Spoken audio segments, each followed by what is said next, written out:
On the threshold of a luxurious mansion sat an unhappy child, deprived of love and affection for reasons unknown to him. Transparent tears slid down the boy's cheeks, symbolizing his mental pain and loneliness. Perhaps if someone, at least one person, had given him love, the end would have been different. This day radically changed the fate of the main character. A middle-aged man held a little girl in his arms and asked Lucian why he went out. Hearing the name Lucian, the girl immediately felt that she had already heard it somewhere before. The boy replied that having learned about the arrival of his younger sister, he went out to meet her. And not only the name, the guy's face also looked familiar. The girl remembered that she saw him in the BL webtoon that she read before her rebirth. Before the resettlement, she lived like garbage, locked within the four walls of her room. On top of everything else, there was something that only made her more depressed. The finale of the webtoon. There is another doll living in the doll house, which she has been following for 3 years, just left her in shock.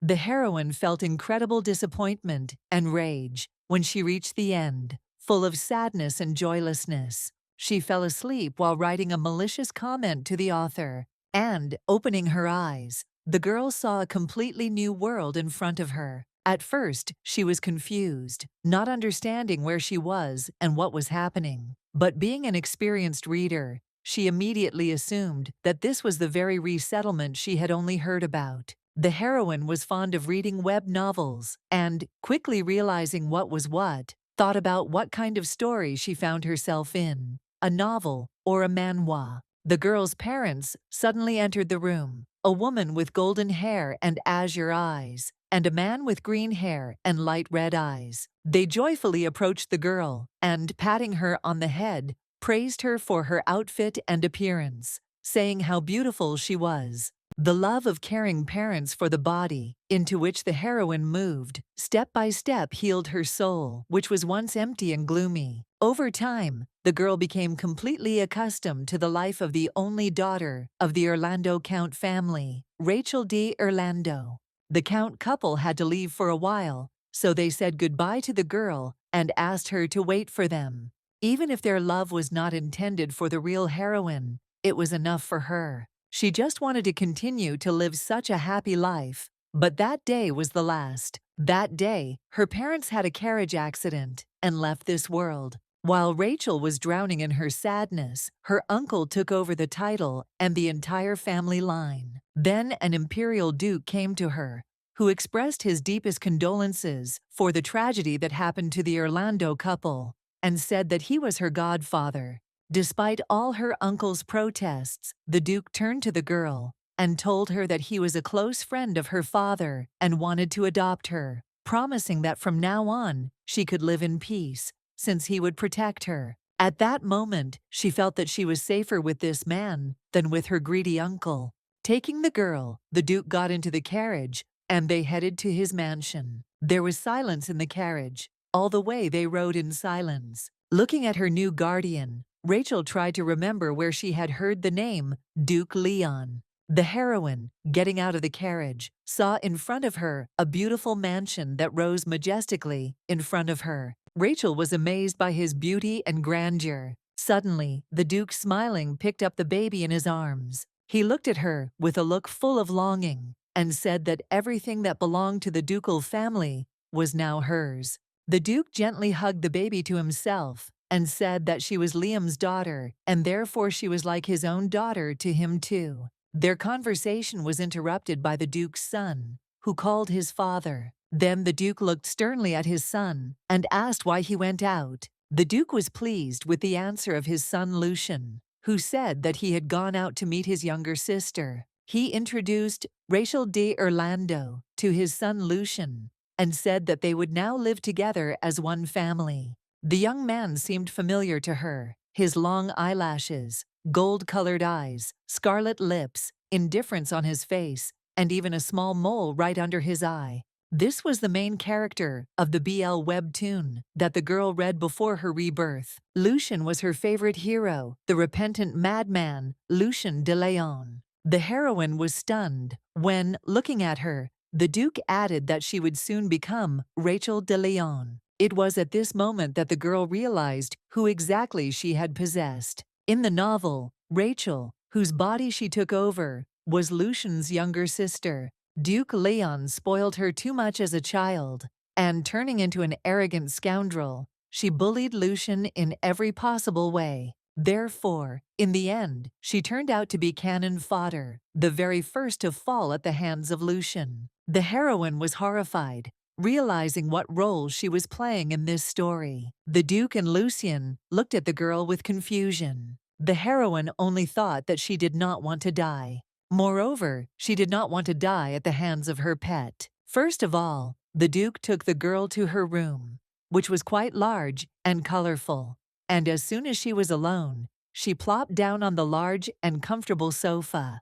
She needed to analyze and sort out her thoughts. In the BL webtoon, Lucian's early years were extremely unhappy. He was a boy with a sad past because his father cruelly abused him. Lucian's father and the man who brought Rachel to the estate, Duke Pedro de Leon, also suffered abuse from his father, the previous duke. The reason for this was his love not for women, but for men. And the one he loved was Rachel's father, Liam de Orlando, and the two carefully nurtured their love under the guise of friendship, until one day the previous duke found out about this, and from then on, beatings and psychological violence began, allegedly for educational purposes. He could not accept the fact that his son preferred men and caused them to break up. By that time, the Duke had completely brought his son to his knees, and he ended up marrying the woman his father chose. Renouncing his feelings, Petro was determined to leave remorse and love for Liam behind and become a good husband to his wife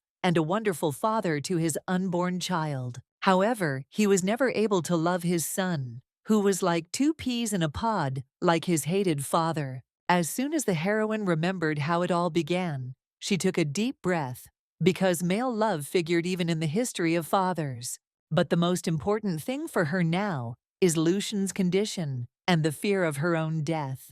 After thinking about this, Rachel realized that not everything is so bad yet, and life under the same roof with her favorite can make an ardent fan happy. While she was lost in her thoughts, suddenly someone knocked on the door. From a sudden knock on the door, she stood up on the bed and, in confusion, answered to come in, and then Lucian, having received permission, entered the room. At that moment, in the eyes of a devoted fan, her favorite character shone brighter than all the stars. And when such a bright and impressive figure appeared from behind the door, I closed my eyes. Entering the room, he announced his desire to talk. To his surprise, the girl smiled and invited him to come in and sit down to talk. Surprised by such a warm welcome, Lucian narrowed his eyes and sat down opposite Rachel with an expressionless face. His presence alone aroused delight in the girl, and she could not take her eyes off her pet. Then a maid entered the room and announced that from now on she would be Lady Rachel's personal maid. Noticing the young shopkeeper in Rachel's room, the maid was stunned with surprise. The heroine was delighted, deciding that the maid had come very opportunely, and asked to bring tea. However, the maid continued to look at the guy in bewilderment. Rachel didn't like the look of the maid. She was unpleasant that she was looking at Lucian like that, and the guy hastened to say that he had only come in for a short time. The girl looked sternly at the maid and said that her brother had come to her, and she did not understand what the problem was. The maid's expression quickly changed as Rachel's stern words reached her ears, and she politely replied that she would bring it now. After the maid left, the girl offered Lucian her tea with a smile, adding that she had not yet tried it herself. But the guy slowly shook his head, refused, and said that he couldn't do it. Rachel asked in surprise why he said that. Hearing his answer that now was not the time for a meal, the heroine opened her mouth wide in shock, because she thought that this was just nonsense, because the guy was not in the army. At that moment, the girl realized her destiny. She moved to save her pet. In her eyes, Lucian looked painfully thin and deeply sad. Looking at him now, the girl didn't understand how the crazy main character from the novel could be so thin. The heroine mentally declared war on the author. expressing to him everything that she did not have the strength to write when she read this webtoon. She was determined to change the genre of this story because she did not want to watch her beloved character die, remembering her sad past, full regrets. She wanted him to grow up to be a good person, capable of experiencing both joy and sorrow, and not an insensitive doll. Also, despite everything, she longed to change her fate and avoid death in order to live her life in peace. Looking at Lucian's thin arms, Rachel asked if he really had a certain time for eating, and he replied that this was true, and he lived according to a set schedule. According to the original, the hero woke up at dawn, training all alone on the training field. He ate food that was clearly not suitable for his growing body. And the last point of this terrible routine was that the hero went to the Duke for punishment. The Duke used the ridiculous excuse more than once, saying that this was just a method of raising his child, and Lucian blindly believed him. No one in this estate told him that this was abnormal, so the hero accepted everything as it was.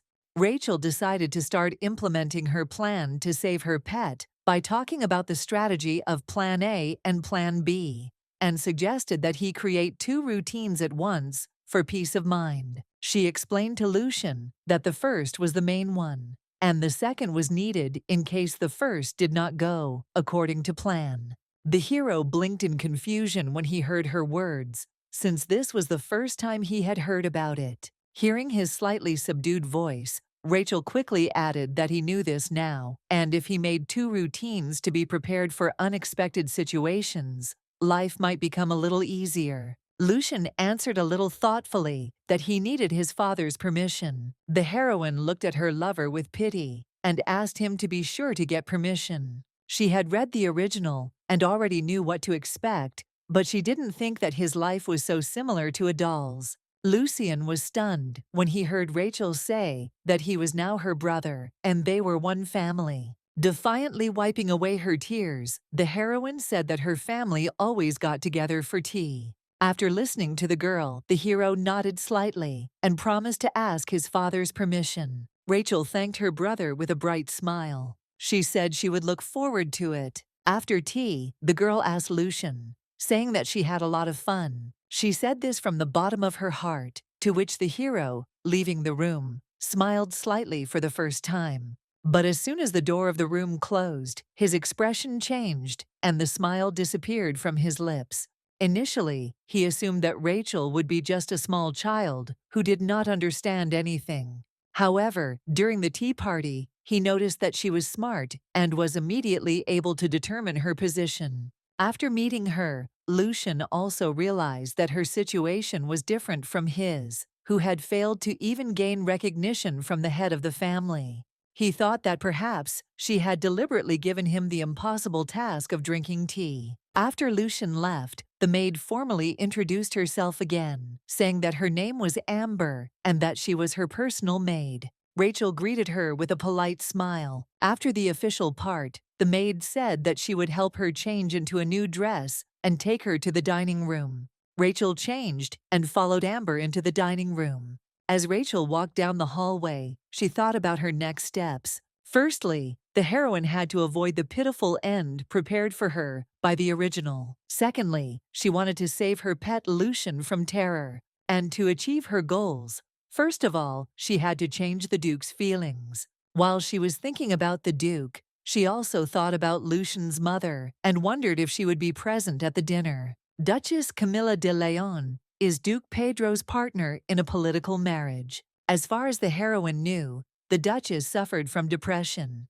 Therefore, she either did not know, or simply pretended not to know, about the kind of treatment Lucian had to endure. As Rachel thought about it, she realized that there wasn't a single person in this house who didn't show signs of mental illness or trauma. Amber looked at the girl as she sighed softly and announced that they had already arrived. The maid, opening the door for Rachel, informed the Duke that my lady had arrived. The heroine quickly went inside, walking from the dark corridor into the bright dining room, and saw the Duke, who was sitting alone at the end of the huge table. Rachel was stunned as she looked in Duke's direction After her eyes finally adjusted to the bright light of the dining room, she was shocked by the abundance of dishes on the table. Seeing the girl, the Duke smiled tenderly and invited her to the table. Looking around, Rachel noticed that neither the Duchess nor Lucian were at the table. She assumed that they were simply delayed,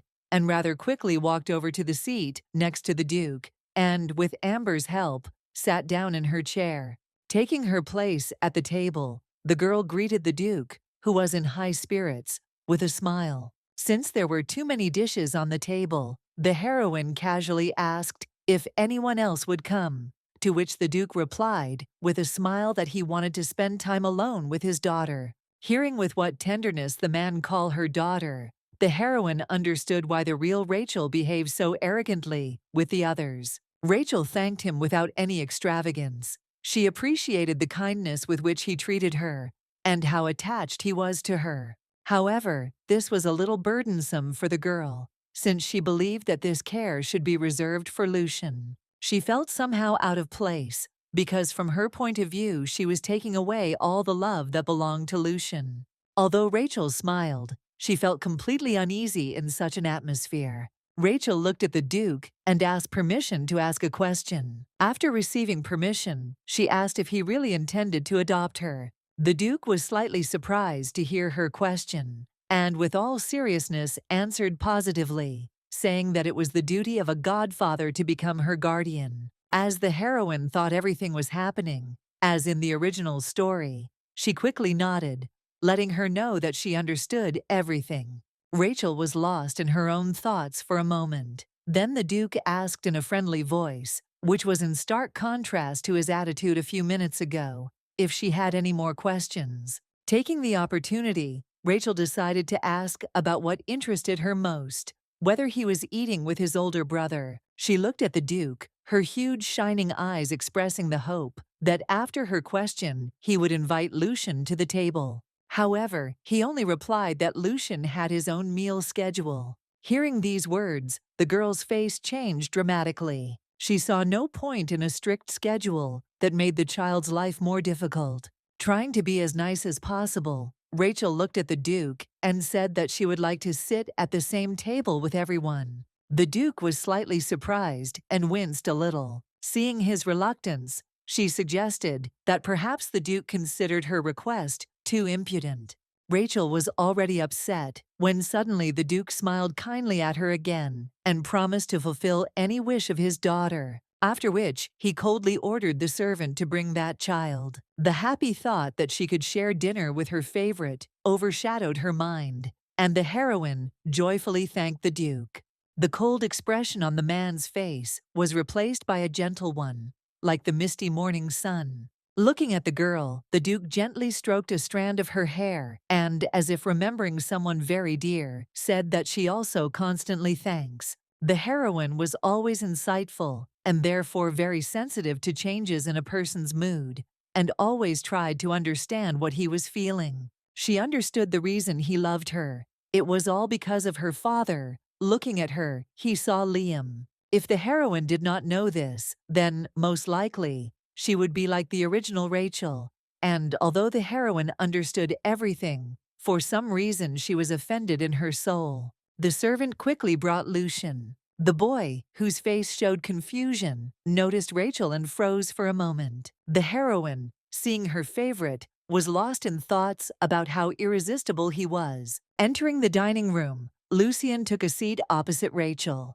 The heroine greedily devoured the food, sneaking glances at her pet and trying to feed him so that he would gain weight. The Duke did not hide his smile, addressed to the girl throughout the entire meal. He was always cold, and therefore it was strange for Lucian to see this side of him. After dinner, Rachel said a warm goodbye to her brother and the Duke, and left the dining room with Amber. Lucian, usually reserved in his displays of emotion, stood behind his father, looking tense, while the Duke waved at her with a soft smile. At that moment, it never occurred to the heroine that her hasty decision could upset the Duke even more. After Rachel returned to her room, the Duke's expression suddenly changed. His mouth tightened, his gentle smile disappeared, and his soft eyes turned into a stern gaze, and he walked out of the dining room first, telling Lucian to come to his office. Then the girl was very happy and could not even imagine that her hasty mercy would only make Lucian suffer more.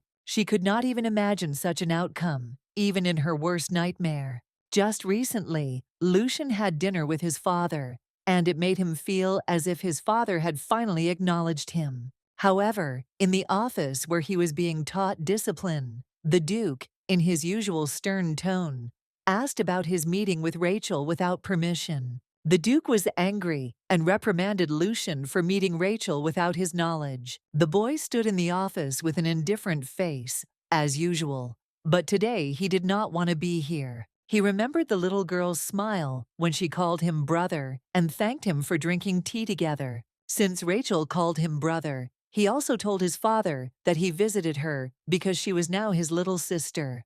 But the Duke accused him of somehow convincing an innocent child to ask him to come to dinner. The Duke became furious and scolded Lucian and told him not to do anything stupid again. Under the pretext of the need to correct his bad head, the Duke punished him again. Coming out of his father's office, Lucian found it difficult to breathe. He walked with difficulty to his room, leaning on the wall. At that moment, his only desire was to quickly return to his room, where there was no one. The Duke's attitude towards his adopted daughter was strikingly different from his attitude towards his own son, and the next day he presented Rachel with many luxurious dresses. Rachel was amazed by such luxury, and together with Amber, was choosing with interest which dress to wear. To the great surprise of the maid, she chose the most modest and decent dress, after which she, accompanied by a maid, went to meet Camilla. Camilla is a duchess, and directly the mother of Lucian. However, she was not allowed into the room, and the duchess's maid reported that the duchess was not well, so she could not receive her. The heroine was dumbfounded that she was rejected. But on the other hand, she understood that this was to be expected, because no one would want to see the stepdaughter who was arbitrarily brought by her husband, especially if it was the child of his lover. From the moment of her marriage, it was obvious that the Duchess would fall into depression, because she was forced into a husband in a political marriage who will never love her and hates his own son. Moreover, he only cared about the daughter of his past love. In the original, the Duchess's feelings reached a peak, and she eventually fell into a deep depression. She realized that the very first button of this marriage was already fastened incorrectly, and she blamed the Duke for this, after which she fainted and died. The heroine asked the maid to tell the Duchess that she wished her a speedy recovery. She sincerely wanted Camilla to overcome her mental illness and start taking care of her son before it was too late. After this, the heroine became convinced that now there was no one to take care of Lucian except her. Since the meeting with the Duchess did not take place, Amber asked Milady if she would return to the room, but the girl answered in the negative. Rachel asked Amber where her brother Lucian was now. The boy, according to his schedule, studied in his room. Having learned this, holding a basket of snacks in her hands, she headed towards her pet. Lucian was startled to see Rachel at the door of his room. She said with a smile that she had brought delicious fruits to eat together. However, the guy refused, saying that now, according to his schedule, he must rewrite the history books. Rachel was sad again when she heard about the schedule, because she hoped to feed him at least sometimes. She asked about the two schedules they had talked about earlier, but Lucian said that his father had decided to leave the main schedule unchanged. The boy explained that this is the only way he can become an ideal successor, capable of managing the family. Hearing her say that in this case she would not be able to interfere with his routine, Lucian thought that now Rachel would give up, because children often give up easily when things don't go according to their plan. However, unexpectedly, the girl brought the grape to Lucian's mouth to feed him. When Lucian looked at her dumbfounded, she said with a bright smile that in that case, she herself would put a grape in his mouth. He did not expect this and did not know what to answer. Meanwhile, the girl explained that he could continue to cheat, and he only needed to open his mouth when she spoke. After which, she again brought the berry to his lips, tried to feed him, but he did not open his mouth, and I tapped it on Lucian's lips. Noticing that the boy froze in place, she, with shining eyes, began to sing a children's song so that he would open his mouth. After the girl repeatedly tried to feed him, Lucian finally opened his mouth. Rachel quickly shoved the grape into his mouth, while he opened his mouth slightly, and was extremely happy that she was able to achieve her goal. She animatedly asked if it was tasty and if he liked the berry. When she received no response, she became upset, thinking that perhaps she had been too persistent. Confused, the heroine stared at him, batting her eyelashes stupidly. She looked at her favorite character and tried to understand what his blank look meant. Rachel saw momentary confusion on his expressionless doll face. She looked at him intently, hoping that he still liked it. Trying to be as polite as possible, she told Lucian that he could ignore her and continue studying. At that moment, he noticed that he had made a mistake by being distracted by Rachel. While Lucian was replacing the damaged leaf with a new one, the heroine invited him to try raspberries. Without waiting for an answer, she again extended her hand to him to put the raspberry in his mouth. He looked emotionlessly at Rachel's small fingers, with which she held the berry. Suddenly, someone knocked on the door. Opening the door a crack, Amber told Rachel that the Duke was calling her, and she had come to escort her. Rachel was surprised and disappointed, but she could not ignore the Duke's words. Before leaving, she left a basket of fruit for Lucian, asking him to be sure to eat it. She also wished him strength in rewriting. For some time, Lucian stared motionless at the door through which Rachel had left. He then turned his gaze to the fruit basket. Lucian took one raspberry from the basket and decided to try it. However, as he expected, the raspberries turned out to be completely tasteless. But at the same time, the raspberries Rachel gave him were delicious. And it was very strange, because he had a secret that no one knew about. Under the influence of the black substance, he lost the ability to sense taste. The creature suggested that this was possible due to the special magical waves emanating from the girl. But Lucian did not want to listen and ordered the creature to be silent. A month later, the Leon family officially adopted the heroine, and she became Rachel de Leona. However, the Duchess still avoided meeting her and conveyed through the maid that it was difficult for her to see her. The heroine understood why Camilla refused to accept her, but if she did not come to greet her, it would offend her even more. Rachel had only one request for the Duchess, that she take care of her son. As for the Duke, nothing has changed. He was still affectionate and friendly with her. However, as soon as she started talking about Lucian, discontent appeared on his face, which was difficult to hide. She mentally prayed that the Duke would start thinking about his own son. Lucian also did not change. He also trained hard, and under this scorching sun, he shone so brightly, like an angel descended from heaven. He still followed his damn routine. Therefore, the heroine decided to look for a loophole in him, and noticing Lucian, she happily ran up and offered to take a short break and have a snack. But when she wanted to get closer to him,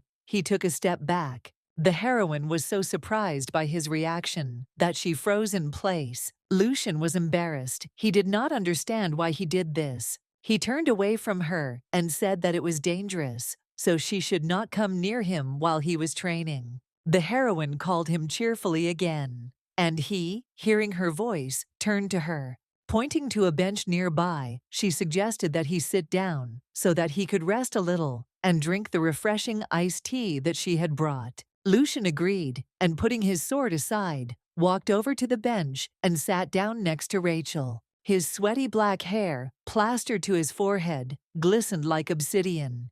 He combed it carelessly back, and in Rachel's eyes, he was, as always, irresistible. Rachel gave him some iced tea to drink and refresh himself. Suddenly, he called her by name, which made her incredibly happy. However, his next words, that her frequent visits put him in a difficult position, shocked her. He explained that he had to move according to a routine. Seeing Lucian sigh softly, she thought that perhaps he was disappointed. This was the first time she had seen him like this. For the entire month, she deliberately wandered around the castle, looking for him. And when she met him, she greeted him energetically and joyfully. and deliberately tried to drag out the conversation for as long as possible. Therefore, it was quite expected that she managed to get pretty tired of him. Seeing that the heroine became quiet and sad, he clarified that it was because she was not on his schedule. Thinking that he was pointing out her indiscretion, she asked for forgiveness and promised not to act like that in the future. But Lucian explained to her that he meant that the problem was only with the set schedule, and not at all that he did not want it. Rachel was puzzled to realize that he cared about her and didn't want his words to hurt her. This was the first time Lucian, who looked like a doll, expressed his feelings like this. Then, since the problem was not his dislike for her, but only his schedule, he asked to include her in his schedule. Lucien was stunned. He wanted to say something, but stopped mid-sentence and immediately pressed his lips tightly together. She looked at him as if possessed, because at that moment he had a very cute expression on his face. Not understanding why she was acting so strangely, he simply blinked his eyes, looking at her. Lucian blinked slowly and brought the iced tea to his lips thoughtfully. The heroine, like a true fan, even admired the way he drank. After drinking his tea, he hesitantly asked if she meant for him to include her in his routine and for her to accompany him all day. Rachel was incredibly happy. She really wanted to get up and dance in place. She wanted to ask him to do just that. But in the end, her common sense prevailed, and she replied that she was only asking for time in her schedule when she could come. And then he could pay attention to her. After thinking a little, the hero said that he needed to get permission from his father. When the girl replied that everything was fine and she didn't want to cause trouble, Lucian's eyes widened in surprise. It had only been a month since they met, so she didn't want to rush things because of her desire to develop their relationship as quickly as possible. After she answered, he looked at her and promised that he would ask his father. His belated but positive response made Rachel feel happy again. She stood up, unable to sit still, and her heart beat joyfully with anticipation. Rachel was so happy that she had a bright smile on her face, and her hands were twirling the skirt of her dress. She was so absorbed in joy that she didn't even notice that Lucien had been staring at her the whole time. Suddenly, the Duke tenderly called his beloved daughter. Hearing his father's voice, Lucien jumped up from his seat, but the Duke did not even look in his direction. He gently patted Rachel on the head and said that, according to Amber, her dress was ready and she needed to go to the fitting. Looking at his tender and loving gaze, Lucian only dreamed that he would look at him with the same eyes. He followed his father's instructions in hopes that when he completed the program and became the perfect heir, his father would look at him the same way he looked at Rachel. While he was lost in thought, Rachel suddenly called him.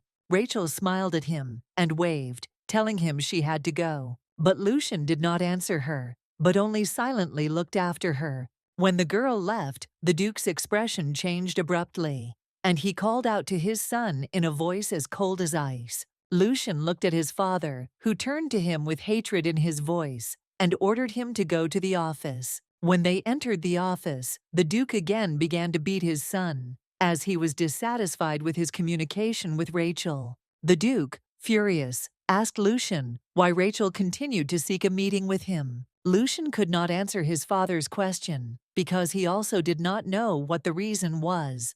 Lucian was exactly like the previous Duke. He had the same eyes as the man who cursed the Duke and Liam, separated them, and ultimately destroyed them. Therefore, the Duke could not allow Lucian, who was like two peas in a pod, like his grandfather, to remain near Liam's child. The Duke called Lucian disgusting, accusing him of trying to use the girl against him. With bated breath, Lucian replied, almost choking, that he had never even thought about such a thing. Then the Duke ordered that, in future, he should not indulge her, even if she came herself, and did not think that he could remain near her. As Lucian left his father's office, he thought that he was indeed jealous of Rachel, but he never thought of using her. Barely standing, leaning on the wall, he thought about what he needed to do so that his father would finally notice him. The voice of that creature again sounded in his head. saying that everything was useless, and no matter how hard he tried, nothing would change. The voice convinced the boy that no matter what he did, the Duke would not recognize him.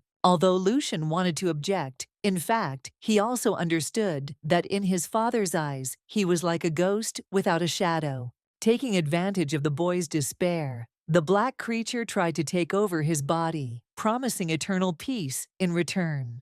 Just when he was about to give up, Rachel's gentle voice rang out, looking at him with a beaming smile. Hearing his name, Lucian came to his senses. He looked in confusion at the little girl in front of him, who continued talking with a smile. She looked at him with her large dark blue eyes and promised that she would not interfere. Rachel took Lucian's hand and told him she just wanted to walk with him to his room. At that moment, Lucian realized that only one person in this estate noticed him, and he gently squeezed her hand with his large palm. Rachel didn't expect him to take her hand too, and was shocked at first. But after a few seconds, she looked at him tenderly and smiled.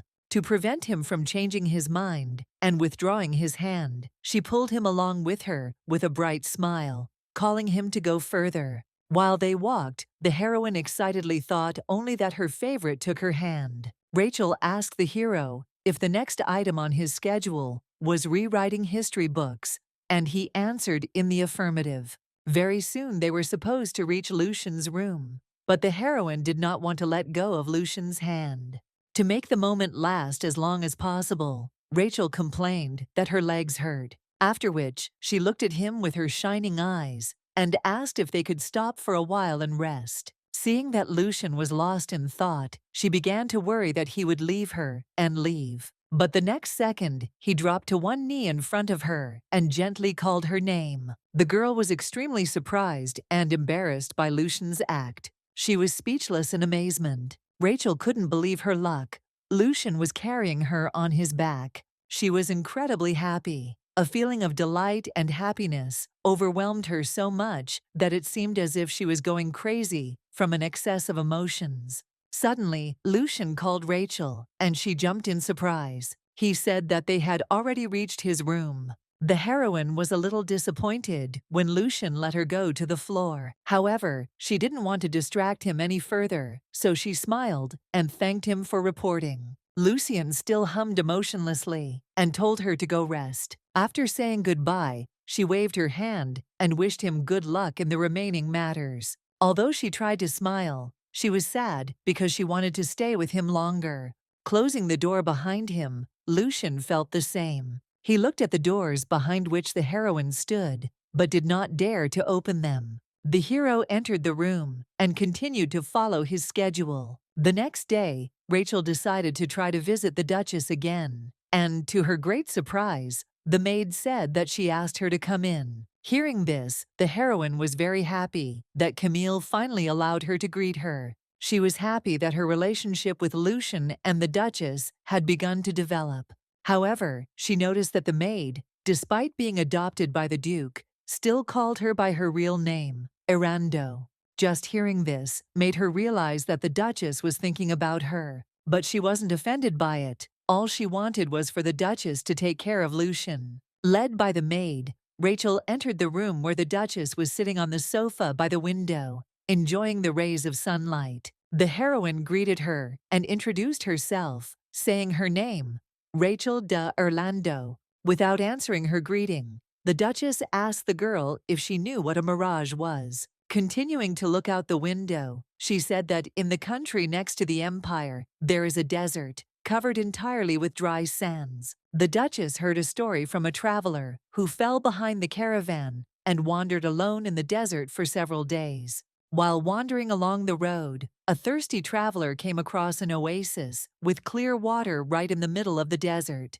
Rushing as hard as he could to the oasis, he scooped up more water, but only coarse sand fell into his mouth. It was an illusion, or in other words, a mirage. Having finished her story, the Duchess asked Rachel what she thought about it. Does she think that mirages only happen in deserts? While the girl looked at her in confusion without waiting for an answer, Camilla said that she hoped that she would never put her head in the sand, mistaking a mirage for an oasis. Hearing these words, the heroine realized that this was a warning, that what she was now enjoying was just a mirage. She realized that with this story, the Duchess warned her not to let her guard down, being deceived by an illusion that would one day disappear. Rachel easily agreed with the Duchess's words, since she also did not plan to stay in this house forever, but only wanted her pet Lucien to find happiness and live the life of an ordinary person. And then she would no longer have anything to regret. So the girl smiled her kindest and most harmless smile that she could, and told Camilla that she needn't worry about it. The heroine originally planned to disappear when this day came. At this time, Lucien was training as usual in the training field, under the scorching sun. As usual, Rachel came to him at this time, but today she was not there. Noticing that she was still gone, Lucien thought that perhaps she was a little late, but the dark creature again began to sow doubts in his heart, whispering to him that this child would not always seek a meeting with him, because the Duke treated her differently. It told him that she might even take his place as heir. After Rachel spoke with the Duchess, she became convinced that she was not happy about her appearance. Nevertheless, they would have to live under the same roof for some time, so she did not want to conflict with her. Leaving the room, she saw the Duke's assistant, who asked how her meeting with the Duchess went, after which, with a benevolent smile, he said that the Duke was calling her to his place. Rachel was a little surprised, because she didn't know why he could be calling her. As soon as the heroine entered the Duke's office, he joyfully jumped up from his seat and invited his daughter to enter. Coming closer, he with great joy invited her for a walk together. The Duke enthusiastically said that they would go shopping, and he would buy her everything she wanted, and then they would eat delicious desserts from the pastry shop. Of course, she didn't hate the Duke, because he treated her so well, so she happily agreed. Hearing her answer, the Duke took her hand in anticipation, and walked forward, calling her to follow him, and informing her that the carriage was already waiting for them. However, the heroine wanted Lucien to also enjoy the walk, so she decided to ask the Duke about him. But as soon as she asked him about it, the Duke's expression became cold. The Duke sadly asked if she really didn't want to go for a walk alone with her father. Realizing that they were in too much of a hurry, she replied that she would be happy to take a walk with the Duke alone. But the Duke replied that he would be more happy if his daughter called him Daddy. It wasn't that she didn't like the Duke, in fact, she simply couldn't call him father. Noticing her confusion, the Duke affectionately patted her on the head and told her that everything was fine, and that he understood that she was still uncomfortable. The heroine could not help but become attached to the person who smiles at her, sincerely giving her his love. But she understood that it would be difficult for them to become a real family, because later they would all change their feelings. She, of course, felt sad that Lucien would not go with them. But she tightly squeezed the Duke's large and warm hand, and they left together. Lucien had doubts in his heart, and kept thinking that maybe Rachel would actually become the successor. The more he thought about it, the harder it was for him to breathe. Walking along the corridor, he remembered that when he was out of breath, struggling to stay on his feet so as not to fall, two servants suddenly appeared in front of him. The workers were surprised to see the young master in such a state. They looked at each other in confusion, not knowing how to react to this. In the end, they simply walked by, pretending that the hero was not there. After they left, unable to stand on his feet any longer, Lucien collapsed to the floor. At that moment, Rachel suddenly appeared in front of him and asked him worriedly what was hurting him. She was in a panic, not understanding what happened to him and how to help him. Then, Lucien realized that Rachel was different from the others. Remembering that incident, he tried to drive away bad thoughts from himself, convincing himself that Rachel was not like everyone else. At the same time, the dark creature continued to push him towards the cliff of despair, forcing him to doubt the only person close to him. The walk with the Duke turned out to be much more pleasant than expected. First of all, the heroine had something to look at, because she had been in this world for a long time. But she was never able to see everything that was around her. The Duke bought everything Rachel laid eyes on. At the same time, he did not buy anything specific, but bought whatever he wanted, regardless of the price. The Duke bought everything that he thought Rachel might like, and it didn't matter what exactly it was. The main thing was that it suited the color, size, or taste of the Duke. Now the heroine understands how Rachel grew up from the original story and how luxurious her life was. The Duke simply bought whatever the heroine looked at, and if she had not stopped him in the process, there would have been twice as many boxes. Having finished shopping, the Duke invited her to go eat something delicious. Rachel knew that this man would never be her real father, and she saw how cruelly he treated Lucian, but she couldn't help but feel sympathy for him. After training, Lucian returned to his room and began rewriting history books. However, he could not concentrate, as he was still thinking about the fact that Rachel never came to him. And while he was absorbed in the storm of emotions in his head, the paper of which his pen and ink touched turned black. The voice again whispered to him that she would not come again, since she already knew that nothing good should be expected from being close to him. The creature continued to make him depressed, reminding him how pathetic he was and how everyone was ignoring him, including his little sister. Having summed up its speech, it again asked to borrow its body for a while, promising that then everything would change. At the moment when the hero was almost giving up, there was a knock on the door, which distracted him from these depressive thoughts.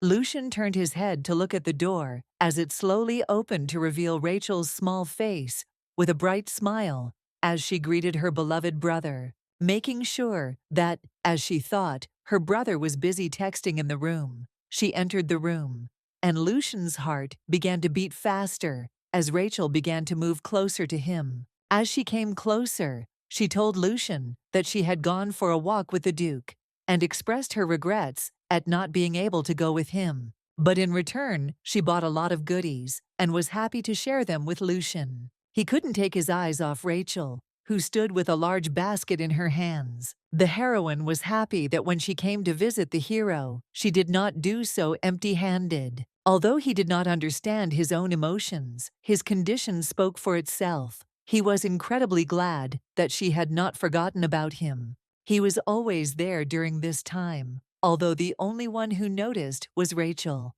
His eyes burned with an overabundance of emotions, but he tried to calmly answer that he was there. Rachel was damn happy to see his reaction and ran up to him and started telling him about the goodies she had brought. First, she suggested trying caramel and, taking one piece out of the jar, tried to put it in his mouth. To her surprise, this time he agreed rather quickly and opened his mouth. Rachel froze in place in surprise, because she didn't understand why he suddenly became so obedient.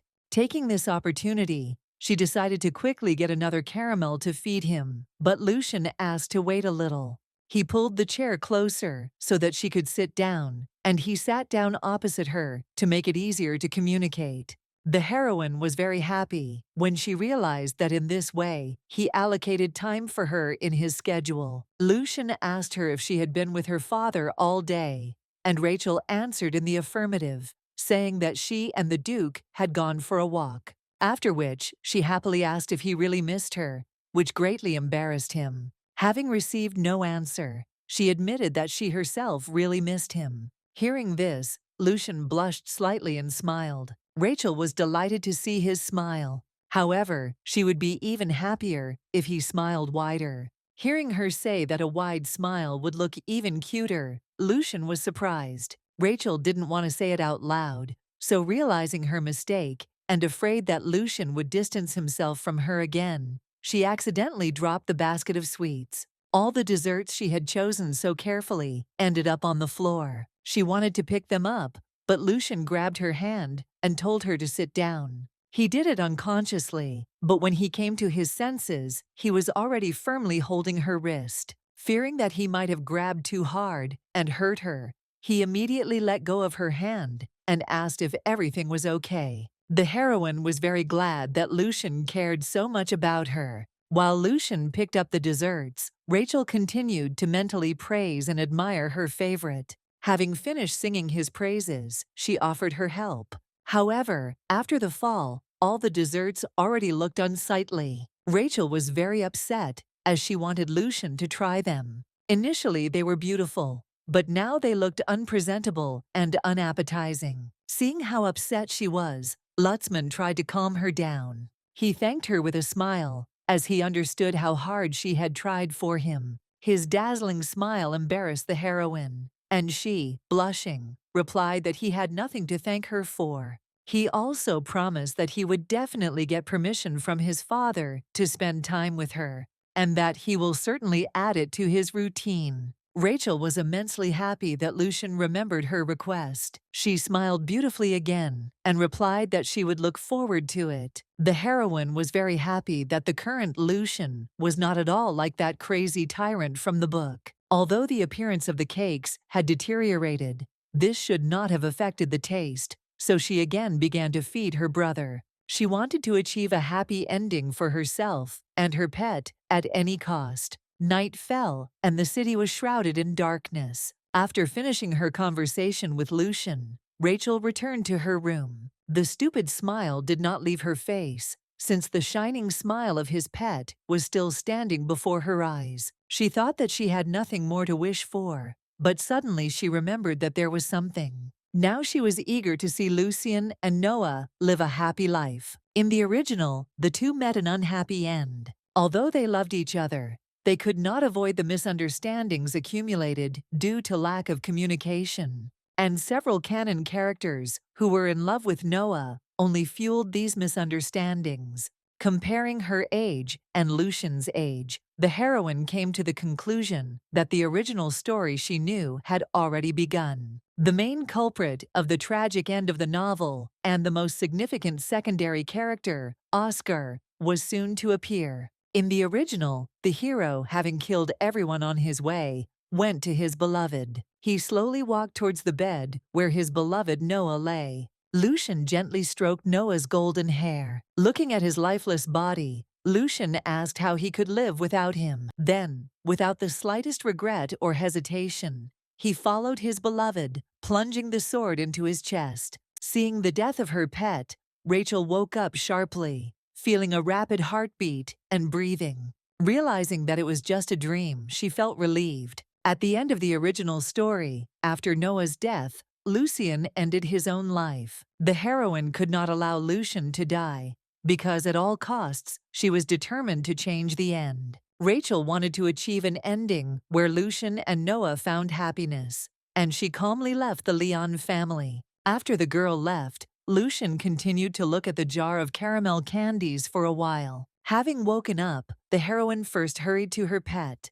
taking with her a huge basket. At this time, Lucian was training alone in the training field as usual. When he saw Rachel, he was delighted and greeted her with a smile. His smile was so pure and innocent, like an angel, that, seeing him, the heroine was convinced again and again that her favorite was an example of a caring guy. Walking closer, Rachel announced that she had brought iced tea and cookies today, after which, with a smile, she offered to sit in the shade and eat together. Lucian was a little confused, as he was scheduled to train. Noticing his confusion, Rachel hastened to clarify that it would only take 5 to 10 minutes, and a short break would even be useful during training. Also, in order to reassure Lucian, she added that if the Duke noticed them, she would say that it was she who persuaded him. Hearing about his father, Lucian remembered how furious he had been when he had simply asked to include Rachel in his routine. After that conversation, the Duke again punished his son for inappropriate behavior. Remembering that day, Lucian began to have headaches, and Rachel, who had been standing nearby all this time, became worried when she noticed her brother's poor health. Since the hero had an unhealthy complexion, she still urgently asked for a little rest. Without waiting for an answer, she grabbed his hand and pulled him along, saying that they must urgently go into the shadows. She was sure that the reason for Lucian's poor health was his terrible schedule. Looking at Rachel now, the hero realized that she was very different from the person he imagined when he first met. She did not ignore him and did not try to hurt him. On the contrary, she showed sympathy for him and sincerely cared. This was the first time someone loved him so much, so he wanted to see her more often and for longer. As they sat down on the bench, Rachel suggested that Lucian drink some iced tea first. She continued to ask about his well-being and whether he needed rest, but the hero calmly replied that it was just a little dizziness. To make sure that Lucian did not get sick, the heroine decided to check if he had a fever. Her careless touch confused the hero, and he abruptly pulled away, saying that it was all because of the heat. Hearing this, the heroine calmed down a little, but still asked the hero not to overwork himself. After he drank the tea, Rachel suggested he try the cookies too. Their pleasant time was interrupted by Amber, who was looking for the young lady. The maid told Rachel that the Duke was looking for her. She didn't know what the Duke wanted this time, and she didn't want to leave her pet, but she couldn't ignore the Duke's request. Nevertheless, she had to go to the Duke. But before leaving, she told Lucian that he could leave everything here, and she would come back and clean it up later. She smiled and waved goodbye to her brother, wishing him successful training, after which she and her servants headed towards the Duke. At that moment, Lucian realized how different his situation was from that of his father. The Duke was able to see Rachel whenever he wanted, while he had difficulty finding time for meetings. The Duke, as usual, greeted his beloved daughter, without hiding his joy. Then he invited her into the room to show her his new purchases. He said his order was delivered today and wanted to show it to Rachel. When the Duke removed the sovan, underneath it was a cage in which sat a rare fox from the beastman race, who was trembling with fear. Seeing him, she realized how accurate Lucian's phrase was when he described the fox as a snow-white cloud falling from the sky.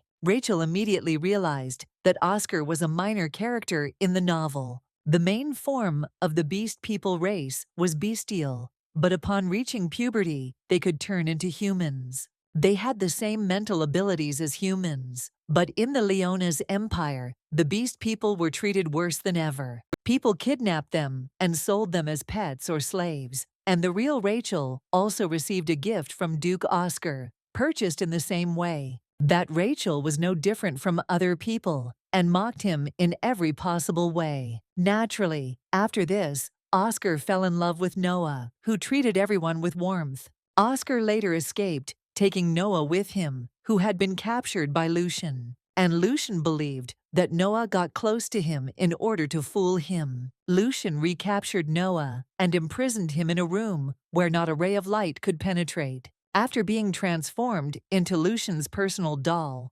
Noah ultimately committed suicide. Rachel felt a little bad when she saw this little furball shaking in fear. Oscar added fuel to the sad ending, so the heroine didn't like him. However, he looked very cute in person. The Duke was incredibly happy when Rachel was delighted with her gift and thanked him. Looking at the cute little creature in front of her, the heroine decided that from now on she would take care of him, unlike the real Rachel. The heroine said with joy in her voice that she had come up with a name for this baby. The fox was shocked to hear that the girl wanted to call him Lump. The Duke also approved of her idea and smiled when he saw the joy on her face. The heroine wanted to change the plot, which is why she gave him a new name. Rachel smiled tenderly at the fox, who looked at her with a surprised look and offered to make friends. After this, the Duke invited Rachel to look at the second purchase. It was a falcon that is used for hunting.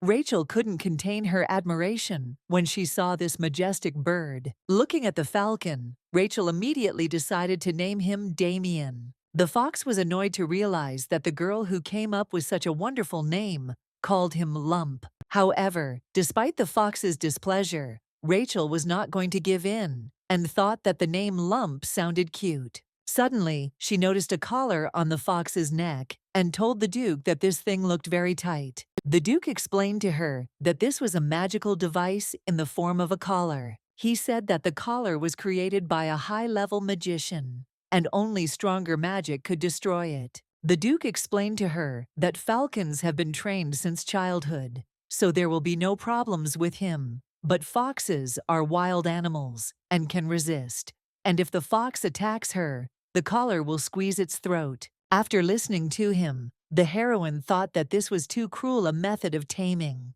Rachel felt sorry for this cute little creature, But the Duke warned her not to trust the beast, since it was impossible to predict when it would show its teeth to its owner. The heroine understood that he was right, because in the original, Oscar betrayed the Duke and Rachel and ran away, but still she felt uneasy. Lucian's training time has come to an end. After training, he began to look at the entrance to the mansion to see when his little sister would arrive. However, Rachel showed up just like that. Therefore, he decided that this time he would go to her himself. During this time, Rachel spent time with her new pet. She tenderly pronounced the name of Lump, and he, curled up in the corner, did not pay attention to her calls.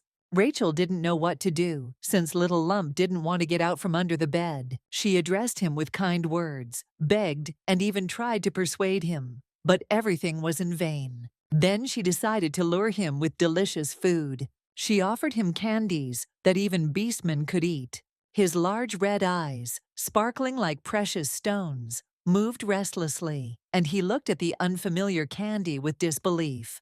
Curiosity got the better of him, and he decided to try the candy. The unfamiliar taste was delicious. He liked the new taste so much that he swallowed the candy whole. The heroine was happy to see him eating candy. She excitedly asked if he liked the treat and if he wanted more. This was the first time Lucian stood at Rachel's door. As usually, the girl found and visited him herself. Gathering his courage, he was about to knock when suddenly a loud scream was heard from the room. He burst into the room in a panic to check what happened to Rachel. Rachel was sitting on the floor, and next to her lay the fox, who had received a blow from the collar. Realizing that the fox was trying to harm his little sister, Lucian grabbed him by the throat, as if trying to strangle him. But Rachel hastened to stop him. After such an attitude, the fox was completely disappointed in people because he thought that they were all the same. They pretended to give me food and then locked me in a terrible place and beat me. The fox thought that this time everything was the same, and Rachel only pretended to give the treat. And when he approached, she was about to strike, and when Lucian grabbed him by the throat, he thought that it was Rachel who ordered him to be killed. Suddenly, the girl rushed to her brother and asked him to let Lump go. Lucian was taken aback by this request, as he believed that the fox had attacked her. But Rachel explained that he was just scared when she unexpectedly touched him. Hearing her request, Lucian agreed to let him go. However, unexpectedly, the hero headed to the window, intending to throw the fox out into the street, but Rachel stopped him. She explained that these pets were a gift from the Duke. Only after her words did Lucian notice that, in addition to the fox, there was also a falcon in the room. Having learned that his father had brought these kids, Lucian agreed to let the fox go. The fox immediately ran and hid under the bed. Lucian couldn't understand why his father gave such a gift, and Rachel explained to him that they were beastmen. After petting the falcon, she said that now they are still small, but when they grow up, they will protect her. But Lucian was unhappy with such protectors because one of them had recently attacked her. But Rachel explained that it was her mistake since she unexpectedly touched him. The hero did not like this explanation, and he said that he could protect her instead of them. Rachel was surprised to hear her brother say this, but at the same time she was happy and admired him. Despite her delight at such an offer, the heroine understood that Lucian was already very busy. After all, he had to inherit the title of Duke and, importantly, build a relationship with Noah. Lucian himself understood that he had very little free time, but still he was sad from the realization of this fact. Suddenly, Rachel wondered why Lucian came to her room. The hero replied that he wanted to return her suitcase. Rachel thanked him, as she had completely forgotten about it. The heroine asked Lucian if he would now return to his routine, but Lucian was worried about her and did not want to leave her alone with the animals. Rachel again said that everything was fine and explained that the recent incident was due to her carelessness, after which she again treated the fox with candy. She apologized to him and promised that she would not touch him again without permission. But the fox still did not trust her and was dissatisfied with the strange name she gave him. The fox accepted the treat, but decided never to go outside again. Rachel was glad that he was taking food from her hands. Their communication was interrupted by a falcon who was hungry. She stroked it gently and asked Amber to bring the meat. Rachel treated Demon to meat and placed a plate of raw chicken next to Lump, since she understood that he would not be satisfied with candy alone.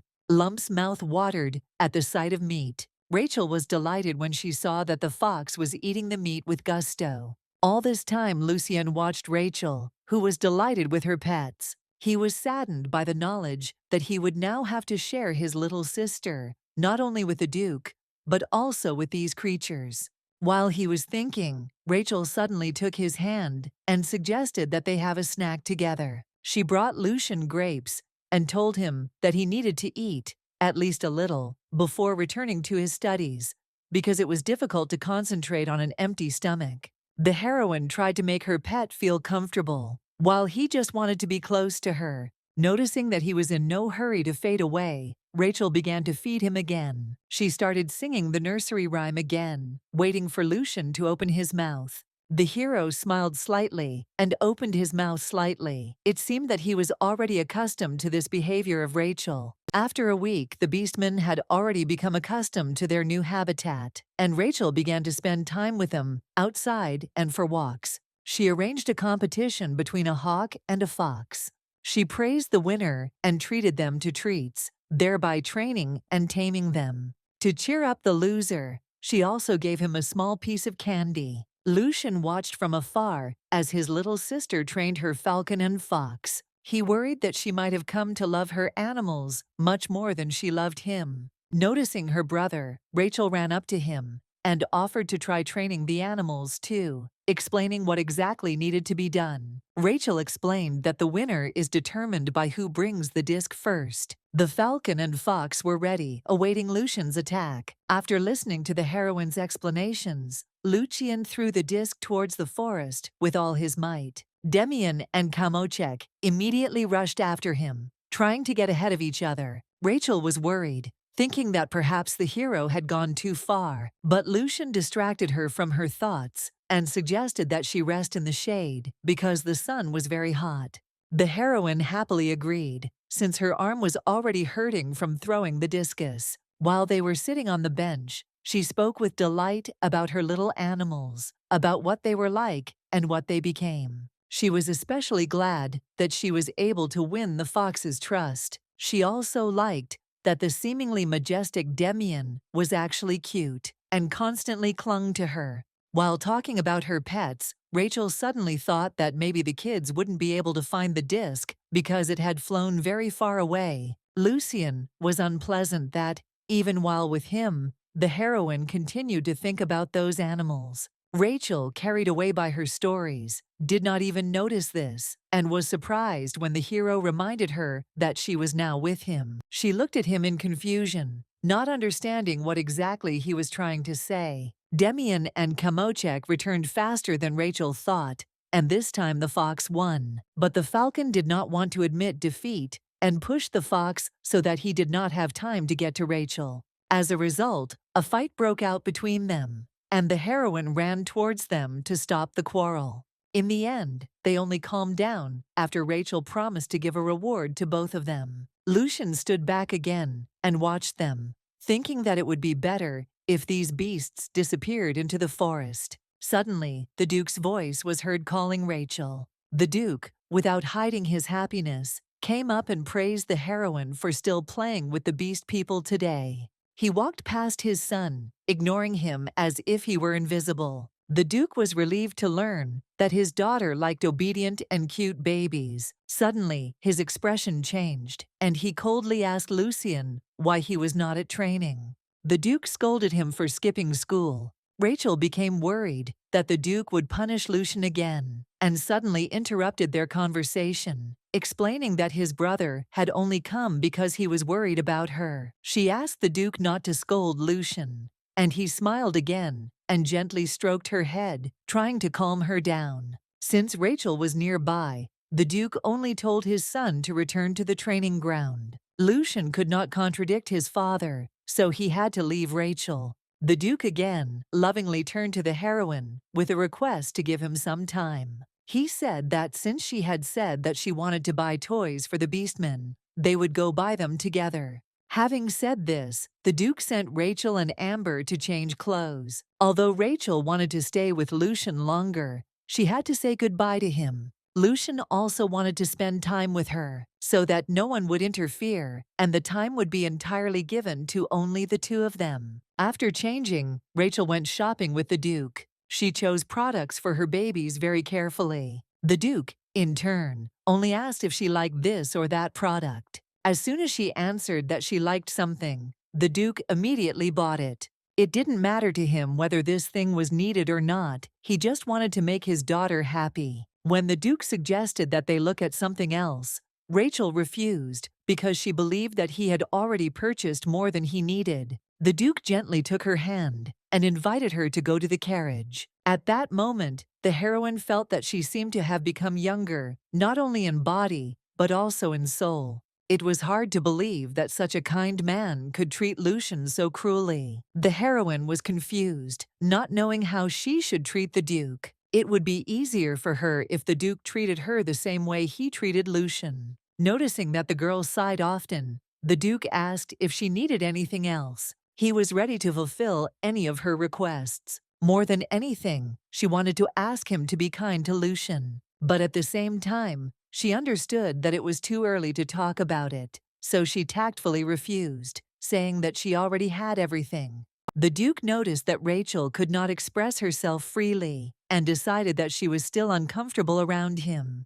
Every time, just watching her, the Duke was immersed in happy memories of Liam. He wanted to take care of a child who looked just like Liam because he felt he owed him something. Doing something for her was like paying off the debt of his heart. Hearing these words, the heroine came to her senses, again remembering that the Duke adopted her only because he felt guilty before Liam. She reminded herself that this concern was not directed at her, but at the real Rachel. The duchy's workers were already discussing Madame Rachel's beastmen with all their might. In their eyes, the little lady with the little beast people looked very cute. As Lucian walked past the maids, he heard them discussing how wherever Rachel went, the beastmen always accompanied her. Hearing that Rachel was spending so much time with them made Lucian sad. Rachel was with them, not only during his training. Whenever he saw her, she was always in the company of these animals. They were together in the morning, at lunch, and even in the evening, while Rachel's meetings with Lucian lasted nothing at all.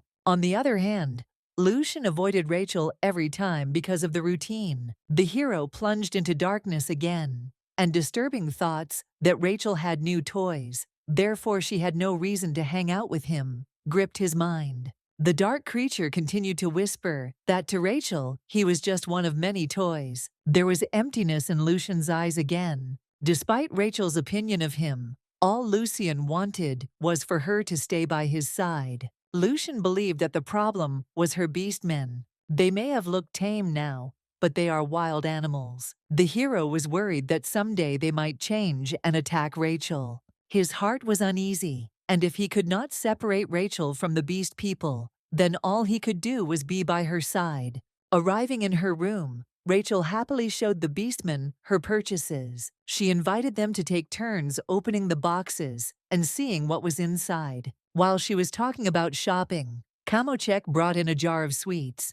Kamochek and Demian looked at her with their big shining eyes, asking her to give them a few pieces. She told them it was bad for her teeth, but they continued to sweetly cling to her, hoping for a concession. In the end, she agreed to give them, but only one each. She was glad to see with what pleasure they were eating these sweets. The real Rachel had a bad relationship with the beastmen. The heroine was glad that she managed to receive this affection herself. As Rachel lived her life, she was glad to have met these animals, whose sincere love was directed only towards her. Realizing that his busy schedule meant he couldn't spend enough time with Rachel, Lucian decided to talk to his father. The Duke was surprised by his son's visit and asked about the reasons for his coming. Lucian communicated his desire to include Rachel in his schedule.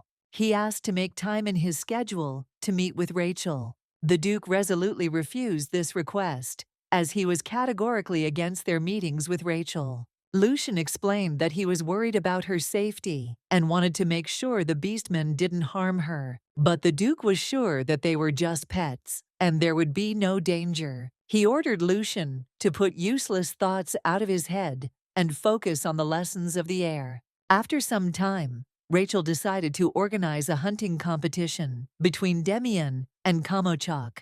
She decided to use the highest quality meat as a prize. After explaining all the rules to them, Rachel announced the start of the competition and sent them into the forest to hunt. When the animals went into the forest, the heroine began to think about whether Lucian was training now. Suddenly, Lucian appeared right in front of her. Noticing him, Rachel quickly ran up to him and greeted him. Although the heroine was glad to see him, but knowing his busy schedule, she asked if he could really visit her so often, to which he replied that everything was fine.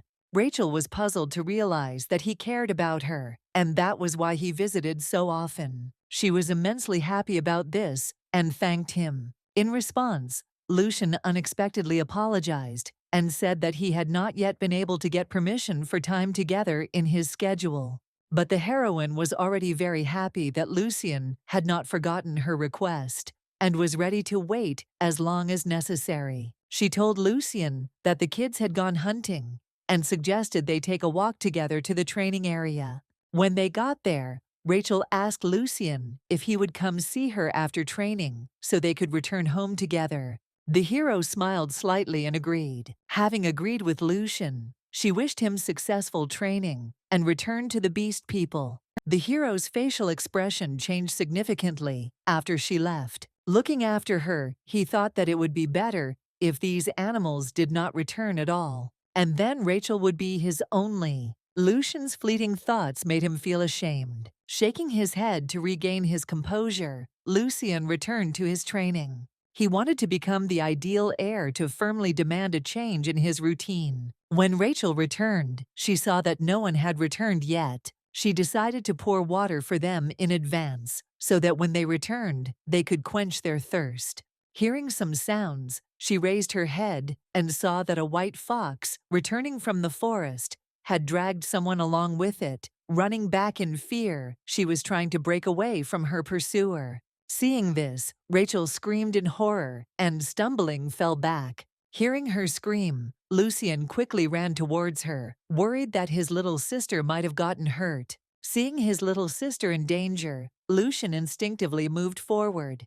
Lucian pushed the girl out of the way of the wild boar in time, but they both fell and Lucian injured his arm.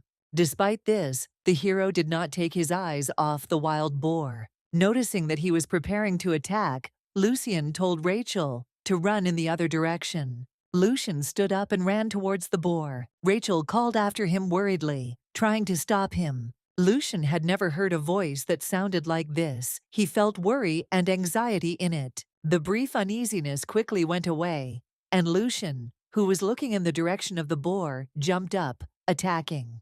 He kept his eyes on the wild boar and plunged his sword into its body without hesitation. The heavy body of the boar went limp. Rachel called out to Lucian in a worried voice. The scent of blood seemed to cause Lucian's eyes to flicker. For a moment, the heroine thought that the cruel hero from the webtoon was standing in front of her. Having caught its prey, the falcon proudly returned. As he flew closer, the first thing he saw was a huge boar next to Rachel. Out of shock, the falcon dropped the rabbit it was carrying in its paws. Rachel stared at Lucian in shock for a moment. She only came to her senses after Lucian called her several times. As Lucian came closer, she noticed a wound on his arm. With a worried and shocked face, she asked if he was okay, trying to help in any way. Tears sparkled brightly in the sun, filling the corners of her eyes, and her beautiful emerald hair shook with fear. She rather called her brother with her to heal the wound. She also told the kids that they were coming back. As they walked, Rachel nudged Lucian to walk faster because she was worried about his injury. Unexpectedly or not, he definitely liked it. Lucian had the feeling that complete chaos reigned in his soul. When Rachel returned to the room, Amber asked if she was okay. In response, Rachel proudly told her how bravely Lucian had rushed to save her. The maid was glad that Lucian was nearby at that moment. Amber also told the heroine that Lucian was also fine and had no serious injuries. Rachel couldn't believe she had put her pet in danger and felt she didn't deserve to be his fan. Lucian reminded her of herself, so from the very beginning of her rebirth, she wanted him to be happy. It seemed that if the hero became happy, then she would find her consolation in this. Therefore, the heroine prayed to be able to change the sad ending of the original. But at that moment, his cold golden eyes looked at Rachel, but at the same time did not see, as if she was not there. His appearance reminded her of the last scene of the main plot. Suddenly, the Duke's loud voice interrupted her thoughts. The worried Duke burst into the room and asked in a grim voice if she was all right. Looking at his face, the heroine realized that he already knew about what happened at lunch and tried to calm him down. However, no matter how hard she tried to show that she was okay, the Duke still felt guilty towards Liam. Rachel immediately realized that this was her opportunity and told the Duke that it was Lucian who saved her. The Duke blamed himself for not listening to Lucien's words about the beastmen earlier. Since these scoundrel beasts were the culprits of this incident, the Duke decided that he must personally deal with them. Seeing how surprised Rachel was, the Duke explained to her that this was necessary, since they had put her in danger. Rachel was horrified to hear that the Duke was going to eliminate them. Although she didn't like the fox's action, she didn't think that the falcon and the fox deserved to die, so she hurried to stop him. She asked the Duke for permission to settle the issue with the beastmen herself. Rachel insisted that she should be the one to take responsibility for them as their owner. She wanted to fulfill her duties towards them to the end. The Duke had nothing to say to her arguments, so he allowed her to act as she pleased. Taking this opportunity, she also added that she would like to thank Lucian as well. Looking at him, the heroine carefully continued and explained that her brother very coolly killed the boar and saved her life. She specifically described it as if she had not seen anything exciting than this. The Duke, who listened to her story, calmly nodded to her words without saying a word. Rachel was extremely surprised when the Duke decided to give him leave as a reward, because Lucian was his son and not a mercenary. But the Duke also added that she could come up with the rest of the reward herself. Returning to his room, Lucian was still worried about Rachel, because they had not seen each other since returning home. He wondered if he should check in with her briefly to make sure she was okay. While he was lost in thought, someone knocked on the door. Having received permission, the servant entered the room and said that he had come to convey the Duke's words. The Duke released him from the afternoon schedule and gave him the day off. It would seem that Lucian should have been happy with these words, but he was disappointed because the visitor was not Rachel. The servant also said that the Duke was inviting him to a dinner party, after which he added that if Lucian was ready, he could go straight to the table. Hearing these words, the hero was inspired, thinking that perhaps Rachel would also be with them. During his first dinner with Rachel, Lucian wished she didn't exist. But now everything was different. He was looking forward to meeting her. He would be glad to see Rachel at the table. That's all he wanted at the moment. 3 people were sitting at the festive table: Rachel, the Duke, and his son. But the Duke continued to ignore Lucian's presence and looked only at Rachel with a gentle gaze. The heroine tried to at least a little dispel the situation and help them get closer. But like his father, Lucian also looked only at Rachel with tenderness. The Duke turned his gaze to Lucian, as if he wanted to say something. The Duke sighed and turned to Lucian, which surprised him greatly. For the first time, he did not scold, but praised Lucian for saving Rachel. The Duke also said that as a reward, Lucian would receive a day off, which he could spend as he wanted. Lucian's face remained impassive when he spoke to his father, but as soon as he looked at Rachel, a gentle smile appeared on his lips. The Duke added that he had more news. He said that a ball would soon be held in the imperial palace. The Duke decided that he, Rachel, and Lucian would participate on behalf of their family. The heroine was very glad that from now on she would be able to attend balls with her brother and eat together at the same table. Although the Duke did not mean this, But looking at her shining eyes, he could not refuse her. He agreed to do as Rachel wished. Hearing this, she smiled broadly at the Duke and thanked him. Looking at her bright smile, Lucien also couldn't help but smile. The next morning, Lucien woke up early and, as usual, got himself in order. Usually Lucien would be training at this time, but today was his day off, and he was just walking around the room in circles, not knowing what to do. Sitting by the window, Lucien thought about what he would like to do. Suddenly, Lucien heard a knock on the door. It was Rachel. A smile immediately appeared on his face, and he hurried to open the door. Seeing Rachel on the threshold, he immediately invited her into the room. When Lucien opened the door, Rachel smiled at him with her unique smile and wished him good morning. She entered the room without hesitation, and having received his permission, sat down next to him. And then she asked if his wound hurt.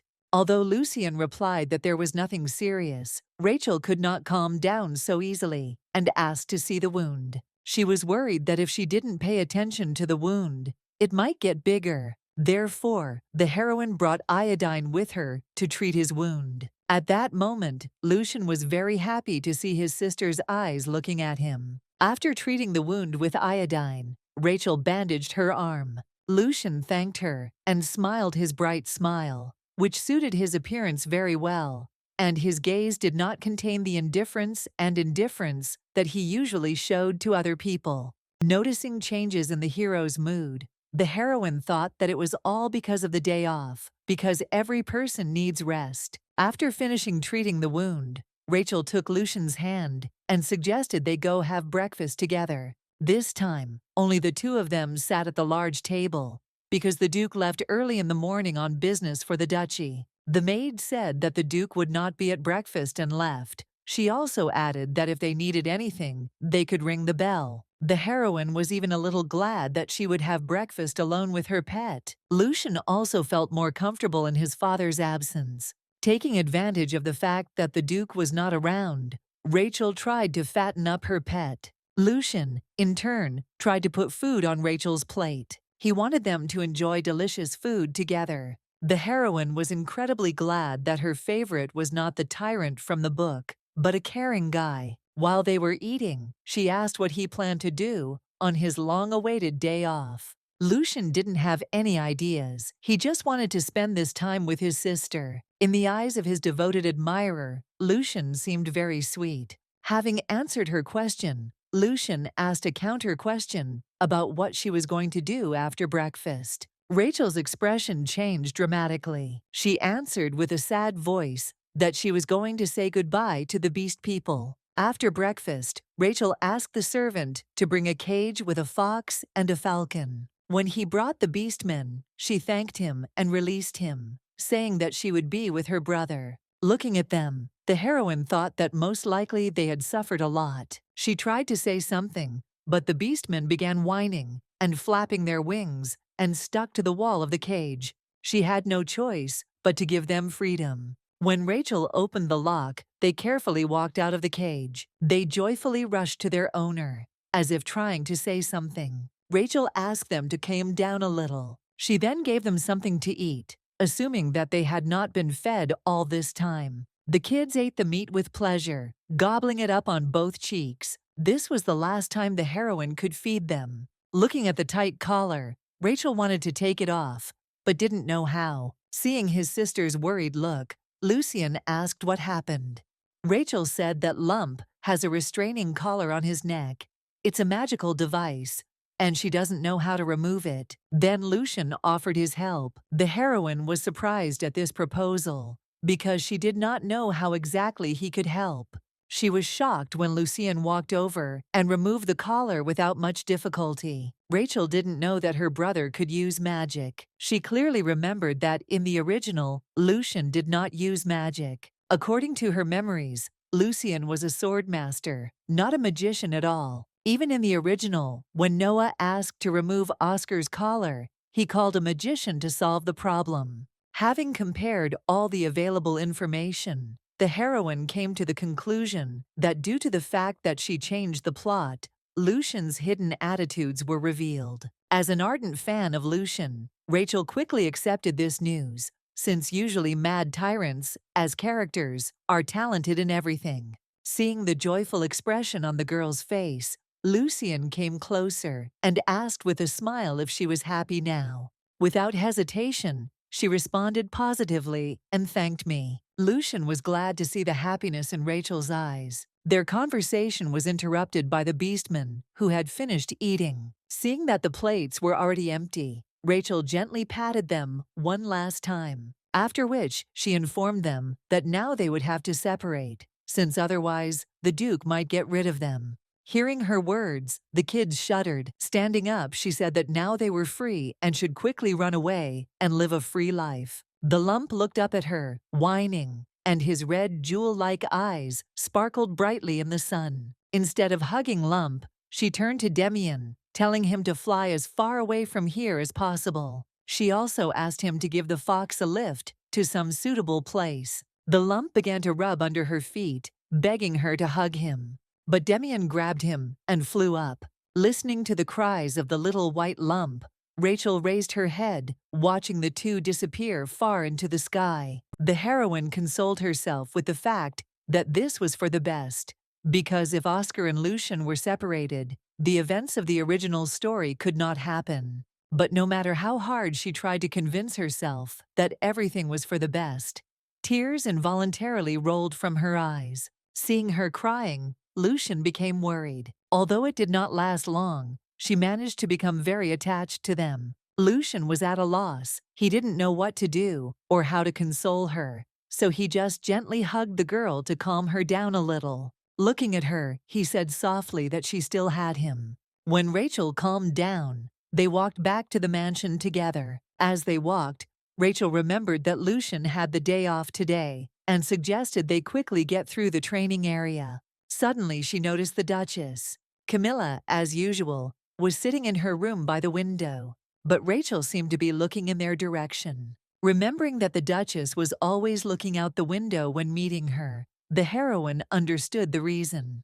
Camilla looked at the training area where Lucian was training. As Rachel suddenly became quiet and stopped, Lucian asked what happened. Then, unexpectedly, the girl asked how often he saw the Duchess. Lucian replied that she was unwell, so they could not see each other. Hearing this, she felt sad that the Duchess was only secretly watching her son. Lucian had difficulty communicating not only with the Duke, but also with the Duchess. However, it looked like the Duchess had feelings for Lucian. The gears in Rachel's head began to spin, trying to figure out a way to help them get closer.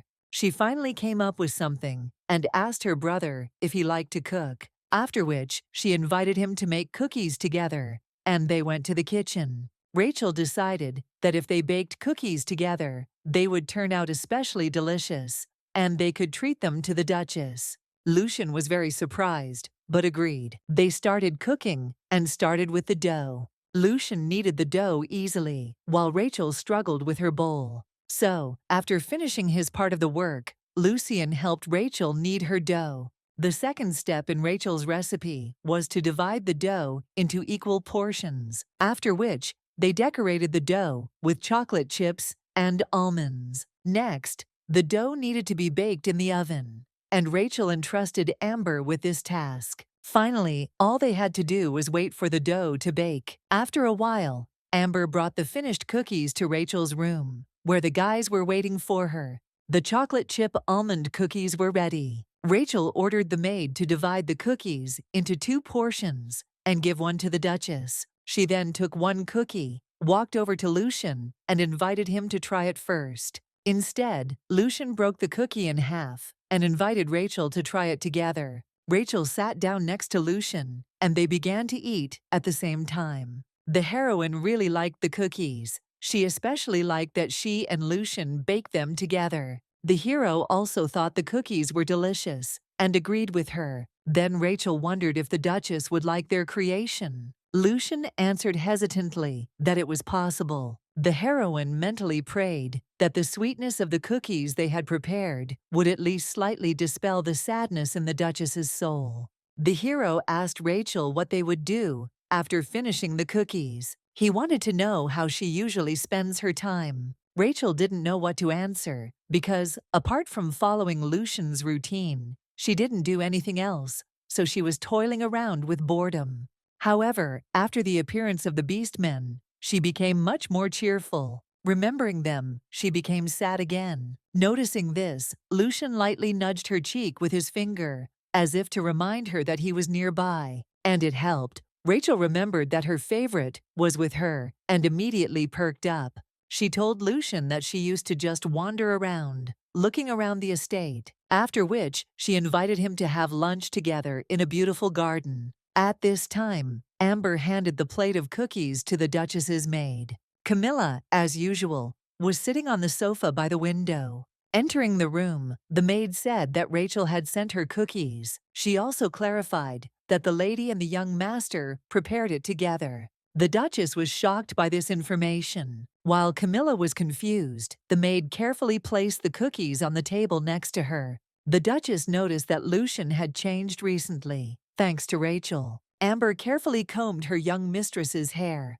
Having finished tying the beautiful bow, the maid announced that the look was complete. Rachel thanked with a smile. She was very excited, as she was in the imperial capital, to attend the imperial ball. It was her first ball, so she was looking forward to it. As Rachel finished her preparations, Lucian came to pick her up, wearing elegant and rather elaborate clothes that were very different from his usual and shabby clothes. He said that they were already paired in the carriage. Lucian gently took her hand, and they went to the ball together. The majestic palace was shrouded in mysterious twilight, which creates an atmosphere of magic and mystery. At the ball in the palace, beautifully dressed aristocrats gathered. The men were in elegant suits, complemented by exquisite jewelry and expensive accessories, and the ladies shone in luxurious dresses, emphasizing their grace and femininity.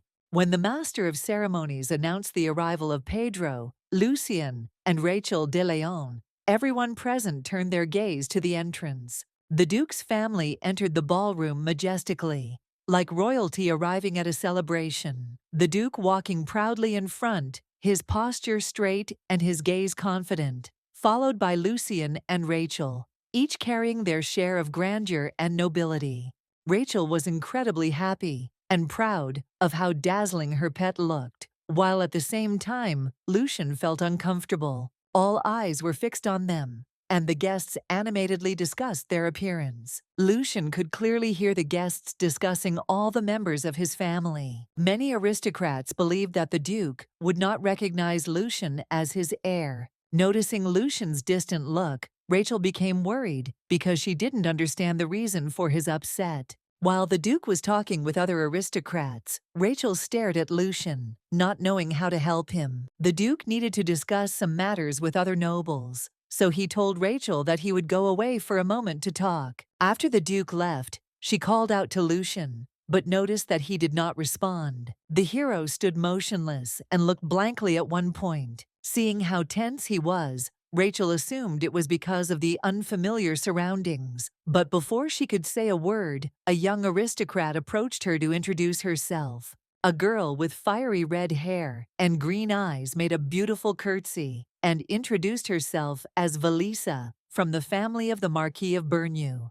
Rachel also greeted Valisa politely and introduced herself. After the greeting, the girl asked Rachel to accompany her, because due to her young age, she was left alone. The heroine was looking for suitable words to refuse her, because she was worried about her brother. Rachel didn't want to leave Lucian, but he asked her to go with Valisa. Lucian said this and left to get some fresh air. Rachel looked after him, not knowing what to do or what to say. Lucian had another attack, had difficulty breathing, and barely made it to the bench, where he sat down. His mind was once again plunged into darkness, and he was lost in a restless whirlwind of thoughts. The devil's whisper told him that Rachel would take everything from him. The dark entity instilled fear, anxiety, and mistrust into his heart, and then offered its help. The voice said that over the past 1,000 years, Lucien was his only successor, with whom he, the great magician, was on the same wavelength. He invited him to join forces to take revenge on this world together. He was brought out of his deep trance by the voice of Rachel, who ran towards him worriedly. Running up to him, she said that she was worried, so she followed him and asked if everything was okay. Lowering his eyes, he replied that everything was fine now. Lucian shared with his sister that he felt uncomfortable being in a crowded place and learned that she felt the same way. She also felt uncomfortable in that environment, so she suggested staying alone until the end of the ball and then returning home. Feeling how much Rachel cared for him, Lucian began to doubt the words of the dark entity, because it was obvious that it was not trying to take anything away from him. Suddenly, music was heard from the banquet hall, and Rachel assumed that the ball had already begun. Looking at her handsome gentleman, the heroine noted that it would be a pity to miss the dance, because they had dressed up so beautifully, so she decided that they should dance too. She then stood in front of Lucian, and following the rules of etiquette, asked him to dance. At that moment, illuminated by the radiance of moonlight, she seemed like a beautiful fairy, and the hero, blinded by her magical light, accepted the invitation. Then, looking at her radiant smile, Lucian realized that he would not mind, even if Rachel took everything from him. He was ready to do anything to ensure that the heroine stayed with him. It had been 2 years since Rachel became a member of the Leon family, and she had gotten used to life in the duchy. During this time, a lot happened. Suddenly, Lucian entered the room. Having grown noticeably over these 2 years and beginning to look more elegant and masculine. He was so beautiful that Rachel covered her eyes with her hands so as not to be blinded by his beauty. But suddenly, the heroine was shocked when her pet suddenly touched her cheek and asked worriedly what had happened to her. Lucian was delighted and a little embarrassed when Rachel said with admiration that his radiance had blinded her. It was a very important day, Lucian's first day at the salon. Also, this day was very important for the heroine. The salon is a place for social gatherings for the children of the aristocracy. This is also the place where Lucian first met Noah. Rachel was looking forward to this and told her brother to make a lot of friends. She also asked him to invite them to the estate and introduce them to her. He looked tenderly at Rachel and smiled. Now there was no soulless expression on his face, like a doll, but a beautiful smile, full of tenderness.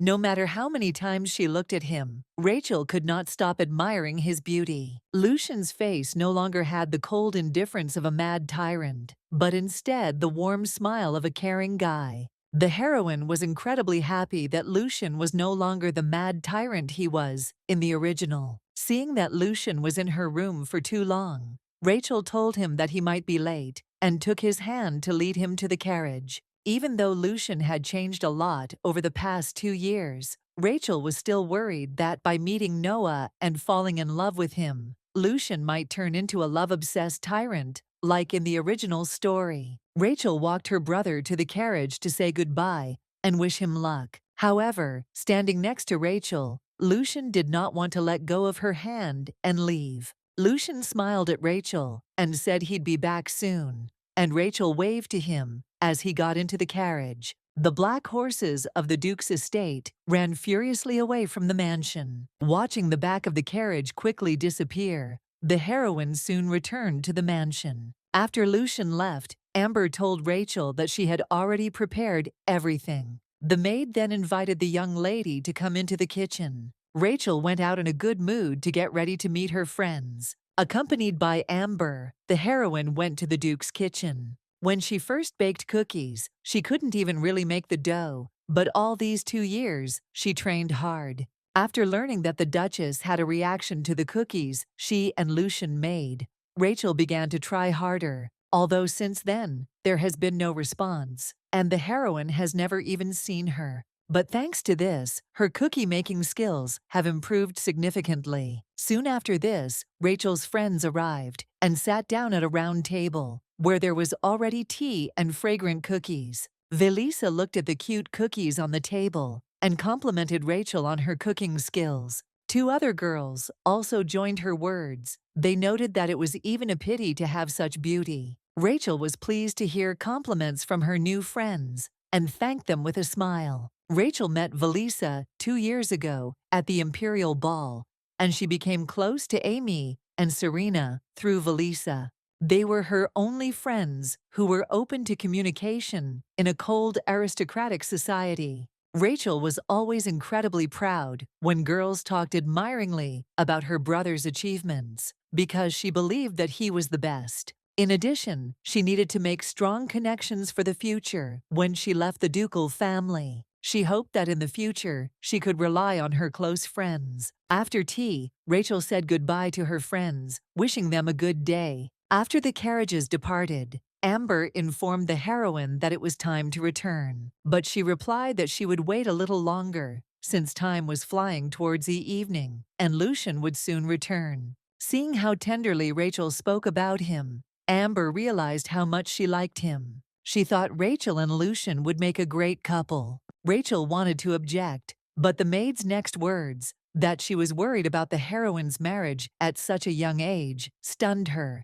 Rachel was shocked to realize that Amber had believed her to be Lucian's fiancée all along. Seeing the shocked expression on the girl's face, Amber was also surprised, since her arguments seemed quite logical. After all, Rachel had relatives, and the Roerlando family still flourished. In addition, Amber heard that at a young age, people adopt only for the purpose of marriage. Rachel was shocked by this information. She didn't even think about marrying Lucian. Rachel was sure that Lucian should be happy with Noah, so she told the maid that this was impossible. Rachel considered the idea of marriage with Lucian absurd, so she was always ready to leave the ducal house. In addition, she was sure that the hero also believed that this was impossible. While they were talking, the carriage in which Lucian was returning finally arrived. Rachel ran up to him and greeted him with a beaming smile on her face. Just as he began to approach her,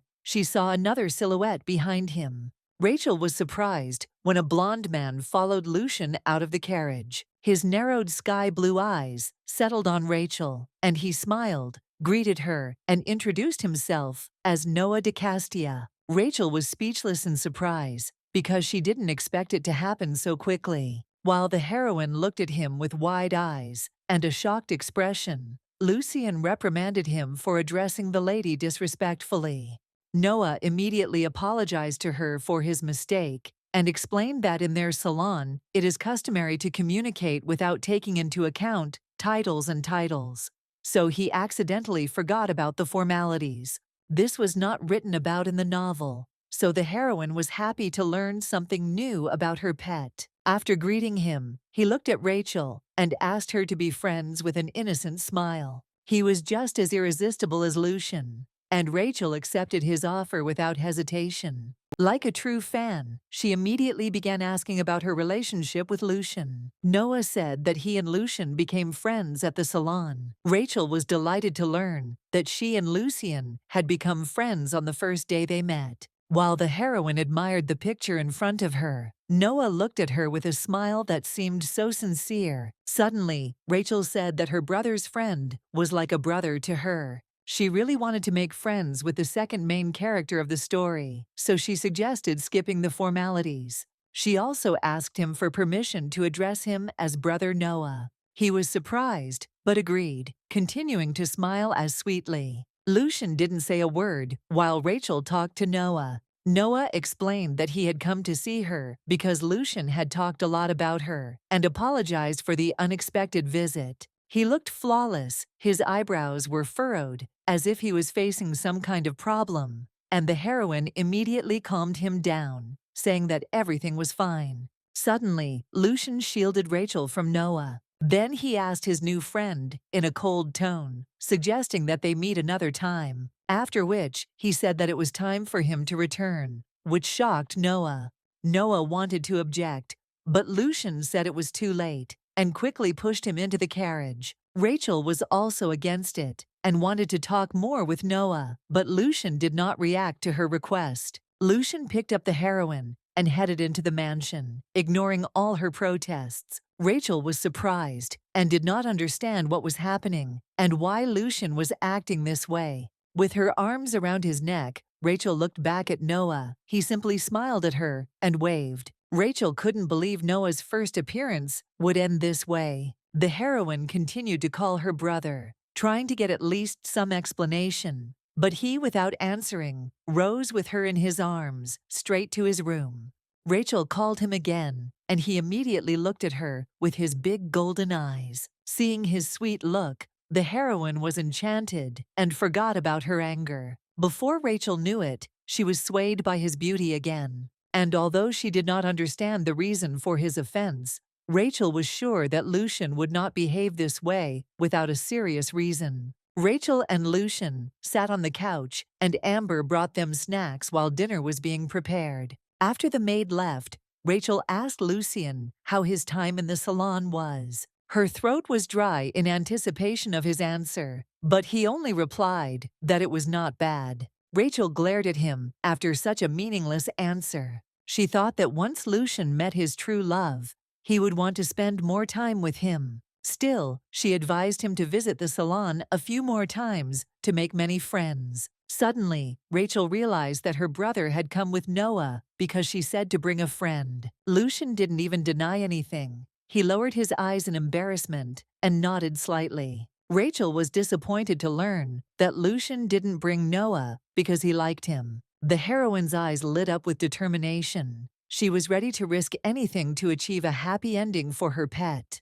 Noah DeCastia turned out to be not as kind and sympathetic as Rachel imagined. He believed that Rachel would become an extremely useful doll for him. Rachel did not expect that Lucian would be so indifferent to his potential lover, and so that the tragedy from the original plot would not repeat itself. She scolded her brother and explained that it was cruel of him to treat Noah's brother in such a way. She strongly requested that he apologize to Noah the next time they met. She also asked that he be invited to the estate formally so that she could greet him properly. After listening to her, Lucian assumed that the heroine liked Noah. Having received a positive answer, he asked what exactly she liked about him. Rachel didn't know how to answer correctly because she liked everything. Lucian was her main favorite, and Noah was in second place. Without going into details, she replied that he had a very beautiful smile. Hearing this, Lucian became gloomy and lowered his head, as if realizing that he could not change anything. Noticing that her pet was jealous, Rachel was happy, because before he had not shown any emotions.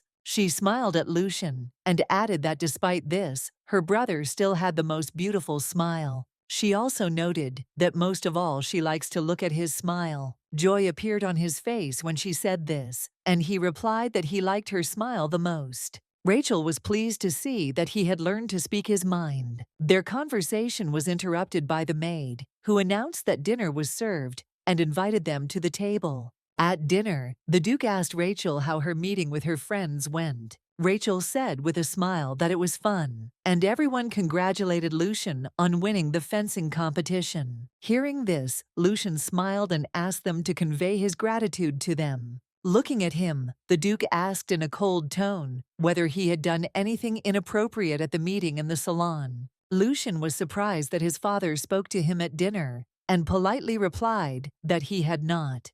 2 years have passed, but relations between them remained strained. And yet, the fact that they were used to eating at the same table could be considered significant progress. Rachel thought it would be great if the Duchess were with them too, but she was still sick. Suddenly, the Duke asked Rachel when she would start calling him Daddy. 2 pairs of eyes looked at her, but she could not say a word, her lips twitching. Seeing her confusion, the Duke said with a gloomy smile that everything was in order, and he was ready to wait as long as necessary. Rachel was weak against his face. It wasn't that she didn't like the Duke. In fact, there was another reason why she didn't want to call him her father. She was just scared because everyone she called Mom and Dad had left her. She was afraid that this might happen again. Returning to her room, Rachel decided to think about what was happening again. Lucian brought Noah to the estate earlier than in the original. He also showed abilities for magic, which were not mentioned in the novel.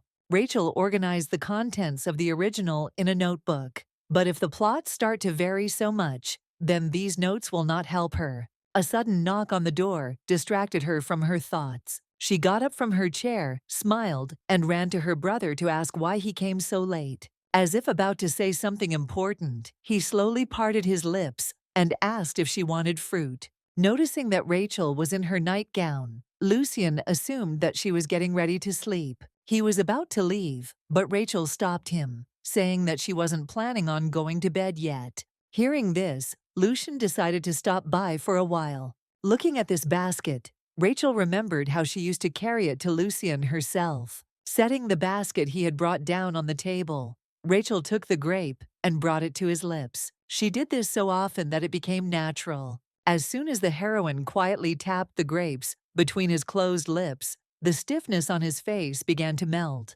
as if by a signal that only they understood. Lucian quietly looked up from under his eyelashes and opened his mouth slightly. He looked cute as he started chewing quickly, trying to hide his embarrassment. Then there was the sound of rain hitting the window. It's raining heavily outside the window, and the drops are knocking on the glass, creating a melody of sadness and loneliness. Listening to the sound, Rachel turned around and looked at Lucian. She came closer and asked in a whisper if he wanted to listen to the scary story. Since he remained silent, she continued and said that on rainy days the ghost road opens. If you take this road, ghosts will appear, exactly like you. And according to legend, the ghost will experience feelings opposite to yours, and only by making the ghost speak will it be possible to distinguish him. Lowering her muttering voice and moving her face even closer, she added that the ghost would say the opposite. However, her plan to end the story by imitating the ghosts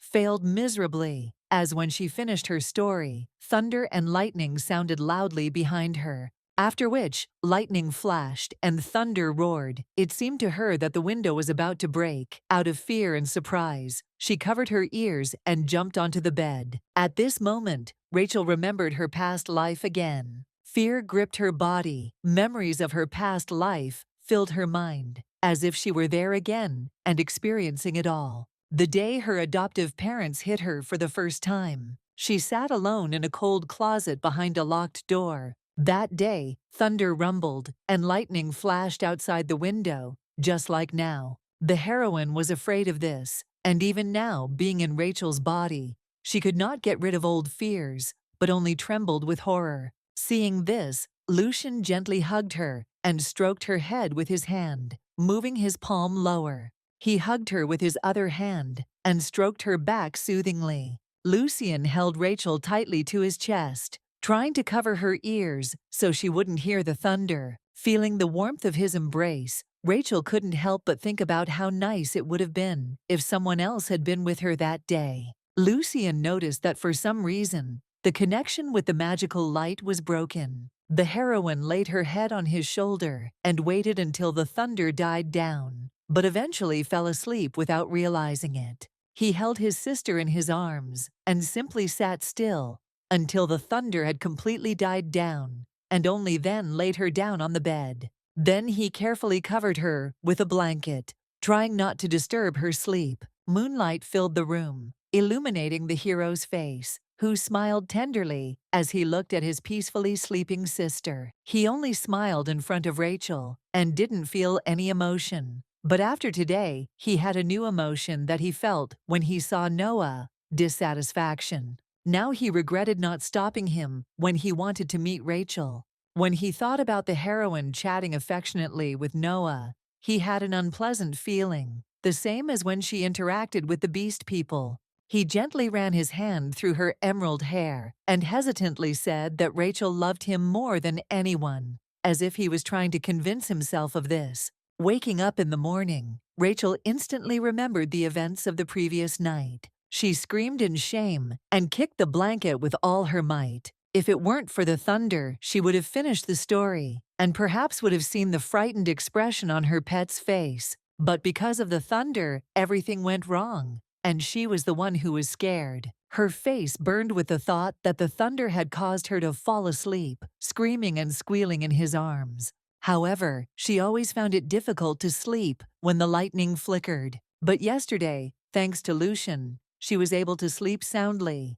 While the heroine was thinking in confusion, Amber came in and seeing that she was already awake, offered to help her get ready. The maid carefully braided her hair into a beautiful hairstyle, using soft and smooth combs. Having finished her work, the maid took a step back so that the young lady could look at her reflection and appreciate the new image. Looking at the ruby hairpin, Rachel remembered Lump and Damien and yearned for them again. Suddenly, a servant outside announced the Duke's arrival. The Duke then entered the room with a big smile and asked Rachel how she slept. He reported that there had been a thunderstorm at night, so he was worried about her. Rachel greeted him with a sweet smile and replied that she slept well. As he got closer, the Duke asked if she would like to go somewhere together next week. Thinking it was a great idea, Rachel happily agreed. Then the Duke asked if there was anything she would like to buy. The Duke was very surprised when, after a short thought, she asked about the place where they sell sauces. Rachel then added with delight that even a restaurant with spicy food would do. The heroine really missed spicy food. Although the Duke did not share her tastes, he promised to find such a place. While the Duke and Rachel were happily discussing their plans, two servants stood not far from them. One of them listened carefully to every word they said and memorized it. That same night, Noah received a message from intelligence at the Duke's mansion. The servant reported this to Rachel's uncle, who was delighted, thinking that he could finally get his niece back. Noah gave a note of information to Count Orlando, who shared his plan with him. To accomplish this task, Count Orlando hired a dark magician, although it was expensive. A week later, as agreed, Rachel and the Duke went for a walk. But this time they did not go to the street dedicated to the nobility, since there were no sauce or spicy food stores there. The Duke was not very happy with the choice of place for the walk, but Rachel was happy to explore new territories and studied the surroundings with curiosity. However, due to the large number of knights who accompanied them, Rachel thought that they would not be comfortable entering the store. At the request of his daughter, the Duke reduced the number of escort knights to 4. The Duke also took the sword to protect Rachel in case of danger. One of the knights informed the Duke that a sauce shop was nearby. As Rachel and the Duke passed by the merchants, Rachel noticed a woman selling writing materials. Noticing something, Rachel asked to stop and walked closer to examine the object. Rachel noticed the letter opener, the color of which resembled the combination of her and Lucian's hair. The Duke noticed that Rachel liked the knife and immediately decided to buy it for her. However, Rachel asked to buy not one, but 2 knives. The Duke thought that one knife would be a spare and happily agreed. Rachel thanked the Duke and put it in her bag to give it to Lucian when she returned to the mansion. After that, they headed to the sauce store, where the salesman politely greeted them and told them about the selection. Rachel immediately asked to see the hot sauce. The Duke, in turn, ordered to bring all the hot sauces that were available. The merchant immediately carried out his order and brought everything he had. Rachel noticed a skull on one of the bottles and asked the seller what it meant. The merchant replied that this was the hottest sauce and she should not eat it, as it was dangerous to her health. Hearing this, her eyes lit up and she decided that she must definitely buy this sauce. The Duke tried to stop Rachel because he was afraid the sauce would be too spicy, but Rachel insisted on her own because she couldn't wait to get home soon and show the sauce to Lucian. In the end, the Duke bought everything and ordered the merchant to send the purchases to the residence of Duke Leon. But Rachel immediately put the bottle with the skull in her bag. After leaving the store, the Duke invited Rachel to go get something to eat. While they were walking and chatting merrily, someone was secretly watching them, waiting for the right moment. Suddenly, he threw a smoke cone directly at them, and the fog instantly enveloped them. Rachel was very scared, not understanding what was happening. Suddenly, the worried Duke grabbed her by the shoulders and ordered her not to leave him. But suddenly, purple smoke enveloped the Duke and pulled him away from her, after which, with the help of purple smoke, an unknown man brought Rachel closer to him. At the same time, he covered her mouth with all his might with a damp handkerchief. A foul odor filled her nose, and her mind quickly became foggy. The man, having successfully completed his task, took the sleeping Rachel into his arms. Lucian, sitting quietly in his office, could not think what was happening to his beloved sister. He carefully rewrote another historical work, often thinking about Rachel. Lucian knew that she often went for walks with his father. Before, he couldn't stand her because he was jealous, because he also wanted to go somewhere with his father. But now he was jealous of his father because he also wanted to go out with Rachel. He thought it would be fun to eat delicious food and see interesting things with his little sister. Next to her, he saw only good things, and they often gave each other gifts. Thinking about her, Lucian wanted to give her some gift, but he didn't know what it was. As he thought about it, he remembered Noah's words about how little girls love cute things. He also remembered Rachel's words that what she liked best was her older brother's smile. The memory of this made his cheeks turn red and a smile appear on his lips. While concentrating on writing, he noticed a noise coming from outside the mansion. A series of unusual cries of knights and horse trampling were heard. He had never seen such a commotion in the duchy before and felt something strange. For some reason, the knights were grouping together, although it was not yet time to hunt monsters. Analyzing the situation, he felt very anxious, realizing that most likely something had happened during the walk.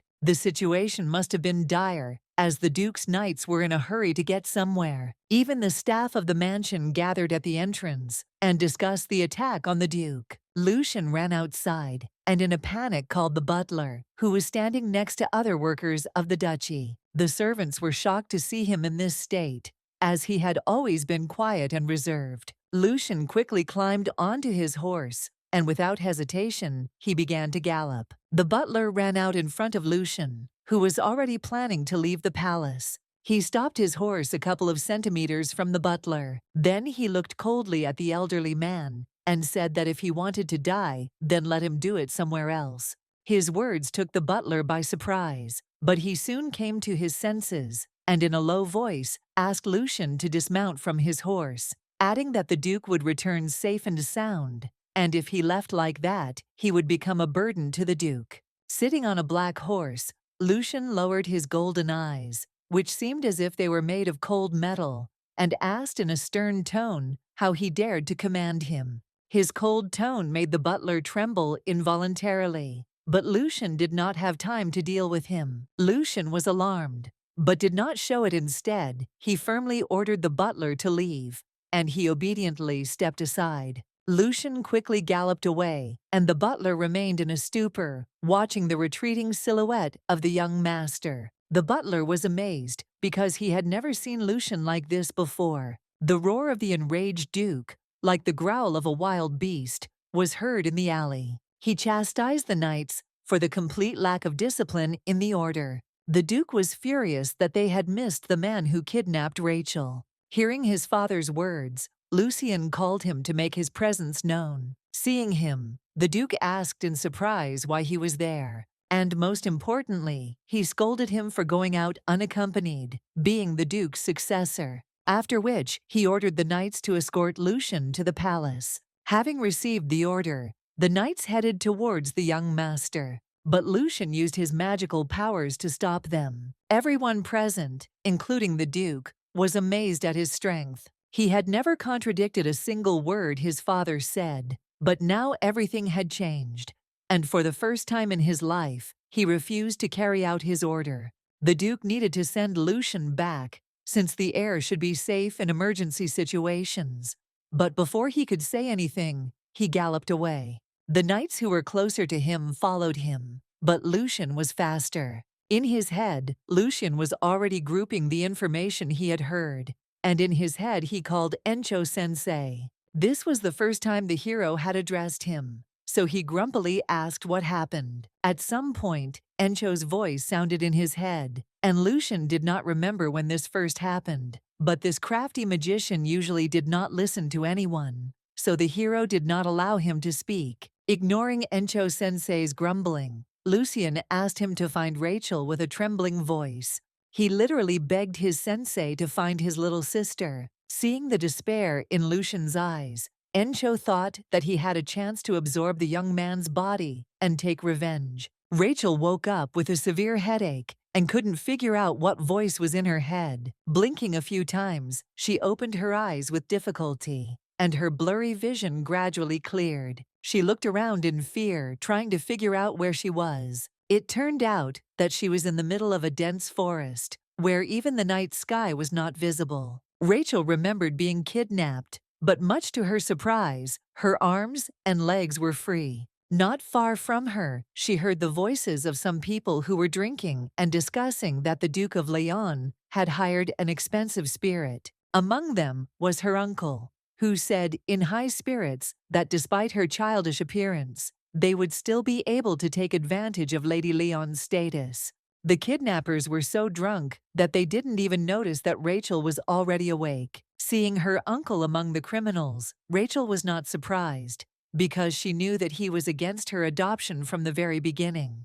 Rachel didn't know exactly what their goals were, but she was sure that nothing good should be expected from them. They took the situation so calmly that they didn't even tie Rachel up, and the heroine decided to slowly leave those people, so I slowly crawled away, making sure the men weren't looking in her direction. Rachel prepared to get up and run away. While she was dragging her feet, thinking about everything that was happening, she heard footsteps and held her breath in fear. When the man came closer and asked where she was going, Rachel backed away in fear and fell to the ground. The heroine was speechless from horror and looked at him with eyes round in horror and her mouth open. He approached her and, not hearing an answer, squatted down to look into her eyes and asked if she was trying to run away. The webtoon featured many different supporting characters who fell in love with Noah. Among them was one incomparable hero who could easily compete with Oscar for the place of the second main character.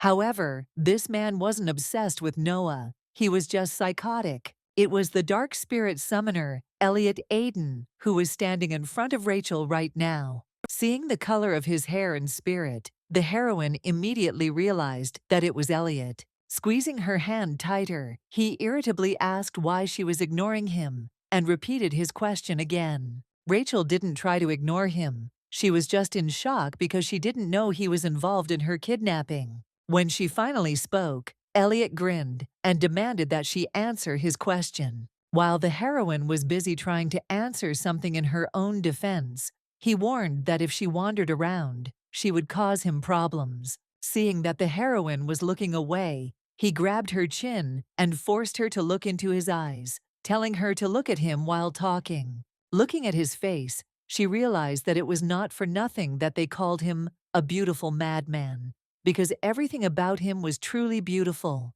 from his face to his voice. But she quickly changed her mind when he said she looked like a potato. Unable to bear this insult, she replied as politely as she could that he looked like a snake. Rachel seemed very brave and funny to him, and he began to laugh at the top of his lungs. Not understanding what he found funny in her words, Rachel noticed that he was also very brave, since everyone knows that the Duke is a very scary person. Hearing her words, Elliot reminded her that she was not Duke Leon's natural daughter, so it was unlikely that he would come to save her. Hearing his words, Rachel shuddered. At that moment, she realized that she could only rely on herself. Without showing a shadow of doubt, she pulled away from him and replied that she also knew a lot about him and his origins. His dark purple eyes, like blooming violets, looked at her with bewilderment. The heroine read the original thoroughly and naturally knew about the secret of its birth. Elliot was a commoner who didn't know his origins,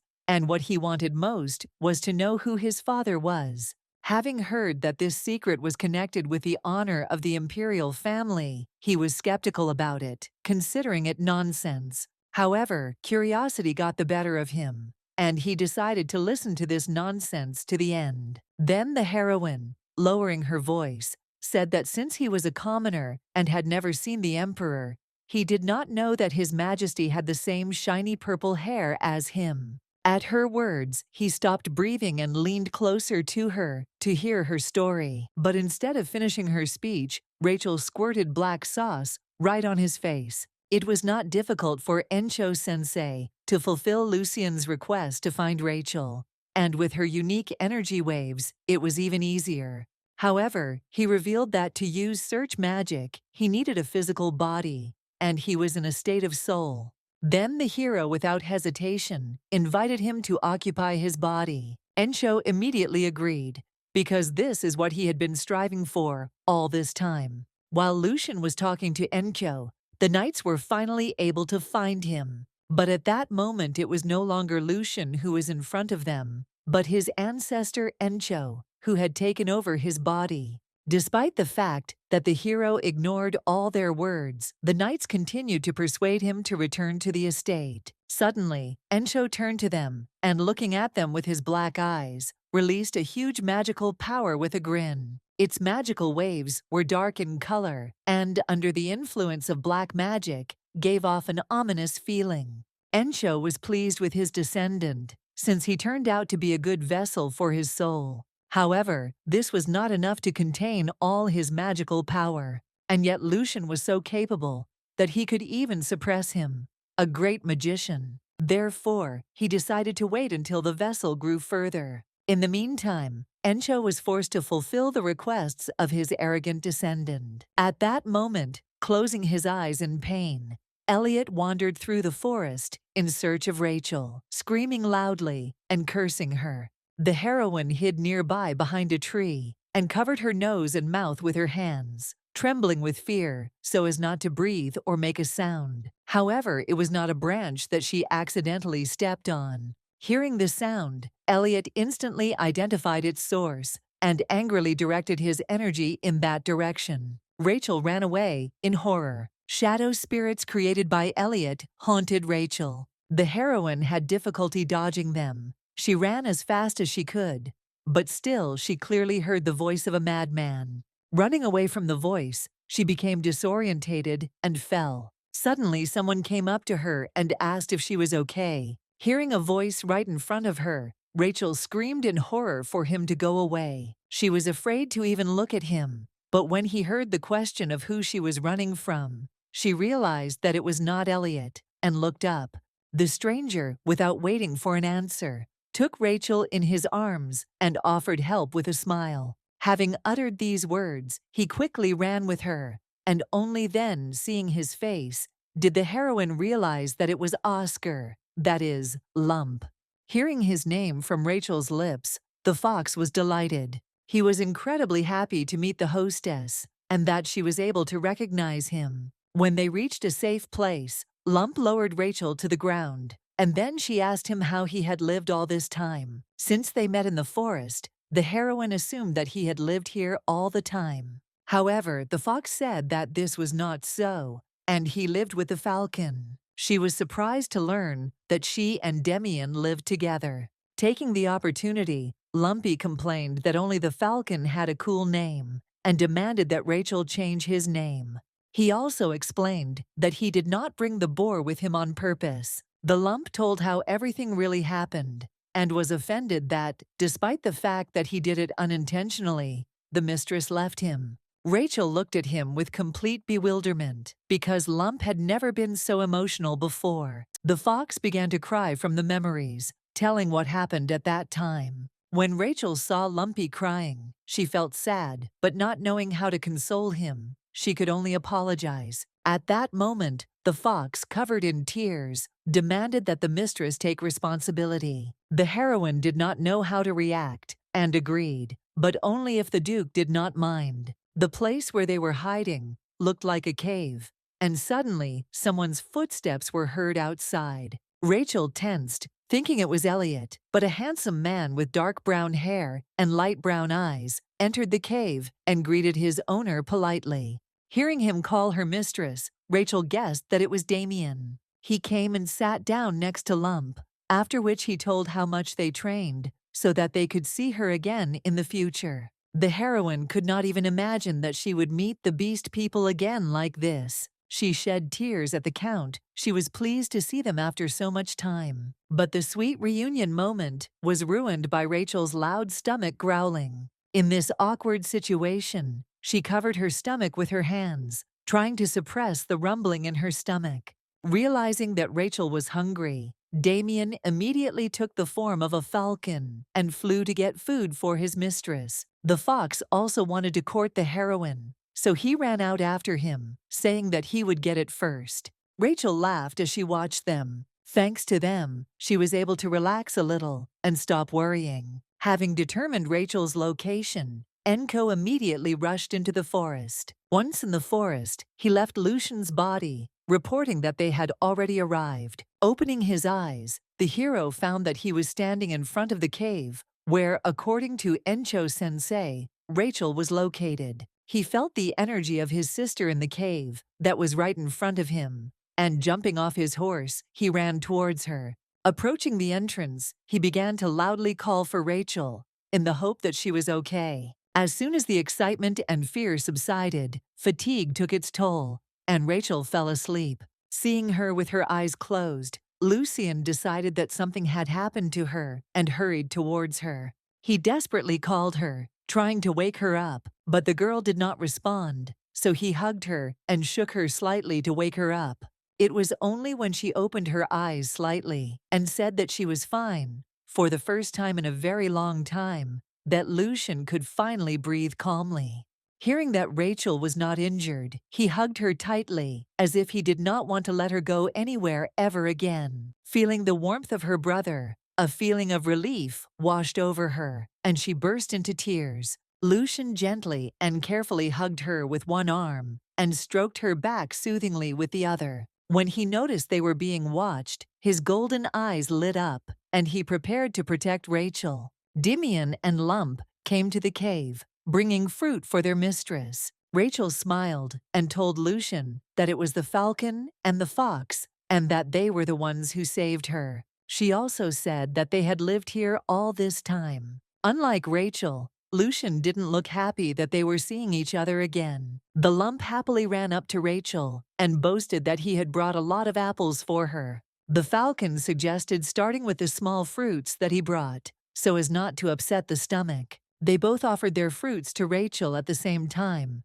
as if competing to see whose fruit she would eat first. So, as not to offend anyone, Rachel took a piece of fruit from everyone and thanked them with a smile for their concern. Lucian pursed his lips at the happy atmosphere between them. He remembered the beast people very well, which is why he did not like their reunion with Rachel. Suddenly, Rachel asked Lucian if the Duke was okay. Hearing that he was not seriously injured, the heroine finally breathed a sigh of relief. While Rachel was enjoying the fruit, Lucian suggested that she return to the estate as soon as she had eaten. The heroine immediately agreed, but suddenly she became interested in how Lucian found her. Her question took the hero by surprise, because he did not have time to come up with an answer. Stuttering, Lucian began to think hard about possible responses. In the end, he said that since everyone was combing urban areas, he decided to look in the forest. The heroine admired and was so proud of her pet that she believed his every word. However, Lucian was not very happy about his sister's praise, as the voice in his head kept reminding him that all this was the merit of Encho-sensei. After the heroine ate her fruit, they all went to the Duke's estate. As the sun set, Rachel became worried that they might get lost, but Lump reassured her, saying that there was no need to worry. He said that he and the falcon could see perfectly in the dark. Rachel was relieved to hear this and decided to trust them. While the falcon and fox were deciding which of them would show the way, Lucian helped Rachel climb onto her horse. In the end, they decided that Lump would show the way, and Demian would inspect the territory from the sky. Dimian turned into a falcon and flew up, and Lump turned into a fox and went forward. Rachel and Lucian, riding a black horse, rode after the fox. Suddenly, the heroine remembered Elliot, and a shiver ran down her spine. He was a well-known figure in circles where lawlessness reigned. Even in the original, he did not hesitate to kidnap and threaten, and always spoke in the language of violence and coercion. And Rachel splashed hot sauce in the man's face. Feeling her trembling, Lucian decided that she was cold and held her tightly to him to warm her up. And yet, at least for this moment, she was truly happy. As soon as they left the forest, the fox turned back into a human and informed Rachel about it. Then Lucian thanked them as politely as possible for their help and, trying to get rid of them as quickly as possible, said that they could already return home. Hearing this, the beastmen were indignant because they no longer wanted to part with their mistress. Rachel also expressed a desire to take them with him and asked his brother for permission. Not knowing what Lucian was thinking, she whispered with a guilty tone that they still considered her their mistress, so she decided to take responsibility for them. Lucian hesitated for a moment at her question and replied that his father would most likely be against it. Rachel looked at her brother with pleading eyes and said that they saved her life, so she will try to persuade the Duke. Lucian winced when he heard her words, but still gave his permission. At this time, the Duke was beside himself with concern for Rachel and was ready, even while wounded, to go looking for her again. The butler tried to stop him, reminding him that he should remain quiet until the wound healed, but he would not be able to sleep or rest properly until Rachel returned home safely. When Rachel and Lucian reached the main gate of the ducal estate, the knight guarding the gate hurried to inform the Duke about this. The Duke was shocked to hear that Lucian had returned with Rachel. Seeing the young lady and the young master, the knights immediately opened the gate. Unable to wait any longer for them to reach the mansion, the Duke rushed to meet them. Turning towards his voice, they saw the Duke himself and the butler, who were excitedly galloping towards them on horses. Having reached them, the Duke jumped off his horse and rushed to Rachel, holding out his hands to her. He held his daughter close to him with trembling hands, apologizing for his incompetence as a father and glad that she was okay. Seeing his bloodshot eyes made her heart flutter, and after everything that had happened, Rachel finally felt relieved that the Duke, Lucian, and she were safe. So she smiled and said that she was fine. The sweet moment of reunion was disrupted by a loud noise made by the fox that the two had sandwiched between them while they were hugging. The Duke didn't even notice Lump because he was looking only at Rachel. The falcon also flew up to the heroine, and she told the Duke that these were the same animals that he had given her. She also hastened to add that they were the ones who saved her. After her words, the two took their human forms and greeted the Duke. Taking advantage of the Duke's fortune, Rachel decided that it would be easier to get permission before they entered the house and announced that they wanted to stay with her. The Duke, quickly realizing what she was driving at, replied in the tone of a negotiator that he would agree only on the condition that she named him Dad. Rachel was dumbfounded by the Duke's request. Coming closer, he looked at her with a gentle smile and repeated that if her daughter calls him Daddy, he will fulfill any of her wishes. Hearing his soft and caring voice, Rachel let her eyes go, as she was still afraid. But she still decided to trust the Duke, and, closing her eyes, nodded slightly. Having collected her thoughts, she raised her eyes and, looking at her dad, smiled charmingly and repeated her request to leave the beastmen. Hearing her call him Daddy, the Duke broke into a smile and took her in his arms, after which he ordered the butler to prepare a good room and food for the beastmen. Having heard about the food, the fox was not at a loss and immediately said that he would like to eat melon candies and chicken. The Duke carefully put Rachel on a horse to accompany her to the mansion. When the Duke talked to the heroine, he relaxed and smiled, but when he turned to Lucian, his good mood disappeared. He told the hero in a stern tone that he would talk to him tomorrow. Lucian did not answer his father, but only bowed slightly and showed that he had heard him.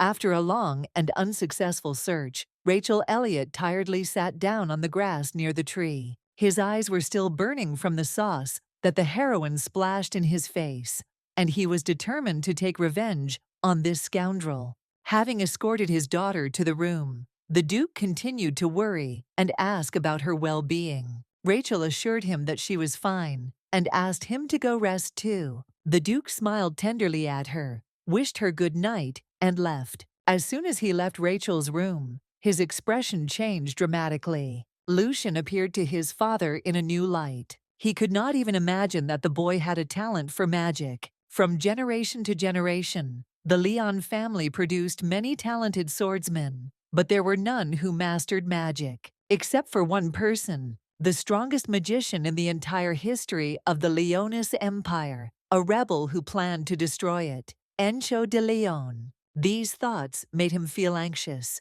Rachel went to bed in a good mood. Noticing that Milady was still awake, Amber brought her milk and honey. The maid explained that this would warm her from the inside, and her soul would become calmer after the stress she had experienced. The maid was also very worried about her mistress when she found out that she had been kidnapped. The heroine took the glass and with a smile thanked the maid for her care. Then she asked where Dimian and Lump were. Amber replied that the servants were looking after them and asked if they should be brought. But Rachel refused, saying that they would be well taken care of. After drinking the milk, Rachel went to bed. Lying in bed, Rachel analyzed the events of the past day. Ultimately, she named the Duke Daddy. This was nothing new to her. After all, she was adopted even before she was reborn. Life in the orphanage wasn't that bad, but she was very happy when her adoption was approved, even though this happiness only lasted for a moment. Trembling with excitement, the heroine tried to drive away negative thoughts and repeated to herself that this time everything would be different. It seemed to her that she had almost plunged into the kingdom of Morphia when she suddenly heard a familiar knock on her door. She immediately jumped out of her seat because it was a secret knock that she and Lucian had come up with. Outside the door stood an excited Lucian, who had come to check how his sister was feeling. Seeing her in her nightgown, he decided that he had woken her and apologized. Lucian turned to leave and not disturb his sister's rest. But Rachel quickly grabbed his hand and asked him to stay with her. Without waiting for an answer, Rachel pulled Lucian by the arm and told him to come inside. Lucian smiled slightly and, looking meekly down at her, accepted her invitation. Rachel was about to turn on the magic lamp, but Lucian stopped her, saying that it was not necessary. He said he would leave immediately after he put her to bed. Then Rachel decided that she would not sleep at all. However, the hero did not like this answer, and he picked her up and laid her on the bed. Then he carefully covered her with a blanket so that she would not freeze, after which he just looked at her silently for a while. His face shone so much that the heroine could not sleep.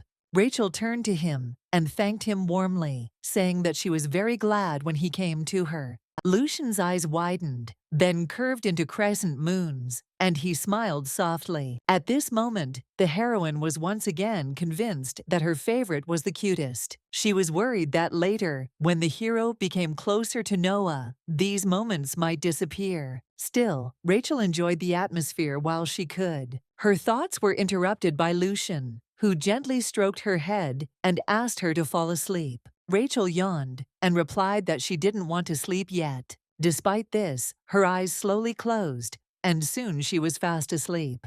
Lucian, who had been stroking her hair all this time, noticing that she was already asleep, tenderly kissed her forehead and wished her sweet dreams. Blushing with embarrassment, he headed toward the doors. Leaving the room, he quietly closed the door, trying not to make any noise so as not to accidentally wake Rachel. He wanted to return to his room, but before he could take a step, the Duke called him. The father looked angrily at his son as he left Rachel's room. Lucian did not expect to meet him and was therefore very surprised. The Duke furiously approached the hero and asked what he was doing in the heroine's room at such a late hour. Lucian answered honestly that she was awake, and he put her to bed. The Duke said that he wanted to postpone the conversation until the morning, but having met him, he decided to talk now. The Duke then ordered Lucian to follow him into the study. Pedro looked at Lucian, who stood calmly in front of him,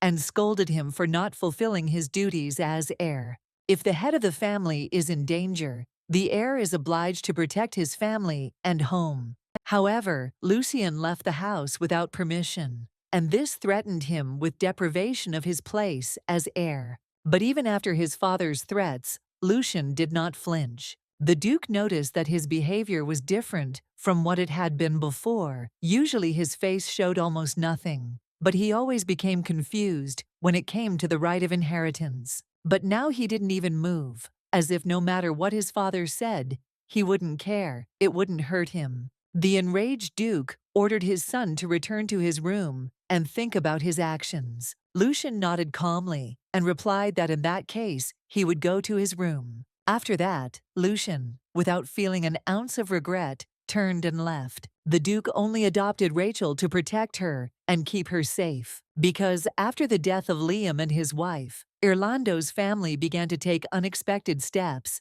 Rachel was in danger in that house, but now another problem has appeared. The Duke was worried that Lucian would be a bad influence on Rachel. In her sleep, Rachel lay on Lucian's lap with her eyes closed, and he gently stroked her hair. Opening her eyes, she smiled tenderly at him. Then Lucian smiled too. Suddenly, an unknown voice angrily asked what she was and why she couldn't be controlled.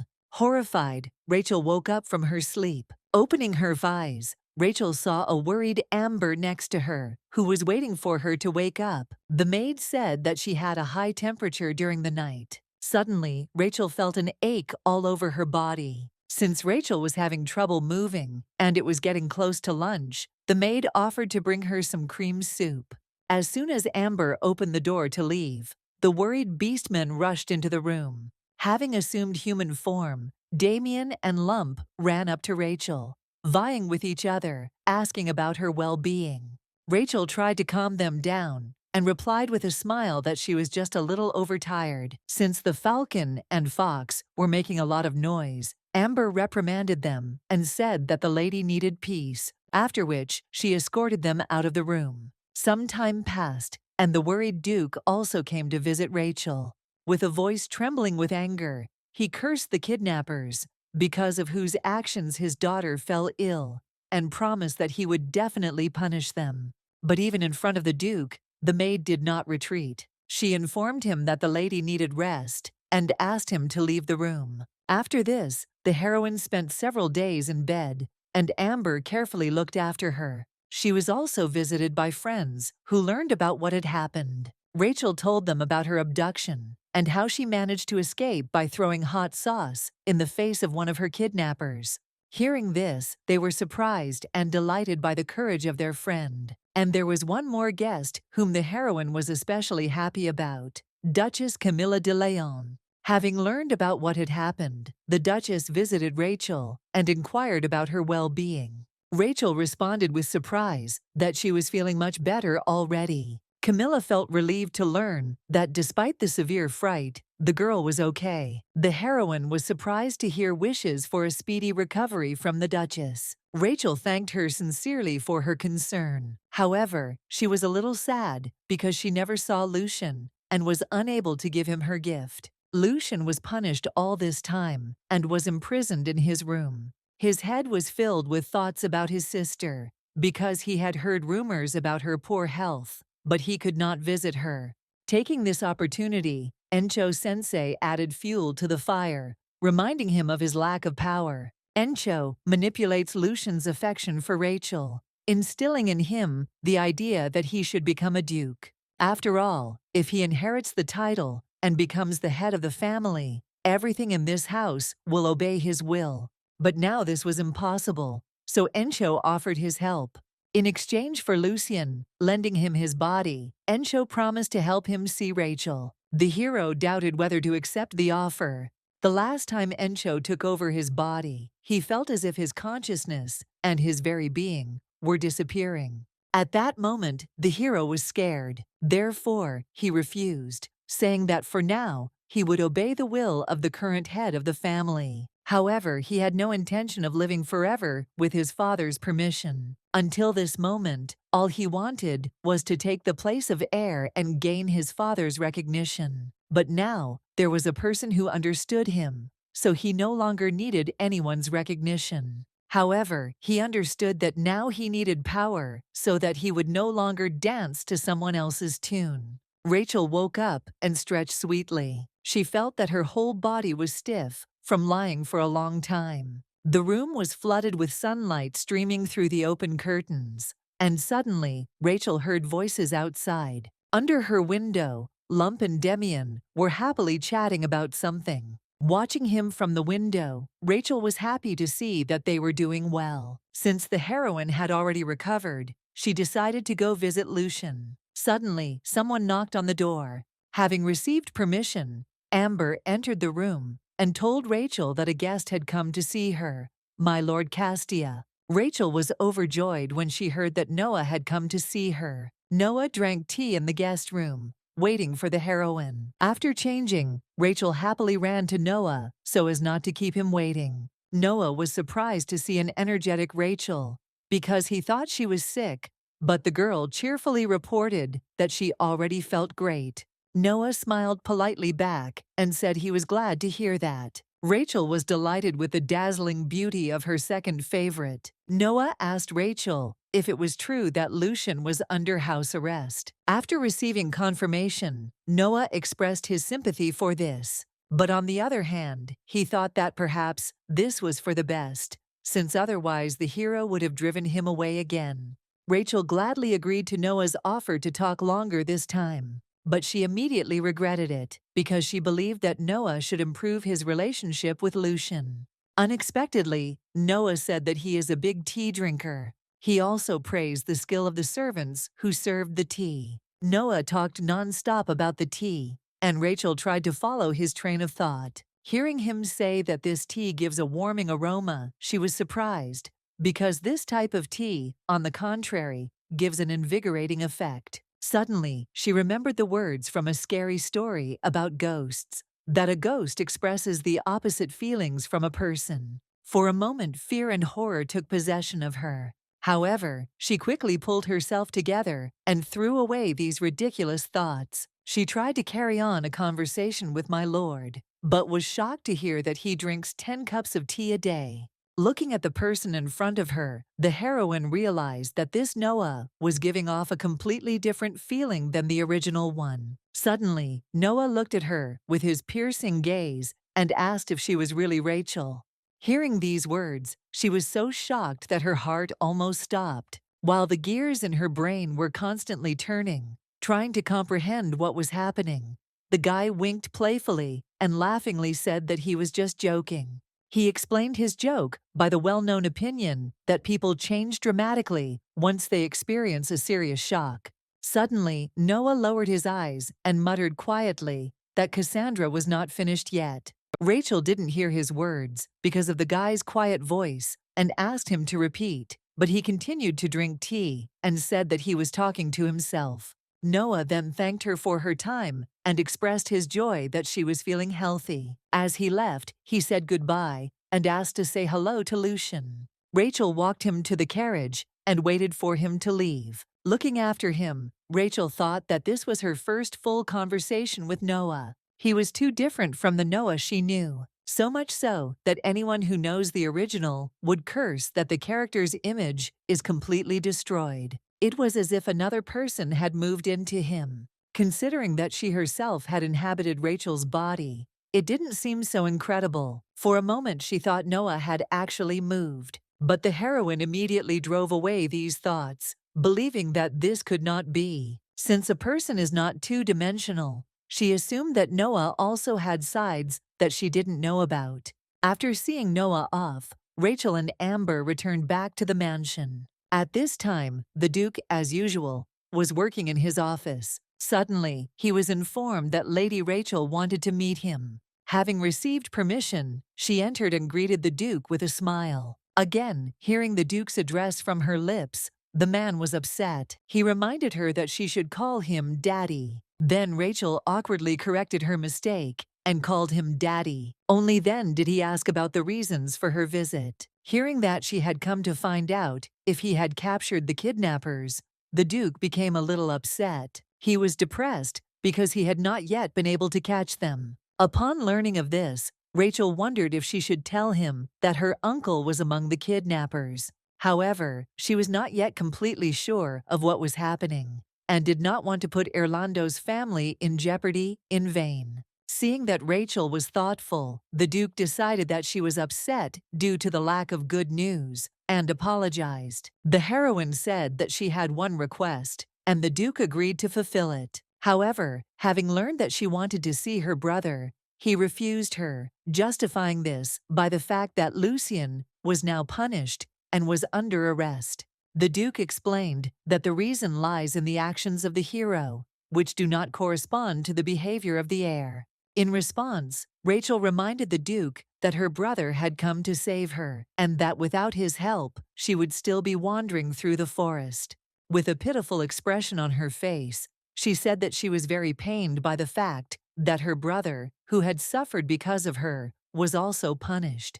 Therefore, Rachel asked to be punished instead of Lucian. The Duke calmly replied that she was not guilty of anything, and it was Lucian who did not carry out the order, showing self-will, for which he was punished. However, he was weak at the sight of her puppy dog eyes and allowed her to meet her brother. The Duke looked intently at Rachel, who out of habit called him Duke, and the girl immediately, realizing her mistake, corrected herself. The Duke praised Rachel and patted her head affectionately. Lucian remained in his room all this time and continued to study. Hearing a knock on the door, the hero guessed that it was Rachel and jumped out of his chair in surprise. The next moment, she appeared in the room with a smile, holding a basket in her hands. She happily told him that the Duke allowed her to visit him. Since Lucian was worried that he was unable to visit her due to his punishment, she assured him that she was fine and completely healthy. After they settled down on the couch, she asked how he was doing.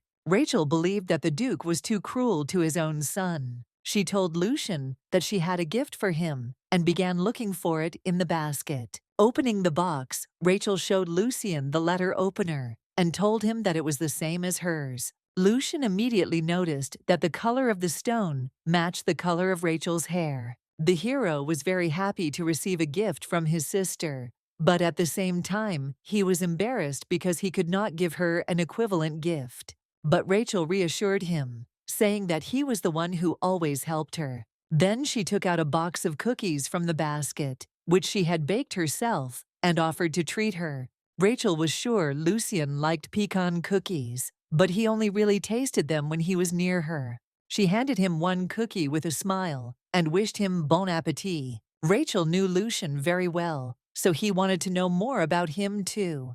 Looking at her, he thought that he wanted to know everything about her, her favorite food, clothes, and jewelry. After meeting Rachel, the Duke was worried that she was too close to Lucian. Lucian looked like the Duke's father, and Rachel looked like Liam. Duke didn't like the idea of a child who reminded him of Liam being next to his son, who looked like his father. The Duke considered Rachel's behavior difficult, but Lucian was the only one of her age in the estate, so the Duke could not forbid them to be friends. A sudden knock on the door distracted him from his thoughts. The knight said that he had a report about Rachel's kidnapping. He reported that the details have not yet been clarified. However, he had suspicions that there was a spy on the estate who was connected to the kidnapper. The Duke was stunned to learn that even in Rachel's duchy there was danger. He ordered the knight to prepare an elite squad of guards. The Duke decided to temporarily hide Rachel in another place. Hearing the Duke's words about moving, the heroine was so surprised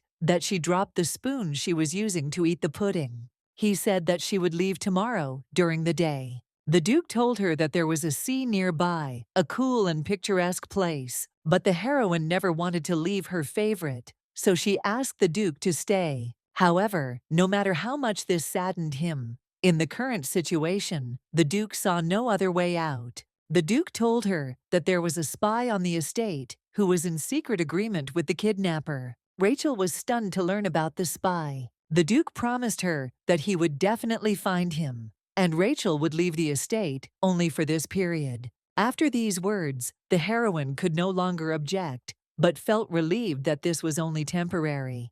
To cheer her up, the Duke suggested taking a short walk after dessert. During the walk, they recalled the last 2 years spent together. Rachel sincerely thanked her father for his help and support. The Duke was glad that she had already gotten used to him and called him father. Suddenly, he asked what the heroine thought about Lucian. She adored him and thought he was cute, but she couldn't say it out loud. Therefore, she replied that he was cool and took good care of her. Seeing the delight with which Rachel spoke about the hero, he realized that during this time, they had become closer. Although the Duke was his father, this Lucian instilled fear in him. Looking into his deep and empty eyes, he could not understand what the hero was thinking about. The Duke was lost in thought and did not notice how he said his thoughts out loud. Rachel, looking at him, only hoped that her relationship with her son would someday improve. After walking with the Duke, Rachel went to bake cookies, but Lump,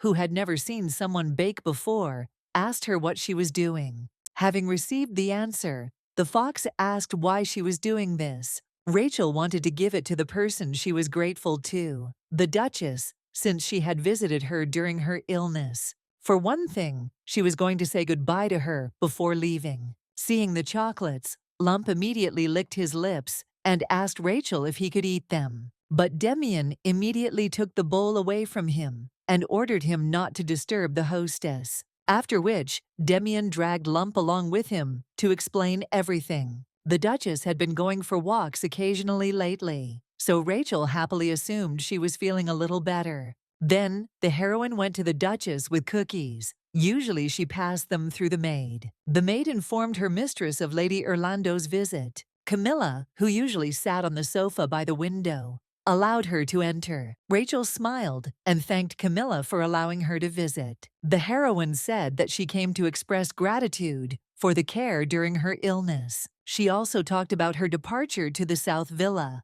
Hearing from Rachel that there might be a spy in the estate, the Duchess was shocked and speechless. But the heroine reassured her, saying that everything was fine. She then handed her a box of cookies.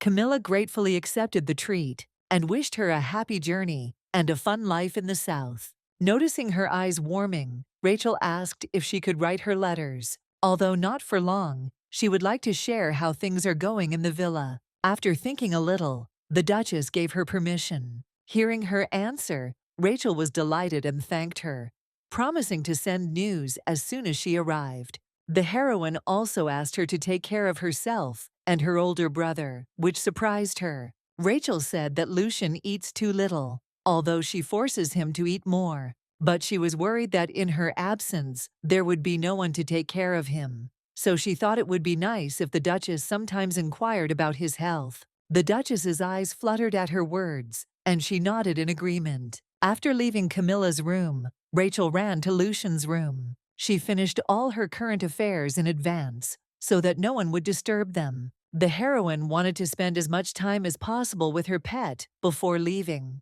so she told him that she would be with him until he fell asleep. Lucian was delighted by her words, but when he heard that starting tomorrow they would have to separate for a while, he was dumbfounded. Rachel shared with him the reasons for her departure and noted that she would be very glad if he went with her. Then Lucian offered to go together. He said that he also wanted to go south with her. Of course, the heroine was all for it, because she was ready to go with him anywhere. Even though Lucian was the heir, he believed that his absence for a few days would not cause any problems. Rachel agreed with him, and also believed that the presence of a spy could be dangerous for the heir. After a discussion with Rachel, Lucian decided to approach his father for permission. Pedro frowned slightly as he listened to his son. Lucian said that he wanted to go with Rachel, and he himself would protect her. But his father scolded him, accusing him of being completely relaxed lately, and extended his house arrest. At such moments, the hero could only bow his head and apologize. However, this was not enough for the Duke, and he noted that his behavior especially deteriorated after the appearance of Rachel, and therefore she would live in the South until she made her debut. At his father's words, Lucian's eyes opened wide, as if he were being cut into pieces alive. The Duke wanted him to stay away from her. Lucian apologized again and assured him that he would not cause any more problems, as long as his father did not do this. But the Duke was adamant he was extremely dissatisfied with his son's behavior. Lucian knew that his father was not one to change his mind, so he tried his best to convince him to change his mind. But the Duke intended to keep Rachel away from him. Usually in secular society, it is customary to make your debut at the age of 19, but now Rachel was only 12. So for Lucian, the next 7 years will be spent away from Rachel. Having finished the conversation, the Duke ordered Lucian to return to his room. The hero did not ask for anything serious, but only the opportunity to see each other for a short time, at least once a day, to visit her when she was sick, to put her to bed on days when it was hard for her. He only wanted these little things. Lucian was furious because he did not understand why even this small happiness was being taken away from him. Seeing his angry look and noticing the sparks of magic around him, the Duke asked his son if he was really trying to threaten him. The Duke reminded him that the heir must obey the head. Lucian shot his father a furious look. Then the Duke threatened to deprive him of his place as heir. Lucian felt a lump in his throat, and Encho again began to whisper to him about how much he needed power. The hero ignored Encho's words and removed his magic. He then slowly opened his mouth and looked at his father and said that as the heir of the ducal family, he would submit to the head and put all his energy into training to become a worthy heir. Therefore, he demanded that in the future, his father must transfer the title to him. After which, he apologized for his insolence and headed towards the exit from Pedro's office. The Duke snorted at his words, but at the same time he liked what his son said. The events of his past were still spinning in Pedro's head. His father tormented and haunted him even after death. Shortly after Lucian was born, his father told him that the only true heir was his grandson Lucian, and that he was only a temporary replacement. The Duke thought with a grin that Lucian was his father's true grandson. Rachel, who had been anxiously awaiting her brother's return all this time, jumped up from her seat as soon as he opened the door. She immediately asked if the Duke had given his consent. Lucian said no with a sad voice. Hearing this, Rachel was upset because she so wanted to go on a trip with her pet. However, the heroine tried to hide it, and in order to reassure the hero, said that everything was fine because she was only leaving for a couple of days. But after her words, Lucian became even more depressed because he knew that Rachel was not leaving for a couple of days. The girl, who knew nothing, promised to buy souvenirs to cheer up her brother. Observing the hero's behavior, the heroine thought that he was upset because he could not travel with her and thought it was cute. Suddenly, he affectionately called her name. Rejoicing with delight, Rachel immediately responded to his call. Suddenly placing his hands on her shoulders, he asked her not to forget him. Not understanding what he wanted to say, Rachel looked into his eyes in surprise, tilted her head to the side, and asked why he thought that she could forget him. Lucian's eyes filled with a strange warmth at her words, as if this was exactly what he wanted to hear, and he held her tightly to him. After that, he gently asked her to remember him and kissed her on the cheek. The heroine blushed and became confused from embarrassment. Excited, she began to say everything that came to mind without thinking. Seeing her like this, Lucian smiled tenderly again. Lucian was ready to wait as long as he could, as long as she didn't forget him. The next day, the Duke personally escorted his daughter to the carriage so that she could go south with her beastmen. He told her that the captain of the knightly order would guard her until the southern lands, and he added that excellent guards of elite knights were already waiting for her there, so she shouldn't worry. Rachel nodded and asked him to remember to take care of his health. Still, she was upset that due to house arrest, Lucian couldn't come out to say goodbye. The lump in her arms purred as if it wanted to cheer her up. Then Rachel lightly poked him on the cheek to make him think about where he was. After the Duke finished saying everything he wanted, he hurried to invite her to get into the carriage. Unable to contain her feelings, the heroine at the last moment hesitantly asked her father to take care of Lucian. The Duke did not answer her request, but simply smiled bitterly. Then he again hurried her to get into the carriage in order to quickly hit the road. Having placed his daughter in the carriage, Pedro waved goodbye to her with a smile, after which the carriage slowly moved away. Lucian, holding the gift that the heroine had brought him, watched from the window as she climbed into the carriage. For the sake of reuniting with Rachel, he wanted to become a duke as soon as possible. Looking after her, the hero prayed for only one thing: that she would wait for him. Looking at the departing carriage, Lucian muttered seriously that he already missed her. The huge mansion on the seashore was a majestic structure, located among a well-kept garden and its own beach. Rachel was amazed by the beauty of the mansion and the landscape, as it turned out to be even more magnificent than she had imagined. Amazed by the beauty, Rachel told Amber that she was going out to play. After her rebirth, she saw the sea for the first time and immediately headed towards the water, along with the beast people. She and little Lump began to play in the water and splash water at each other. Demian, who had only been watching him all this time, decided to take revenge for the mistress and also joined them. After some time, the maid announced that it was time for lunch. By this time, Rachel, Lump, and Damien were already soaking wet. Seeing this, Amber was dumbfounded. She immediately started drying Amber's hair with a towel so she wouldn't catch a cold. Suddenly, Lump, who was in the guise of a fox, shook out all the water from himself, thereby wetting everyone else. Rachel immediately scolded him, and Damien chased after him to catch him and punish him. While the two were playing catch-up, Rachel and the maid headed towards the mansion. There were many seafood dishes on the dining table. Rachel and the Beastman were delighted with these dishes. The heroine felt as if she was on summer vacation. While enjoying the dishes, Rachel thought that it would be better if Lucian could taste it too. Her heart began to flutter as soon as she imagined her pet against the backdrop of this paradise landscape.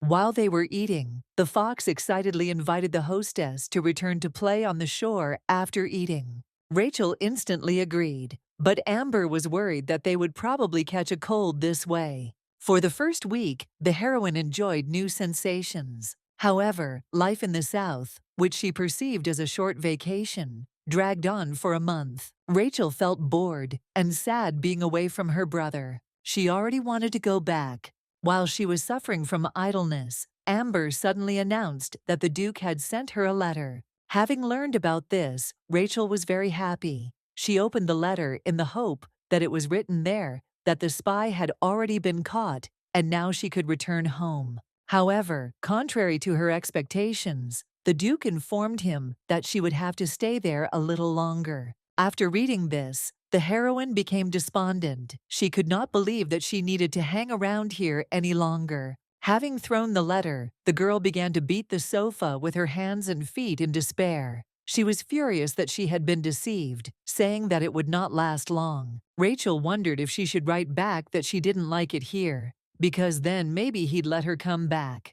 However, she immediately changed her mind, thinking that the Duke might lose interest in her if she was capricious.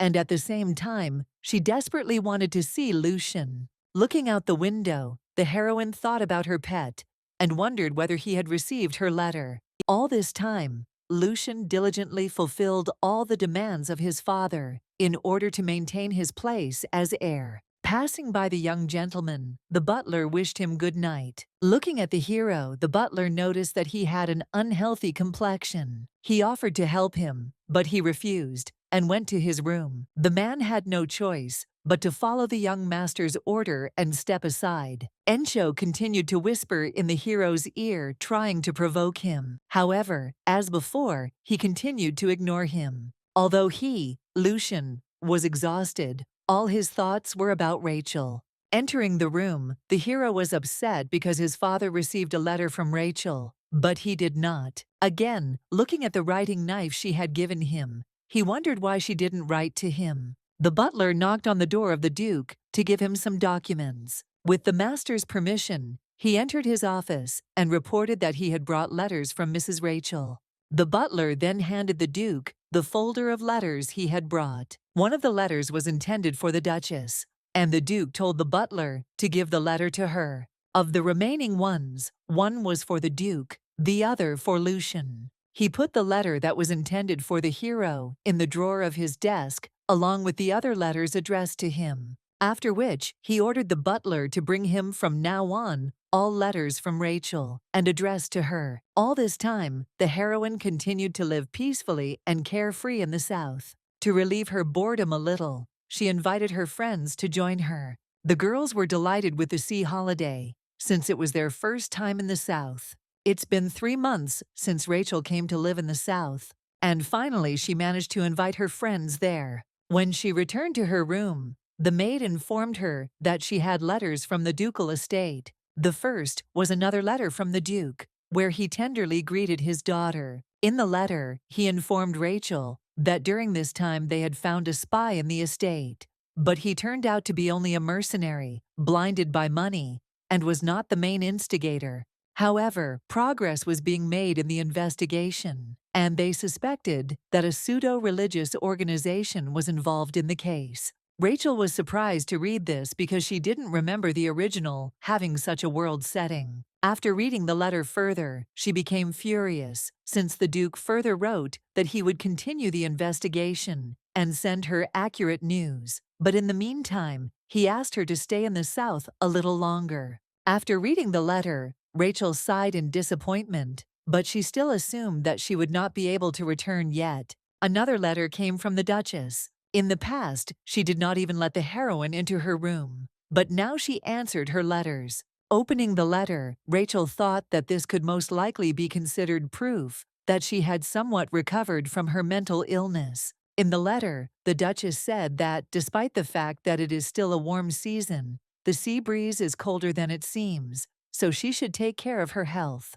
She also answered her question about Lucian and said that he has been studying more lately, and he began to eat less, which worried the Duchess. Camilla was also worried about Lucian, so she asked Rachel to talk to him about it in a letter. Reading about this made Rachel worried. After all, he had a busy schedule before, but now he has even more studying. Rachel assumed that was why he didn't answer her letters. Thinking about this, she was upset because she believed that they had become very close during this time. But Lucian did not find the time to write her even a line. She understood that he was busy, but she was still upset. Noah secretly met Count d'Orlando and asked if he was sure that Cassandra had moved in. The Count assured him that he had definitely moved her in that day. He told Noah that, although rare, it happens that it takes time. Therefore, they came to the conclusion that they should wait a little longer. Noah was in high spirits because he believed that if they used Lady Leon's status,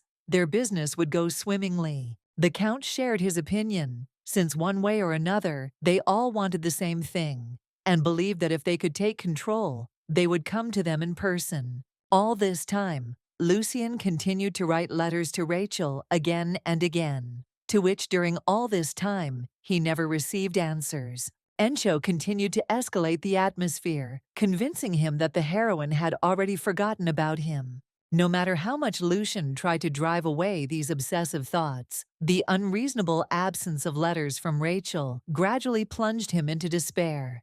He didn't want to believe that Rachel no longer needed him, because she even gave him a gift. Suddenly, Encho advised him to ask him personally about the reasons. The great magician offered him his help, saying that he could deliver him to Rachel. Encho whispered to him that he should ask Rachel personally how she dared forget him. Lucian asked in surprise if he offered to meet with Rachel and find out everything from her herself. Unexpectedly for Encho, Lucian refused. He didn't want to put any more pressure on her. One of the reasons for his refusal was his dislike for Encho, but it was also the case that if Rachel's feelings had truly changed, he wouldn't be able to ask her to think again. After all, he hadn't changed a bit yet, so all he could do was retreat. Encho was still waiting for the moment when he would change his mind. Therefore, the great magician was ready to come to the aid of his descendant at any moment. The days flew by, and winter came, and Rachel was still in the Southlands. She had already given up hope of returning to the estate of the Duke Leon family. The Duke always wrote warm letters to her, but the question of her return remained unanswered. After so much time, the heroine realized that most likely the Duke did not want her to return. If only the fool didn't notice this. The heroine could hardly hold back tears of sadness, thinking about this, because she was rejected again, just like before the relocation. Then she was first escorted out of the house, having come up with reasons, such as to learn independence and all that. She then received notice that they had given up custody of her. Now the situation has developed in exactly the same way. While she was immersed in her thoughts, Lump unexpectedly called her, because he was worried that she was cold. Damien and Amber were also worried that she might be cold, so they brought her hot tea and a blanket. They called her to come inside. Besides, it was lunchtime. The maid came up to her and gave her hot tea to keep the girl warm, and Damien covered her with a blanket. Their words and actions warmed the heroine's soul. After all, now, unlike her previous life, there were people next to her who valued her and cared about her. However, despite the fact that the heroine gave up hope of returning, she still continued to send letters to members of the Leon family. Rachel, for her part, did not want to let go of the thread that had not yet broken. In addition, the Duchess responded to her very actively. Now that they were separated by distance, they communicated much more than when they lived together. Rachel thought that some relationships were built stronger by letters than by conversations. Unlike her, Lucian never answered her. The hero, as before, just trained and studied all day long in order to quickly achieve his goal. Suddenly, he heard Rachel's gentle voice calling him. However, when he turned around, he found no one. He called her, but there was no answer.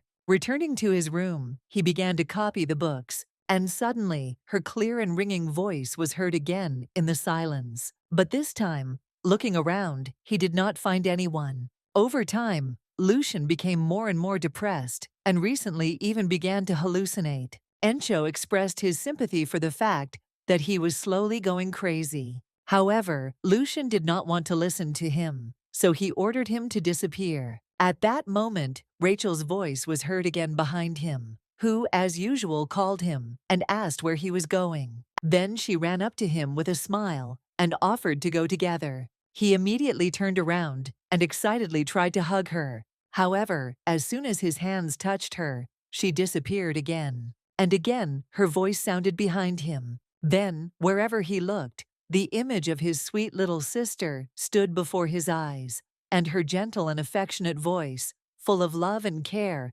sounded from everywhere. His mind was clouded, although he understood that it was unreal, but he could not get rid of these visions. Finding her son in such a state, barely standing, the Duchess was extremely concerned. Her desperate cry helped Lucian come to his senses. Looking at her chalk-pale son, she said worriedly that she would call the doctor now. The hero wanted to refuse because he needed to follow the schedule, but the Duchess was adamant. She insisted that Lucian rest in his room, since his health came first, and promised to talk to the Duke herself. Lucian had to agree, and together with his mother, he returned to the room where he went to bed. He then awkwardly thanked the Duchess for her concern. The hero was very surprised when Camilla responded by asking if he really missed Rachel that much. The Duchess said that after her sudden departure, even she felt sad. In addition, she noticed that Lucian had lost a lot of weight since the heroine left the estate.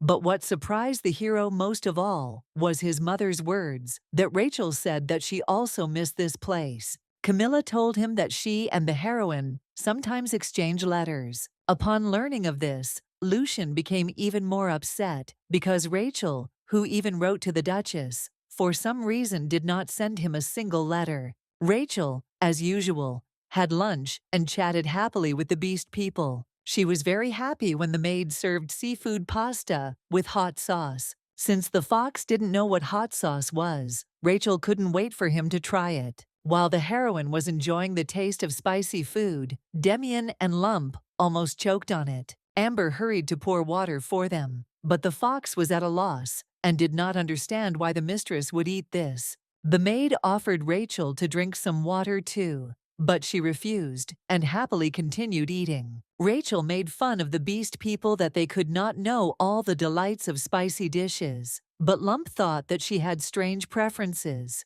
Looking at them, Rachel thought that she wanted to continue to live happily with these people. There was a time when Lucian was one of them, but for more than 6 months, there was no letter from him. It was as if he had completely forgotten her. Rachel assumed that this was a standard ending for a supporting character. For the love story of the main characters, minor characters naturally disappear from the sight and thoughts of the main characters. Lucian was confused at this time. He couldn't understand where he had made a mistake and why Rachel was writing to everyone but him. The hero suggested that perhaps she was offended because he could not visit when she was sick, or she may have been disappointed that he didn't even see her off due to house arrest. And with all this, he asked her not to forget. Taking advantage of his despair, Encho again suggested not to guess alone, but to go ask her himself. But Lucian was afraid that she would say that she was disgusted with him. He was afraid of her answer.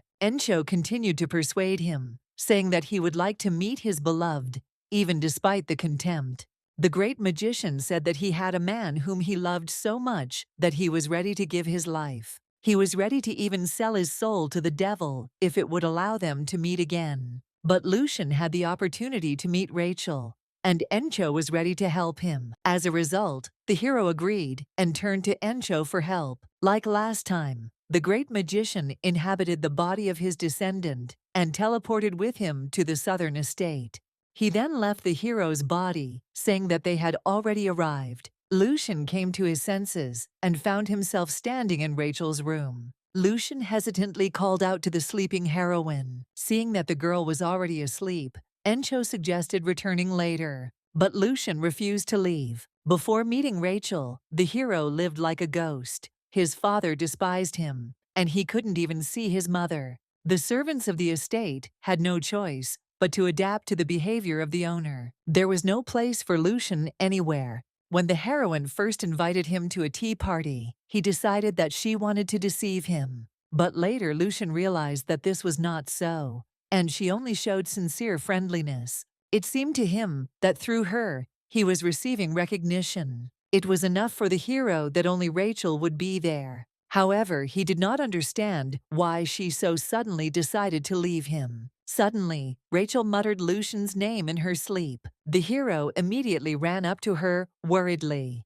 He realized that Rachel had not forgotten him. Lucian decided that he too would try until the day of her return arrived. He still didn't dare touch her or wake her up, and he asked Encho to take him back. The hero decided that when they meet again, he will change beyond recognition. He only asked Rachel one thing, that she wait for him. It's been 7 years since Rachel moved to the Southlands. Amber was waiting for Rachel, who was hurrying towards her. The maid told the heroine that everyone had already gathered and was waiting for her. As soon as Rachel arrived, Amber announced to everyone that she had arrived with a smile. Then, all her friends congratulated her on her 19th birthday. Rachel thanked them happily. Then a small party began in honor of her birthday. A gift from the Duke also arrived along with a letter. The maid was glad they arrived before Rachel's birthday came to an end. After reading the letter, the heroine sighed. The worried fox reincarnated as a human and asked what happened to her. Rachel said that since she had already turned 19, the Duke was writing for her to return to the capital for her debut. The fox did not know what a debut was and looked at her in surprise. Rachel explained to him that this is when you officially enter secular society and receive recognition from everyone else who has already reached the age of majority. At the same time, you expose yourself to the marriage market. Scenes from her past life flash through the heroine's head. When her adoptive parents told her that she was already an adult and should start an independent life, she decided that with this letter, the Duke was trying to say that he would take care of her wedding. However, she did not plan to get married, so Rachel thought it might be best to ask the Duke to help her with her business. The heroine was sure that opening a spicy food restaurant would be a success, but the fox warned her that this business was doomed to failure. Rachel got angry when she heard this, but the fox immediately ran away so as not to have to explain himself. The heroine tisked displeasedly after he left. She again lowered her eyes to the Duke's letter,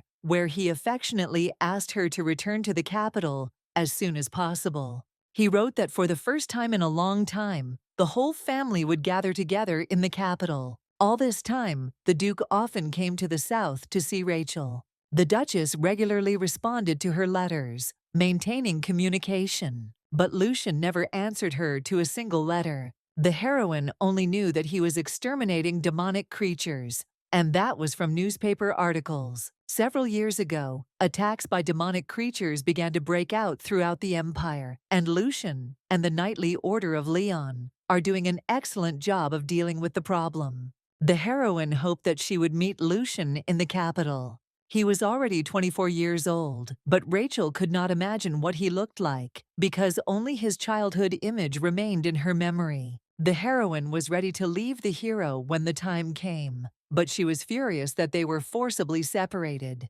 Rachel wondered how far Lucian and Noah's relationship had come in 7 years. Suddenly, an unfamiliar voice was heard. The voice kept repeating that this was his body. The heroine did not hear the unknown voice, but after these words, she got a headache. Rachel didn't pay much attention to it, thinking it was the result of overwork. The voice continued to repeat that it would certainly take her body into its hands. The knights, led by the junior duke, participated in the campaign against the demonic beasts. Lucian fought bravely, using sword and magic to protect his comrades. The knights admired his skill with the sword and magical abilities. After killing another beast, Lucian announced that they must clear the area today. He wanted to return to the capital as soon as possible. Lucian was looking forward to meeting Rachel. The day after her birthday, Rachel headed back to the capital. She was looking forward to this trip.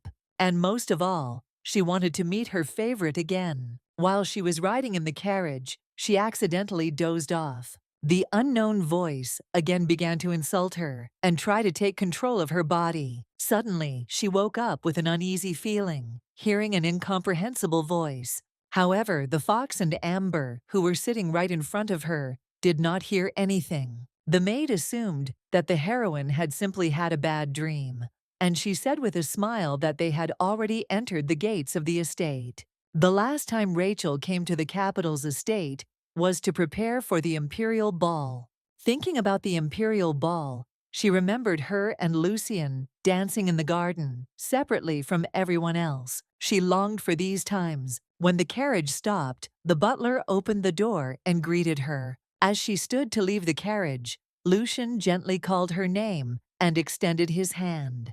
The large pale hand seemed to shine brightly in the sun, and just by looking at the porcelain-like skin of the hand and thumbs, the heroine immediately knew who it was. Rachel was looking forward to this meeting madly, but did not expect that he would be waiting for her outside. Without thinking, she reached out to his majestically outstretched hand. Lucian gently kissed the back of her hand and said that he was looking forward to her. When Lucian said these words, her fingers trembled, and she ran up to him with a smile, expressing her joy at their meeting. However, to her great surprise, Lucian was not the only one waiting for her. The Duchess also approached the carriage and greeted it with a smile. Rachel couldn't believe her luck. These two came out to meet her together. The Duchess told her that the Duke would be back for dinner, so she would have to wait. Then Lucian, with a smile, invited her to take a walk in the garden together. But Camilla stopped him, saying that Rachel needed to rest after a long journey. But the heroine was so inspired by the meeting with her brother that she herself wanted to go for a walk with him. These words brought a gentle and warm smile to his face. Looking at them, the Duchess let them go for a walk,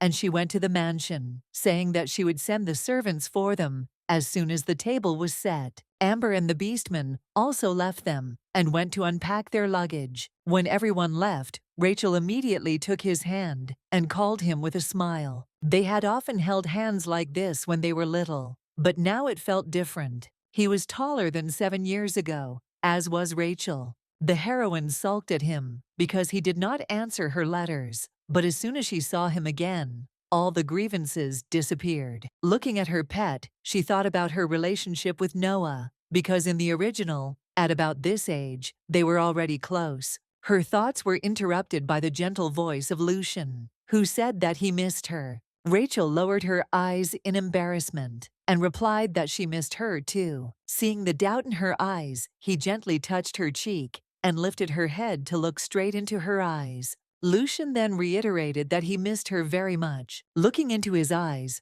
Ray did not understand why he did not write letters in this case. However, she decided not to ruin the moment of the meeting. and, smiling, replied that she also missed her very much. Since the hero could not attend her birthday, he decided, albeit belatedly, to congratulate her at least now. He handed her a small pink box, which the heroine opened with curiosity. Rachel was amazed when she saw the gift. These were wonderful emerald earrings. She happily thanked him for such a lovely gift. Then Lucian invited her to try them on, and said that he would help with this. The heroine agreed with pleasure and thanked her. Lucian helped her put on her earrings. They both felt a little awkward after being apart for a long time. After finishing, Lucian took a step back and said that these earrings suited her very well. He then asked her to wear them on her debut day. Looking at her, he involuntarily smiled. All this time he really worked very hard, thinking about her. Rachel was delighted to say that she had read about him in the news. From the newspapers, she learned that Lucian was leading a punitive campaign against monsters and was awarded a medal by the emperor himself. She was very proud that everyone around him praised him. But at the same time, she was worried that he would have to go on a punitive campaign again. But the hero told her that he wouldn't have to, because this time they searched the lair of the black magicians who created the monsters, and everyone was arrested. Realizing that Lucian was too busy to have a social life, Rachel was a little disappointed, as she was curious how Noah was doing. For the first time in his entire life, Lucian was speechless, and it was because of Rachel's words about the young lord of House Castile. He didn't understand why she suddenly started talking about him, but looking at her eyes sparkling like the night sky, he became more and more anxious. Lucian suggested that Noah might have visited her while she lived in the south, but she immediately denied this. Hearing this, Lucian felt relieved. Rachel was worried that due to the heavy workload, the hero did not have time for love, and gladly invited him to relax and attend social events while he could. She also asked me to convey greetings to Noah from her when we meet. Lucian was extremely unhappy that, being next to him, Rachel continued to talk about my Lord Castile. When Lucian said he wanted to be with her, Rachel awkwardly replied that she did too. Not understanding why the hero's mood soured, Rachel decided to change the subject. She said she was pleasantly surprised to see Lucian and the Duchess come out together to greet her. Lucian himself did not understand how it happened that they became close. Ever since he met his mother during his dream of Rachel, she suddenly began to worry about him. She apologized for past indifference and asked for forgiveness. Only for Lucian, it didn't matter. However, thanks to his mother, the hero was able to find out news about Rachel. But Lucian decided not to tell the heroine everything, and limited himself to the message that the Duchess was already better. Rachel was delighted to learn that they had been eating together lately, and that the Duchess went out from time to time. Since they had been walking for some time, Lucian invited Rachel to sit down and continue the conversation. When they sat down, Lucian asked how Rachel had been doing all this time. Ray was surprised by his question, and replied that everything was as she had written in her letters. Lucian was amazed to hear about the letters. From his reaction, Rachel realized that he had not received her letter, and when she heard that he had not received a single letter, she was stunned. Lucian immediately realized that this was the work of his father. Rachel told him that, having not received a single answer from him, she decided that he had forgotten her. Lucian immediately replied that he would never forget her, and he added that he thought she was avoiding him. But Rachel immediately denied these words, saying that she had no need to avoid her beloved brother. Finding out that Lucian had not forgotten or ignored her, Rachel felt relieved, and her eyes filled with tears. The hero gently hugged her to calm her down. At that moment, Lucian made a firm decision to do everything possible to prevent this from happening again. During an audience with the emperor, the Duke and His Majesty discussed the problem of pseudo-religion and sectarians. The king appreciated Lucian's significant contribution to the capture of these people and the destruction of the monsters. The Duke believed that the emperor was exaggerating the significance of his son's actions. His Majesty had great hopes for the younger Duke and expected him to inherit the title of Duke this year. However, Pedro decided to postpone this issue for a while. After meeting with the emperor, the Duke had a terrible headache. It all started 7 years ago, with the kidnapping of Rachel. A religious sect, worshipping the demon king, began to creep out from everywhere, traitors to the empire. They kidnapped people and brainwashed them. In recent years, they have plunged the empire into chaos by creating demonic beasts using sulfur magic. And it was none other than Lucian who revealed this truth and performed many outstanding feats.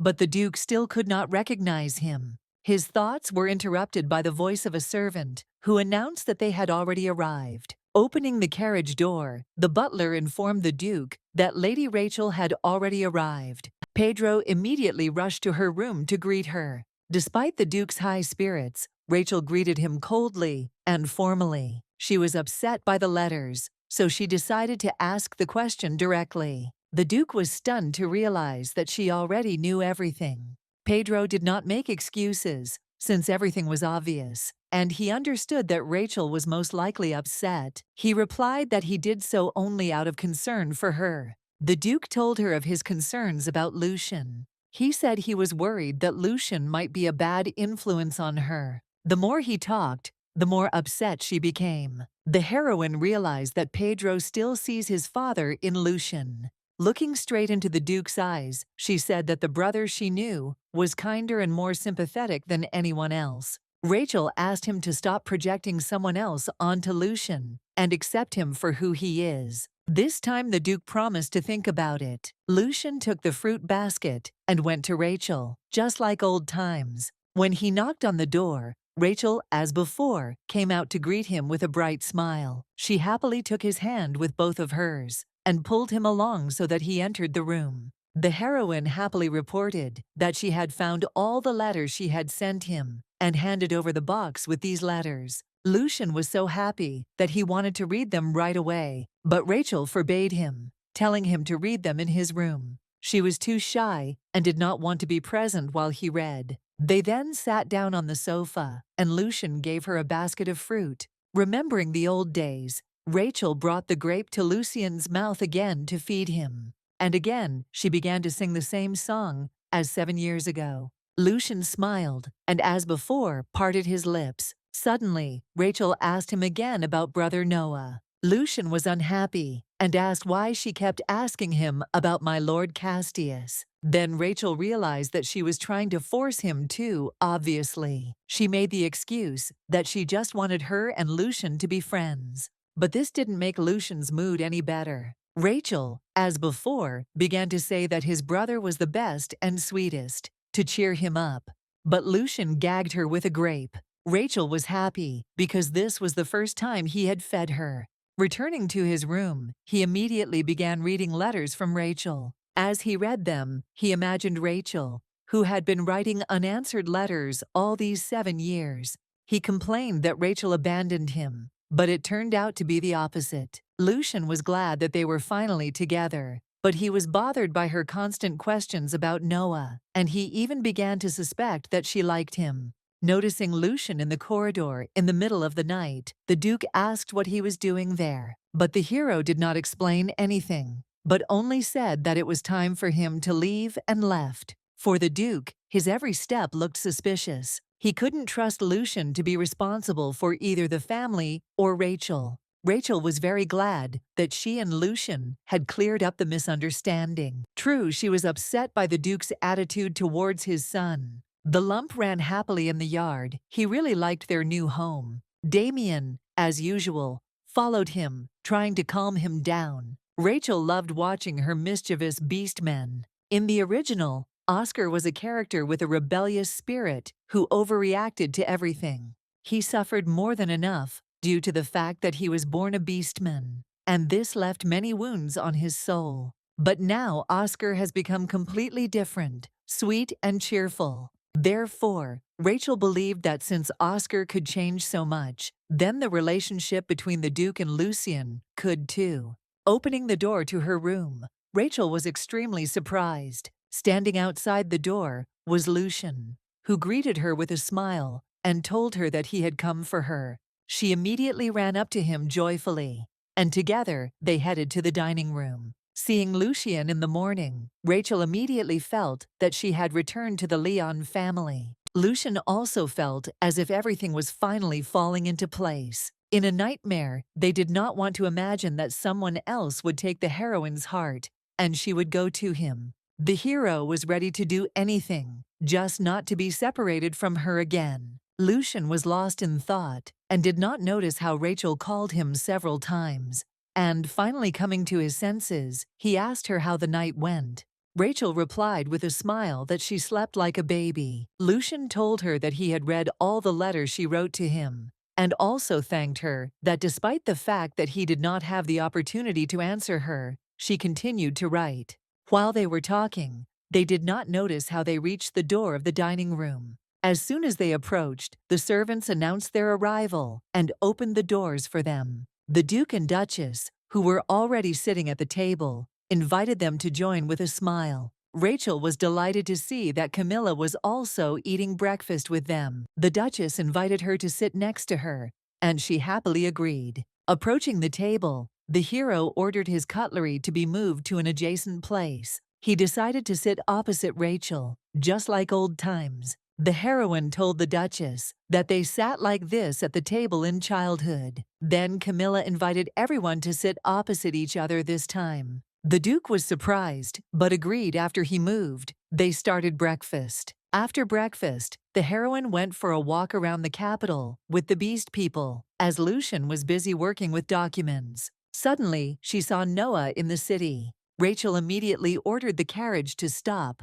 and ran after him. Noah drank aromatic tea in a cafe in the city center and enjoyed it. Suddenly, Rachel ran up to him and greeted him. Noah only remembered her after she introduced herself. At first, he decided that Cassandra had possessed her, but when he saw her surprised face, he realized that this was not so. Rachel was happy to see Noah and decided to ask him about Lucien, since Lucien didn't want to talk about him. To make it easier for them to talk, Noah invited Rachel to join him for a cup of tea. While Rachel was busy talking with Noah, the Beastmen announced that they would wait for her nearby. The hero was extremely surprised to learn that Rachel had left the mansion. Amber told him that she had gone for a walk in the capital. Lucien was furious because he thought the heroine was resting in the room. He was terribly afraid that something might happen to her. Seeing his concern, Encho offered to help him find his sister. Lucien tried not to pay attention to him and avoided communication. Since Lucien had flatly refused his help,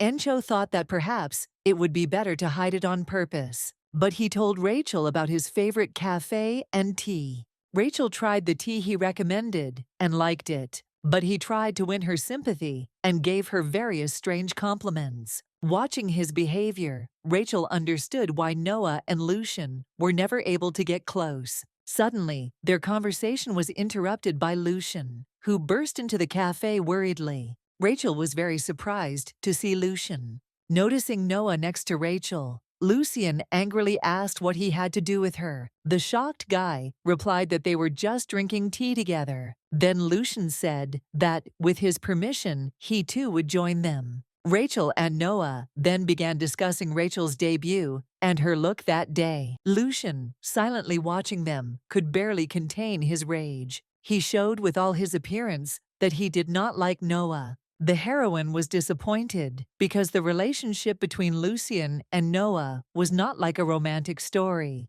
Unable to bear Lucien's piercing gaze any longer, Noah said goodbye and left. Rachel had no choice but to say goodbye in return. After he left, the excited hero asked Rachel why she left without telling him a word. Rachel explained that she simply didn't want to distract him from his work. Lucien was very worried about the heroine, so when he saw that she was safe and sound, he hugged her tightly and asked her not to do that from now on. Seeing him in this state, Rachel couldn't even be angry. Since Lucien was already in the city, the heroine suggested taking a walk together. She then informed the Beastmen what would happen to her brother next and told them to return to the mansion before nightfall. After Demian and Lump left, Lucien suggested that Rachel go to the atelier first to pick out a dress for her debut. Lucien wanted his and Rachel's outfits to match, Hearing this, the heroine immediately agreed and hurried into the carriage.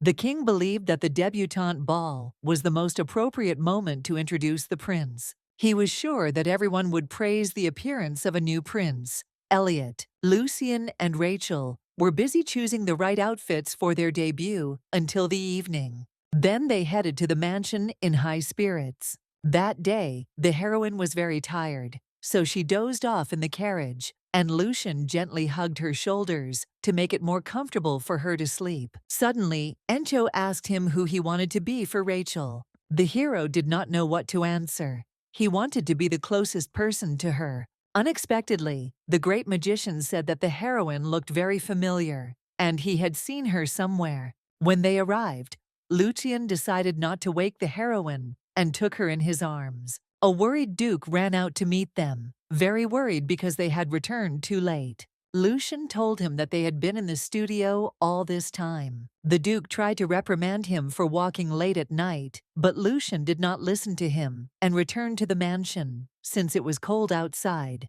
The Duke was confused because he didn't even have time to say anything properly. Lucian gently laid the sleeping Rachel on the bed, trying not to wake her. Looking at her, Lucian thought that he did not want her to get married and leave him alone again. As he left her room, he ordered Amber to change her clothes. Walking in the yard, Demian felt something was wrong. He immediately turned into a falcon and flew to the lady's windows. Looking at her, he noticed that something was wrong with her mana. Damien immediately started scratching the window and making noise to wake Rachel up. She woke up from the noise and, noticing Damien outside the window, worriedly let him into the room. Falcon again took on human form and excitedly asked if everything was okay with her.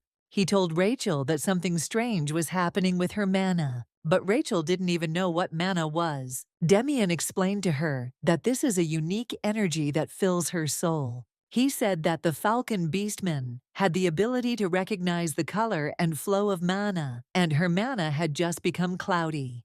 Rachel suggested it might be fatigue and said there was no need to worry. After making sure that everything was okay with the hostess, Demian apologized and left. Although Demian did not insist on his own, he clearly saw that the mistress's mana was shining brighter than anyone else's. But at the same time, there is a danger that at any moment it can become cloudy, dissipate, and disappear altogether. It is weaker than ordinary mana, like a fragment broken off from something. Cassandra was extremely surprised that the falcon was able to sense her and decided to be on the alert for a while. In the morning, Amber diligently helped Gachelle prepare for her debut. A few minutes later, Lucian came for his sister. Rachel complimented his appearance with a smile and asked what he thought of her. Without hesitation, Lucian replied that she looked beautiful. Rachel also told him that the doll was sent by the studio, along with the dress. Rachel suggested that Lucian get a doll that looked like her to keep an eye on him while he worked. Lucian happily agreed and placed the doll in his magical subspace. There, he kept his most valuable things. Lucian then extended his hand to her and told her it was time to go. Without hesitation, Rachel took his hand and they set off for their debut. The Duke and Duchess were already ready and waiting for them. When they arrived at the ball, the Duke and Duchess stepped aside to discuss some matters with other aristocrats. Lucian asked Rachel if she wanted something to drink. Before Rachel could answer, young aristocrats and aristocrats surrounded Lucian to talk to him. Rachel wanted to move away so as not to disturb him, but Lucian announced to everyone who wanted to talk that he was now accompanying my lady, and it was better to postpone the conversation until later. The young aristocrats were puzzled, but agreed. The treats looked very appetizing, so the heroine offered to try it. She was surprised to find spicy food on the table. Elliot watched her the whole time. After she had had her fill of the spicy treats, Lucian asked her to her first dance. Rachel happily agreed to give him her first dance. Rachel's friends suddenly approached, and she had to step away for a while. In addition, many were really looking forward to when they parted so that they could talk to Lucian. Noticing Rachel, Noah also hurried over to greet her. After some time, the Emperor and Empress also joined the ball. Everyone present bowed their heads to them as a sign of respect. While the emperor made his speech, Elliot stood proudly next to him. Seeing his face, Rachel immediately remembered that this was the same Elliot who kidnapped her 7 years ago. Now, standing behind the emperor, he looked her straight in the eyes. The emperor concluded his speech with good news. He said that he had recently been reunited with his son, who had been lost in the past. Since he was not born by the empress, he was raised outside the palace, and at some point, the connection with him disappeared. And thanks to a miracle, he was found again. After his words, Elliot Sul Leonis introduced himself and greeted the guests. Rachel was terrified because in the original, Elliot never found his father, while now, because of her words, he became a prince. Noticing Ray was acting strangely, Lucian worriedly asked what was wrong, but she couldn't tell the truth, so she replied that she was just a little worried. Then Lucian gently took her hand and tried to calm her down. Next to the hero, the excitement subsided, and she felt safe. After the emperor personally congratulated all the debutantes and debutantes, it was time for the first dance. But before the heroes could start dancing, Elliot suddenly called Rachel. Coming closer, he asked Rachel to dance. She was confused and didn't understand what was on his mind. While Rachel was frantically thinking about how to unobtrusively refuse him, Lucian answered for her and said that she could not dance because she was not feeling well. He informed the prince that due to great excitement she had turned pale and was trembling, so she should rest a little. After such explanations, even Elliot could not object. Lucian then picked her up, and they went to find a quiet place to rest. After they left, the heroine relaxed a little and thanked her brother for his help. At that moment, the heroes realized that they preferred silence to crowded places. When the sounds of music were heard, Lucian looked into her eyes and said that it would be a pity not to dance in such luxurious outfits. He then stood up and asked her to dance. Rachel accepted his invitation, and they, just like in the past, enveloped in the glow of moonlight, danced alone with each other. Elliot decided to follow, so as not to lose sight of Rachel. But he noticed that the girl had eluded him and was now having fun. Elliot was upset because he even became a prince to meet her. After her debut, Rachel began to be inundated with invitation letters. While she was dealing with these letters, the Duke invited her for a walk. He wanted to remember the past and take a walk with his daughter. Rachel happily agreed. After a short walk, they stopped at a cafe where they rumored to serve delicious desserts. While the Lies were sitting in the cafe, she suddenly noticed Noah, and Lucian walked next to him. Seeing them together, she thought that they were dating in secret from her. Then the heroine was happy, suggesting that there was still hope for the Lucian-Noah pairing. Noticing them, she immediately invited her father to return so that he would not see Lucian. While they were riding in the carriage, the Duke decided to take this opportunity to tell her about her uncle. The Duke said that most likely Derek de Orlando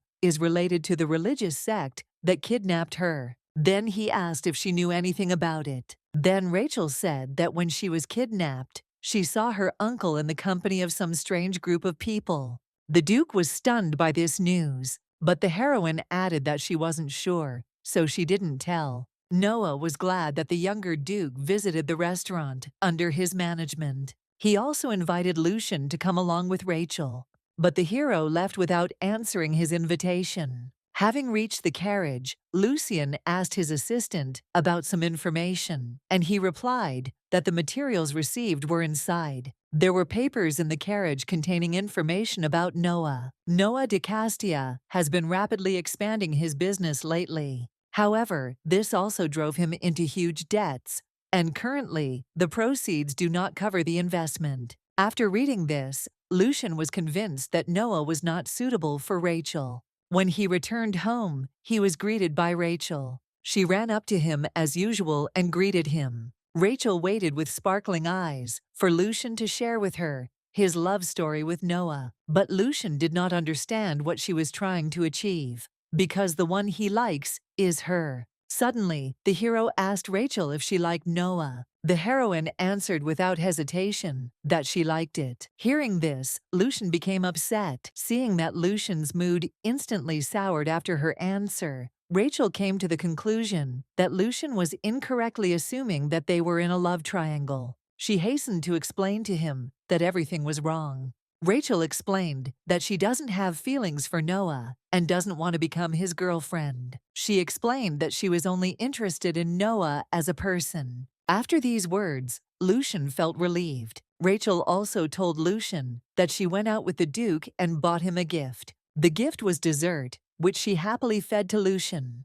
From her hands, everything was delicious for Lucian. And at the same time, due to Encho's influence, he should not have felt the taste. After dessert, Rachel told Lucian about the conversation with the Duke about her uncle. Rachel shared her feelings about Orlando's family. Lucian was always ready to be there and support her in everything. Leaving Rachel's room, Lucian was transported to his magical subspace. He brought the desserts here, given to Rachel, to use magic to preserve them forever. Encho thought Lucian was crazy and didn't understand what he wanted from Rachel. Lucian himself did not know the answer to this question, but he realized that he was obsessed with her. The hero did not want to give Rachel to someone else. Then Encho suggested locking her up, because then she would be safe and nearby. But Lucian could not do this. The next day, Rachel's pleasant time with the Beastmen was interrupted by the prince, who wanted to meet her. Rachel greeted him according to etiquette. The lump immediately recognized Elliot and told Demian. They immediately fenced her off from the prince to protect her. Not understanding the reason for their actions, the Duke apologized to the prince. After the Duke left, Elliot expressed his regret to the heroine that they could not dance at the ball. Rachel was wary because she didn't understand what he was trying to achieve. With a grin, he thanked Rachel for telling him who his father was. Elliot said he lost one of his eyes because of the sauce she threw in his face, so he went south and watched her all the time, waiting for a chance for revenge. However, she seemed nice to him, and he took a liking to her. And more than revenge, he was seized by the desire to take possession of her. That's why he wanted Rachel to be his wife. Elliot didn't understand why she was hesitating, because the title of prince fits perfectly with a duke's daughter. The more Rachel listened to him, the more convinced she became that he was crazy. Their conversation was interrupted by Lucian, who asked why the prince had come. Elliot replied that he had business with my lady, and with a smile, he added that he had just proposed to her. Hearing this, Lucian decided to join their conversation and ordered another chair to be brought. Rachel tried to decline as politely as possible. She said that she was not going to get married yet, and added that the prince was not her type anyway. Then Elliot asked who was her type. In response, Rachel described her brother in as much detail as possible. However, it turned out that the emperor and duke had already approved this marriage. Now she could no longer refuse so thoughtlessly, so she asked for time to think about this decision. Having said all he had to say, Elliot left. Returning to the room, Lucian asked Rachel how she knew the prince. She did not talk about the kidnapping, but only changed the subject. Lucian was furious that his father agreed to this marriage. On the other hand, he understood that even if not now, then still in the future, he would constantly have to observe a similar picture. Encho continued to suggest to Lucian that he lock her in subspace. These thoughts gave Lucian a headache. He lay down on Rachel's lap to calm down. The heroine gently stroked his hair and sang a lullaby, trying to calm him down. At this time, Lucian, pondering Encho's words, believed that subspace would strangle Rachel, and decided to prepare a house just for the two of them, where no one would see her except him. Although the heroine was the one who lulled Lucian to sleep, she eventually fell asleep herself, and he picked her up to put her on the bed. Having put her to bed, the hero carefully covered her with a blanket, as he always did. Leaving Rachel's room, he hurried to his father to discuss the prince's marriage proposal. However, it turned out that the Duke was hearing about this for the first time. Lucian was furious, thinking that this was a sign of disrespect for their family. Although they took the form of a vassal and a master, the imperial family and Leon were in an allied relationship. After all, according to history, they founded an empire together and now simply adhere to a certain status. But the Duke stopped him before he crossed the line due to being on edge and emphasized that they were loyal vassals of the imperial family. Lucian was disappointed because he saw that even when the entire empire was worried about the appearance of monsters, the imperial family did not take any action. To prevent similar incidents like the prince's from happening again, Lucian insisted that his father should pass on the title of Duke to him. Waking up, Rachel found out that the Duchess was calling her and hurried to her. Camilla was very worried about something. She needed to talk to the Duke, but she couldn't muster up the courage. So she asked Rachel to go with her. The heroine happily agreed. The Duke refused his son's proposal because he believed it was too early for this. But Lucian was adamant because over the years he fulfilled all the duties of the heir and even more. Everyone, both inside and outside the estate, recognized the hero as the owner of the Leon family. And only Pedro still did not know about it. And now, Lucian no longer asked, but demanded that his father give him the title. Otherwise, he threatened to take it away by force. The Duke became angry at his son's behavior and grabbed him by the collar. But Lucian was no longer at the age to silently accept his beatings. Their argument was interrupted by the unexpected appearance of the Duchess and Rachel. Seeing this scene, Camilla assumed that the Duke was treating Lucian the same way as before and demanded an explanation. The Duke tried to explain the situation to her, but she did not listen. Suddenly, she bowed her head in front of him and admitted that it was her fault, and Lucian was not to blame for anything. She blamed herself for loving Pedro too much, and she hoped that over time, he would love her too. So she told the past Duke about him and Liam. Pedro was stunned by this news. The Duchess cried and asked for forgiveness. She admitted her guilt and tried to accept it, but did not want the Duke to hate Lucian because the boy was not to blame. The Duke was in shock and did not even know how to react to her words. Camilla felt sick from severe stress, and he only ordered to take her to the room and call a doctor. Lucian and Ray helped the Duchess to her room. After examining her, the doctor reported that the Duchess was exhausted from weakness and recommended paying attention to replenishing nutrients. The heroes then went to Lucian's room to discuss the situation. Lucian honestly told her how it all happened. Rachel tried to console him, since it was obvious that his father did not recognize his efforts and merits. Lucian was delighted when he heard words of support from the heroine, because only her opinion was important to him. Rachel promised that she would always be by his side. Sitting alone, the Duke replayed the Duchess's words over and over in his head. He tried to understand at what point everything went wrong. Father forced Pedro to break up with Liam. However, marrying Camilla was purely his decision. But he was unable to fulfill his marital duty, and the Duchess developed mental illness. And his son Lucian was not like that from the beginning. As a child, he desperately sought his love. Now, having put everything into perspective, the Duke realized that Rachel was right. Just because of his resemblance to his grandfather, the Duke treated the innocent child unfairly for a long time.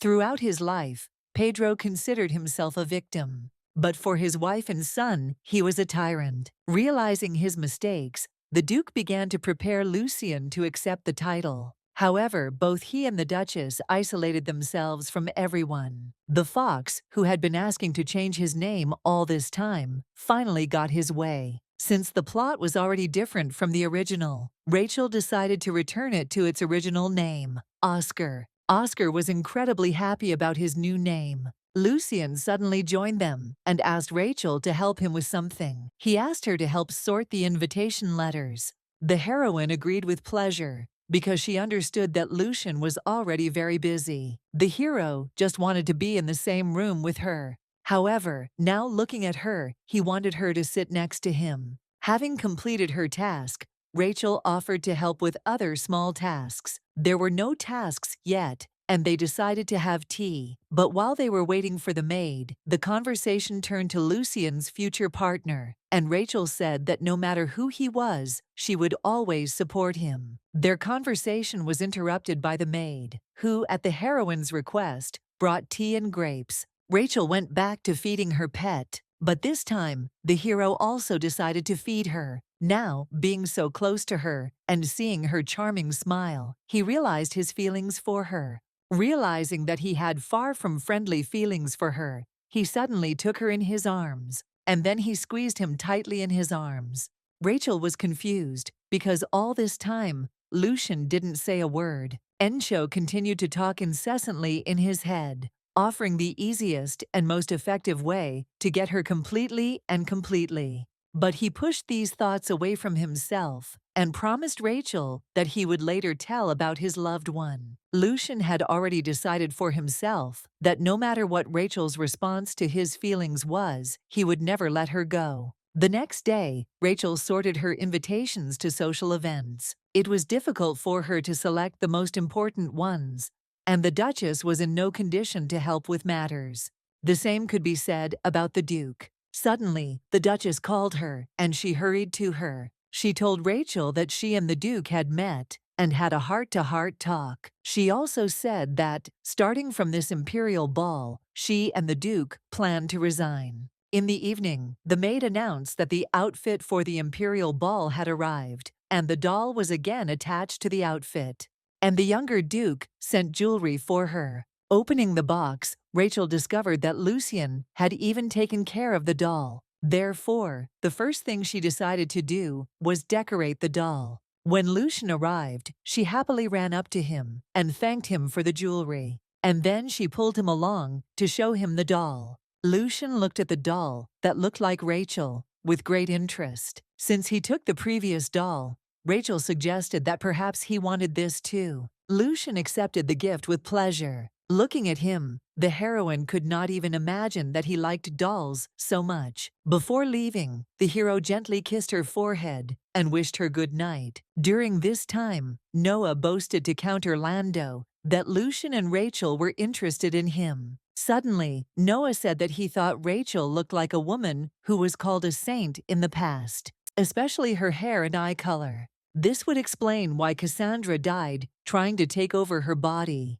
Noah thought Rachel was in love with him and wanted to take advantage of it. He decided to get closer to her, and if she really turned out to be a saint, get rid of her. Amber carefully braided her mistress's hair for the imperial ball. Lucian arrived earlier than the appointed time and watched the girl, waiting for her. Lucian helped the girl with her hair, put jewelry on her, and they went to the imperial ball together. Unexpectedly, the hero asked Rachel not to call him brother, but to call him by his first name. Rachel looked at him with a puzzled look. Their conversation was interrupted by Noah, who noticed them and came up to greet them.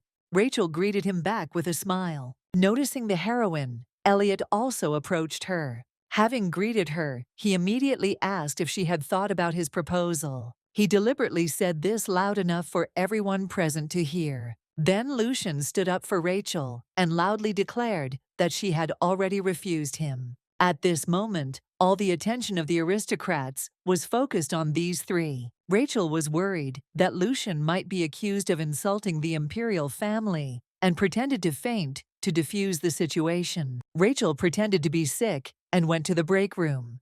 Concerned, Lucian ran after her. After making sure that no one was around, Rachel urgently asked Lucian not to do this again. However, the hero could not silently watch as someone shamelessly wooed Rachel. But Rachel was worried that he might be accused of insulting the imperial family. However, Lucian was adamant in his position. In the end, Rachel decided to thank him for his help. When Rachel called him brother again, Lucian pulled her close and told her to call him by his first name. Although Rachel was reluctant at first, realizing that it was useless with Lucian, she agreed. Hearing his name from her lips, he smiled tenderly at her. The prince watched them from afar all this time. Noticing him, the hero hugged Rachel tightly to him. Then he invited the heroine to return to the estate. Since everyone could see that Rachel was not feeling well, no one would think it was strange. Seeing this scene, Elliot thought that Rachel already had a fiancé, so he was rejected. But even so, the prince was not going to give up. After the ball, Lucian listened to moral teachings from the Duke. However, since Elliot was also at fault, the matter was discussed with the imperial family, and both parties decided not to make an issue out of it. While walking through the garden, Rachel met the Duchess, and they decided to take a walk together. As they walked, Rachel and the Duchess discussed recent events, including the ball and the incident in the Duke's study. The Duchess was surprised because Rachel didn't ask any questions. The heroine explained that she approaches questions about the Leon family with caution because she does not consider herself a real member of the family. There was a time when the Duchess herself thought so, but now everything was different. Although they were not real relatives, the Duchess did not consider her a stranger. The Duke all the more sincerely considered her his daughter. These words led the heroine's heart into confusion. After the walk, Rachel returned to her room, where Oscar was waiting for her, who was trying to scare her. They entered the room to get some rest. Sitting on the sofa, Fox ate his favorite candies, and Rachel read a book. Noticing that the heroine was bored, Oscar invited her to tell her a horror story. Oscar began his story with the fact that underground of the world in which they lives a king of demons and evil spirits. 1,000 years ago, this evil spirit rose to the surface to enslave their world. But evil spirits did not have physical bodies in their world. Therefore, they began to inhabit people. Although now the demon king is sealed, and the world is calm. However, in fact, it is not completely sealed, so evil spirits, having gained strength, hide among them. Therefore, he advised the hostess to beware of those around her. However, Oscar emphasized that they were only interested in human bodies, and he, a beastman, could be trusted. Rachel was amazed by this story because the original did not have such world settings. The heroine was shocked because she is also a migrant.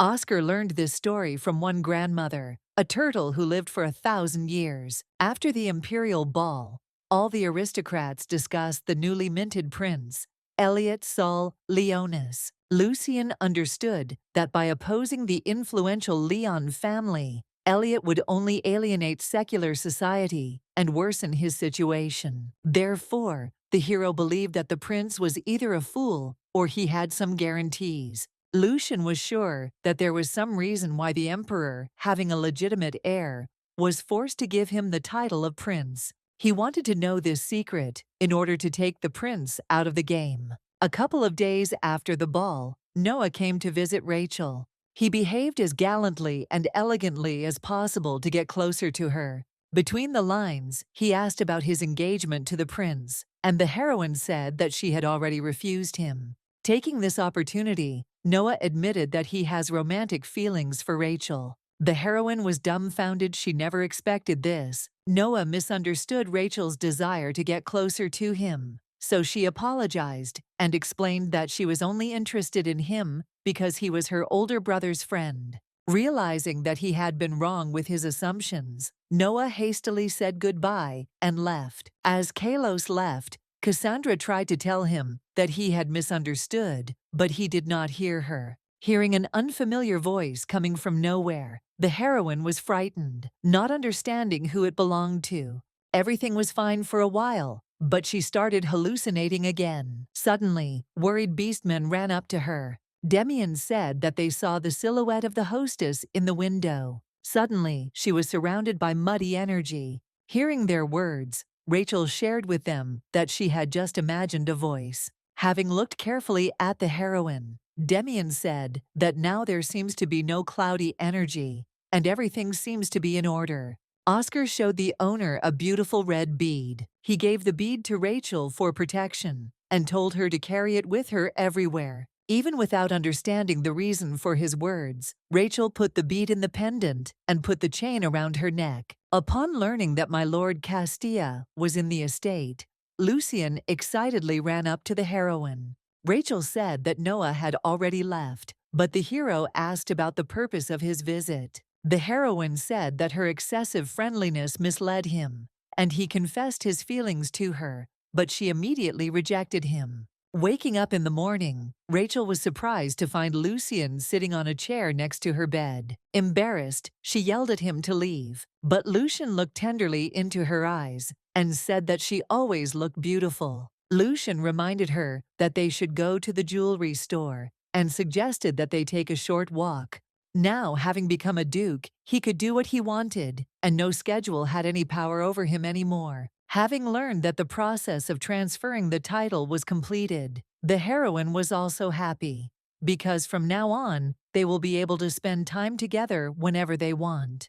Arriving at the jewelry store, the hero first decided to look at samples of precious stones. He told the heroine that he was going to buy a ring and asked her to recommend his favorite gems. She had no particular preference and thought about a yellow sapphire to match the hero's eye color. After a long search, they finally found a suitable stone. Rachel also designed the ring. After a long and intense search, the stomach made itself known. Realizing that the heroine was hungry, Lucien suggested that she go out to eat. Tasty and satisfying food improved her mood and filled her with energy. Suddenly, Cassandra reappeared and told Rachel to enjoy her last meal. Seeing how quickly Rachel turned pale, Lucien insisted that she be examined by a doctor tomorrow.